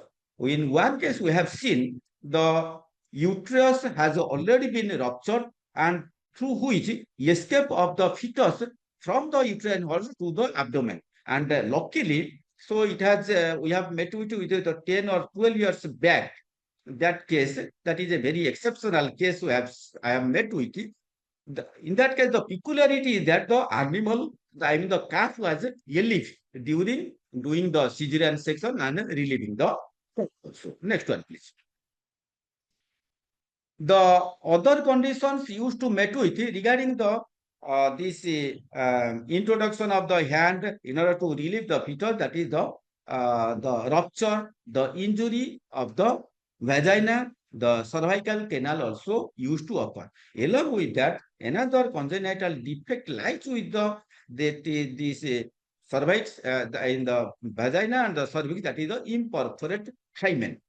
Normally the hymen used to get a rupture either during the copulation or due to the introduction of the AI, artificial insemination. In some cases of the congenital problems like the imperforate hymen, that remain persist even if after the mating, and it doesn't allow for the mating, and also it doesn't allow for doing the AI also. So in that case, so that can be relieved through surgical means. Next one, please. Then the dystocia caused by the stenosis or the constriction of the vulva and the vestibule. In some cases, the presentation is good one, but there is the disproportionate of the maternal canal and so also fetal size. In that case, without doing the cesarean section, without interfering other things, only by doing the episiotomy also, the fetus can be relieved. So while doing this episiotomy, at times it may need the local anesthetic by local infiltration of the lignocaine hydrochloride 2%, or else if it is required by doing the epidural anesthesia, posterior epidural anesthesia, so that can be done. So at the dorsolateral region, an incision can be given, and whenever we are giving that incision or cutting these vulval lips, the animal will not get pain because it is getting much pain to deliver the fetus, where this cutting and the incisional pain is being relieved or being absorbed within that. So in that case also, by doing the episiotomy, we can relieve the fetus also. Next one, please. Then different surgical conditions relating to the postpartum period that we have already discussed during the dystocia and the obstetrical problems, particularly the hemorrhage in the uterus or in the vaginal side. So that used to met with, if it is a severe bleeding, then we have to take care. If it is a small, the lacerated, small type of wound, lacerated wound, which can be controlled and there is no profuse bleeding, so that can be controlled by application of soothing emollient. Next one, please. Next one, please. Then the perivaginal bleeding and hematoma, this also the same type of this bleeding as like that of the vaginal bleeding, and so also the uterine bleeding, perivaginal bleeding and hematoma, that can be relieved by application of the cold application from the outside and also if there is any local styptics or the local constrictors, vasoconstrictors, that can be injected to the site, and by ice application, the minimal bleeding can be controlled. If it is not being controlled properly or it be beyond control, then we have to go for the fluid therapy along with the vasoconstrictor intravenously, so that the bleeding can be controlled, and by that way we can relieve the cow from getting much pain and also going for this dehydration or this due to the loss of blood. Next one, please. Next one, please, sir. Birth canal laceration, we have already discussed. These are the different obstetrical problems relating to the calving. In this case also, laceration is used to occur if the fetus doesn't get relieved normally, and due to the mismanipulation and the introduction of the untrained personnel for relieving the calves, during that time there occurs the laceration, not only due to the person also, but also whenever they used to cut the limbs in order to relieve the fetus, a large size fetus or the hydrocephalus fetus. So while relieving this calf from the fetus through the maternal birth canal, the injured legs or the exposed fractured limb also rise or getting injured to the birth canal. Due to that, there occurs the severe bleeding also. And during these lacerations also, whenever this birth canal used to exposed more or getting more diameter, through that, the uterus may get prolapsed, and so also the bladder also get prolapsed. So these such problematic conditions also used to met with. Next one, please. Next one, please. And the vaginal or the cervical prolapse, in the particularly in the advanced stage of gestation, whenever the animals are not being given or provided with the proteinaceous feeds, the required minerals and the vitamins, during that time the perivaginal surface get relaxed and getting weakened. Due to that, due to the pressure of the gravid uterus at the advanced stage, there occurs the prolapse of the vagina or the cervix. And sometimes, so after relieving of the fetus, in the postpartum period, the total uterus also get prolapsed. So regarding that, we have to take care. So we have to make the animal in the standing condition so that it will not, the prolapsed mass, it will not get soiled. And if we are getting problem of getting this doctors or the clinician to reach at the site very quickly, in that case, we have to cover up the prolapsed mass with the cotton or the gauze soaked with the cold water and the antiseptic water covering the site, so that the air will not coming in contact with this prolapsed mass, so that it can prevent the swelling. So these conditions used to met with. In that case, particularly whenever it used to occur in the gravid condition, advanced stage of gestation, so we have to forcefully but gently, we have to reset this prolapsed mass inside the abdomen through the birth canal, and also in order to prevent, we can go for the fascia sutures or perivaginal sutures. In that case, regarding the managemental practice, the posterior side of the animal should be remain in the elevated condition so as not to go for prolapse. Next one, please. Uterine prolapse and the eversion, whenever this mostly occurs in the postpartum period after calving, due to the heavy contraction of the uterus, repelling force from the intra-abdomen, much tenesmus used to occur, abdominal cramps used to occur. Due to that, the uterine horn may get prolapsed through the birth canal. In that case, the much care and these managemental practices should be taken up. Otherwise, if it is not being taken up during the time, then sometimes the cervical canal get constricted. And whenever this prolapsed mass remains outside the body, due to the coming in contact with the air, it gets much swollen. So this becomes a problematic condition. So prompt relief, prompt covering and washing and cleaning with covering the prolapsed mass and calling the technical personnel so that the prolapsed mass can be reposited inside the body in technical way by applying the standard operative procedure. Next one, please. Next one, please, sir.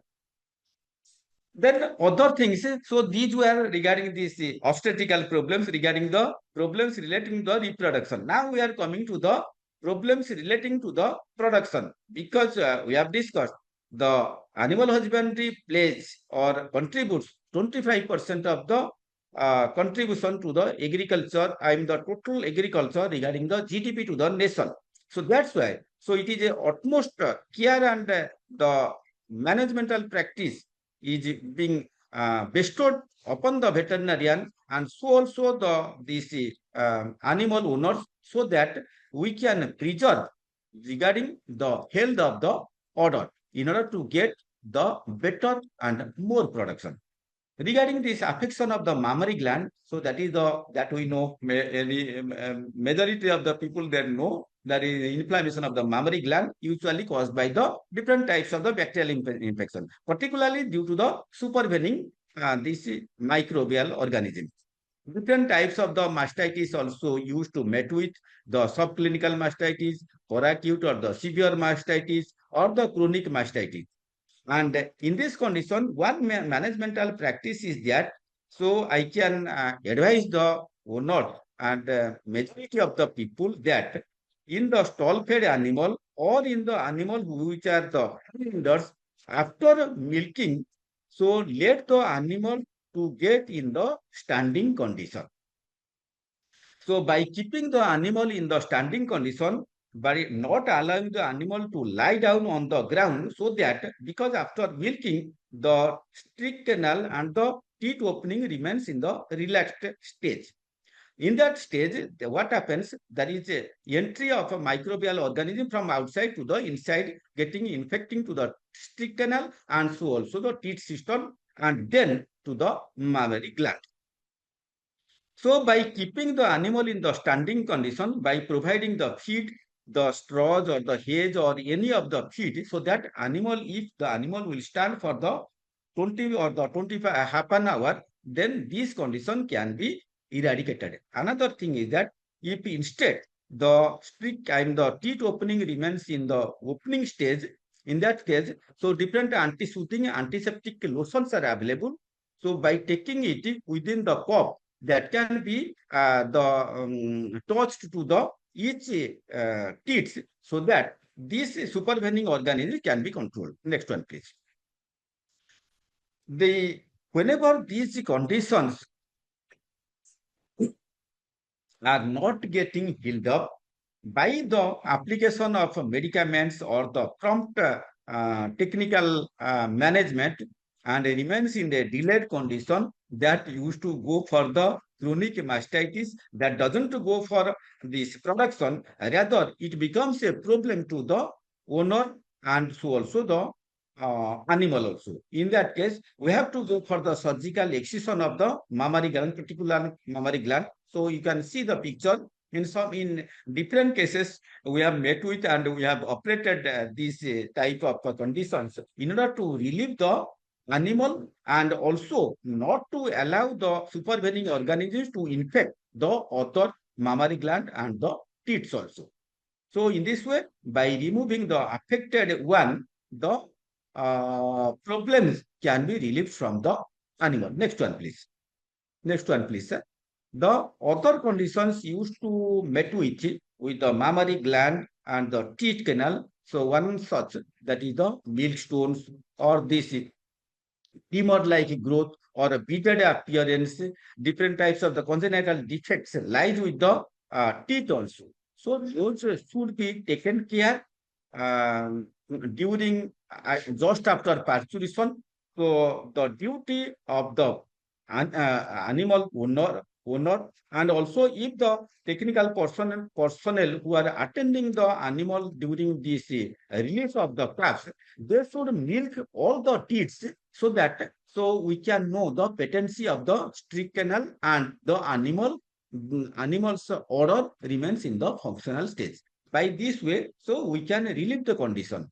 And in some of the cases, whenever the animal doesn't allow its calf to suckle the milk, and also due to unnatural causes, there occurs swelling, hardness, and toughness of this mammary gland. In that case, it becomes very difficult to manage the things. But with the prompt attempt with the technical manpower, and so also the proper advice from the veterinarian, these conditions, particularly the millstones, the spider teeth, the different anomalies, conditions of the teeth and the odor can be relieved along with the tumorous condition.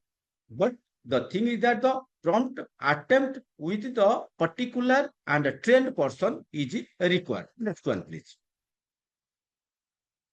And in some cases also, this along with these stones, there occurs teeth lacerations. Whenever the animals they used to run in the field and they used to jump through the fences, and also while sitting or lying down on the ground, if there lies any glass pieces while getting stand up, by that time the teeth or the tip of the teeth get injured, either by the barbed wire or by the glass piece or any of these sharpened things lies on the ground.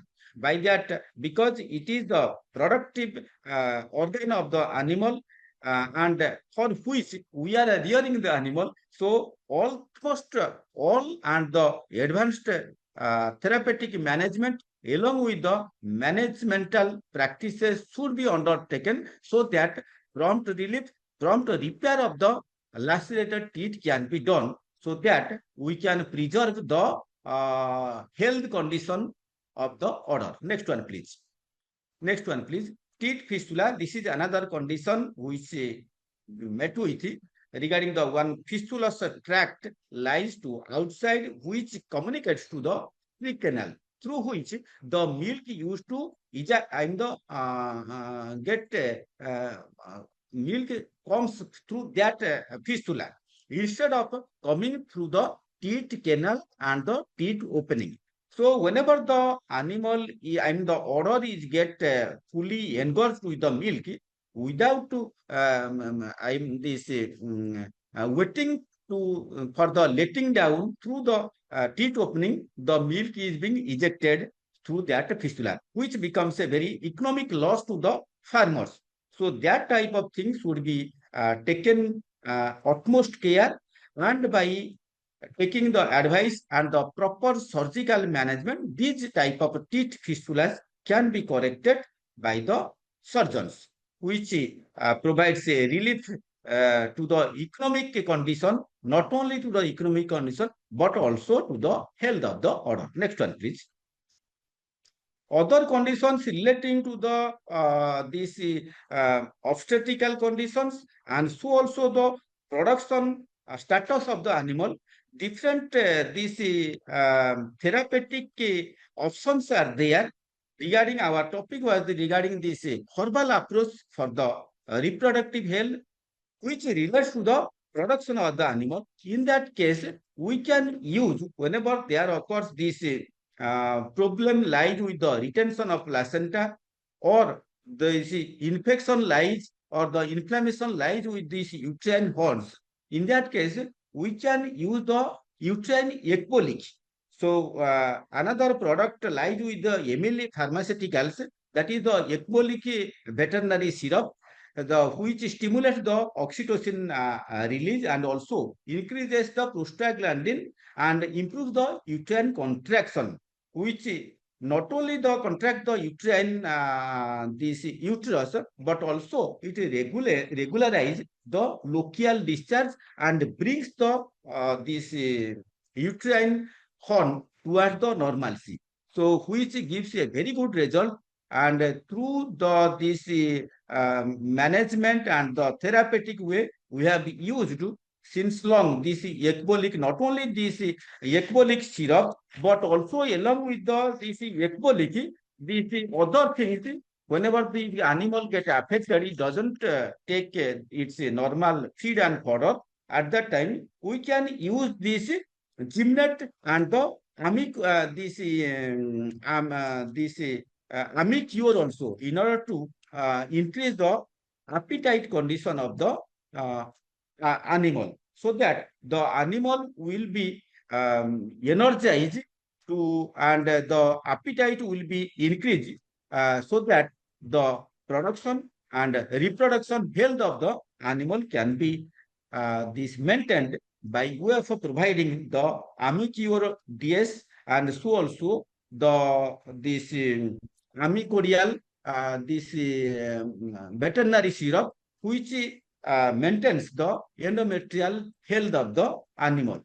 Along with this, so we can use the galactogog, which is another product of the AIMIL, that is the amyled, in order to get better production from the same animal by way of feeding the normal diet, normal feed supplement, normal management. If we provide this type of this galactogog, then the production of the animal can be increased. So I express my thankfulness to the AIMIL Pharmaceuticals that they are having majority of these products at the herbal approach. So nowadays, whenever we are returning to the organic health, organic status, and organic food, so we should opt this organic or the Ayurveda, which is an important integral part of the Chaturveda.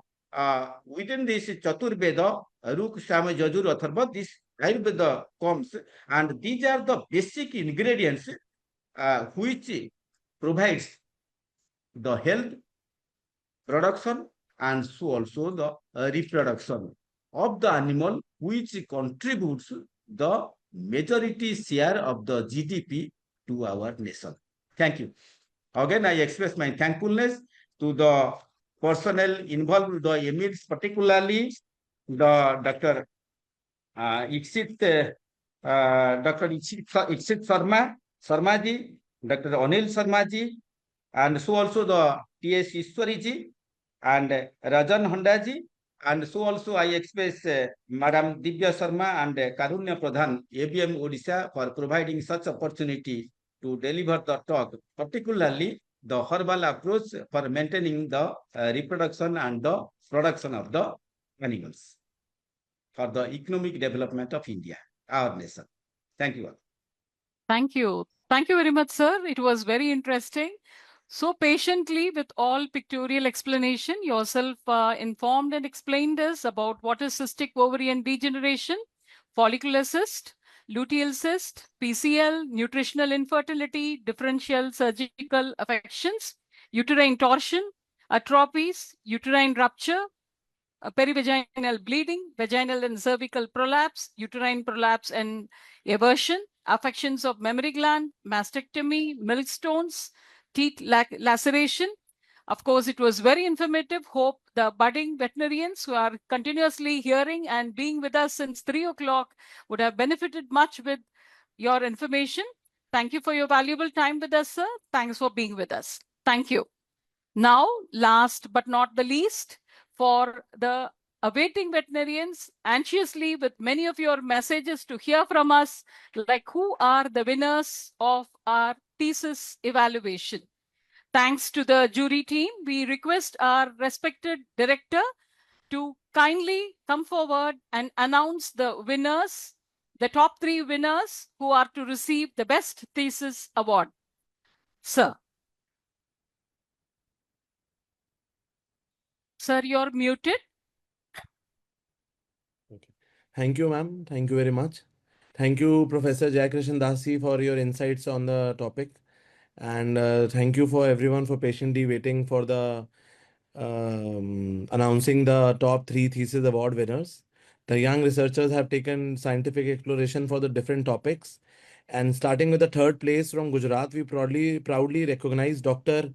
Sanjay Kumar Hasmukh Vigelia for his extensive work on in vivo immunomodulatory antioxidant growth promoting activities of Capsicum annum zingiber officinale in broilers.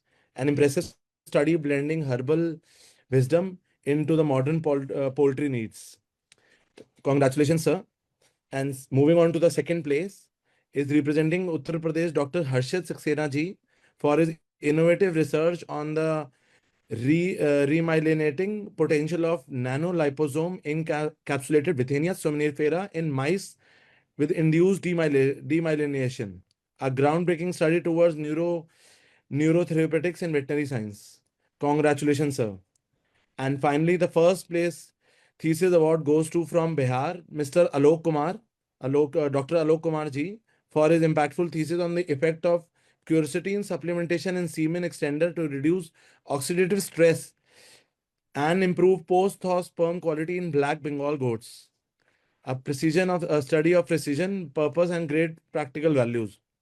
The first award winner for the thesis gets Samsung smartphone, as well as second Dr. Harshit Saxena ji from Uttar Pradesh is getting JBL soundbar, and Gujarat MITV 32 inches Dr. Sanjay Kumar ji Gujarat ji is getting. Congratulations to all the three winners, and we have got 55 plus theses from across the nation. Sorry that all the participants couldn't make it up to the top three, but I would say that everyone's efforts is appreciated. I know in writing a thesis and doing all the hard work takes a lot of effort, and we will surely be in touch with all the participants and discussing their thesis and learning from them in the future. Thank you, all of you. And then moving on to the clinical studies, it's time to honor the brilliant minds behind the most insightful clinical studies which have performed on our products on this World Veterinary Day. Starting with the third place winner from Maharashtra, we have Dr. Hemant Ulyas Shinde ji for his clinical study use of Niri and Bonihil in the Bonilith in managing acute kidney injuries in dog. Thank you, sir. Thank you for your efforts. Coming to the second place winner, Dr. Avinash Biliwal for his evaluation of Niri KFT PET as a nephroprotective agent, a valuable contribution that pushes the boundary in neural care for our companions. Thank you. Congratulations, sir. You have won the Dell laptop. Dr. Hemant sir has won the MI TV 42 inches TV, and the top first winner goes to from Uttar Pradesh. We proudly announce Dr. Anil Singh as the winner for his in-depth review of 65 cases on managing obstructive urolithiasis in calves using Emlico DS and Niri. And the paper has been also published. And congratulations to Dr. Anil Singh ji, Dr. Avinash Baliwal ji, and Dr. Hemant Alua Shinde ji. We have just started our division 4-5 years back, and I will say that a lot of clinical studies were eye-opening for all of us also. But again, then we were able to only give the top 3 winners and top 10, but we got more participations. So we also wanted that to appreciate everyone and reward everyone. So hopefully we will try our best to appreciate and reward everyone in a way what we can do. And we'll get in touch with all the people who have done the clinical case study to further elaborate our collaborations with all of you. Thank you, everyone. Thanks to all the participants, all the speakers, judges, and the moderators who have made it possible for the very commendable event for us. And we will keep on doing all these things in coming years on 6 monthly basis, on yearly basis, not only on World Veterinary Day, but also on a regular basis on quarterly or as per the guidance given by all the veterinarians of India and all the elders of veterinary industries. We would like to get associated with all of you. Thank you very much. And thanks very much. Thank you. Thank you, sir. It was very interesting to hear the attractive prizes that are announced by yourself. And it is a very happy environment to hear from yourself, sir. We are thankful to the panelists, Dr. Manish Shukla, Professor and Head, Veterinary Gynecology and Obstetrics, SVBV Agriculture and Technology University, Meerut. Dr. Rajendra Kumar Bharadwaj, Professor, gold medalist from veterinary medicine from Jammu, Dr. P. Jagapati Ramaya from Tirupati, Associate Dean, College of Veterinary Science. Thanks to the panel, judging panel, on behalf of Team AIMIL. Last but not the least, we have the formal vote of thanks from Team AIMIL for every member who has been with us since beginning till now, having gathered the informative information being shared by varied speakers. We have Dr. Rajan Handa, who is qualified naturopath, electro-homeopath, nutrition and health educator, working with AIMIL Pharmaceuticals since its inception, and kept evolving himself in field of alternative medicine through his rich experience and constituent studies. He was awarded PhD in alternative medicine. Welcome, sir, for your vote of thanks. Good evening, all, please. At last, I would love to thank you all. On behalf of AIMIL Pharmaceuticals, we extend our sincere gratitude to all the esteemed participants, academic institutions, and veterinary professionals who joined us in celebrating World Veterinary Day through this special electronic continuing veterinary education initiative, please. Your enthusiastic participation, insightful discussions, and commitment to learning made this event a grand success. We deeply appreciate the presence of our distinguished speakers who shared their expertise, enriching the sessions with valuable knowledge on pet care, poultry, and livestock health management, please.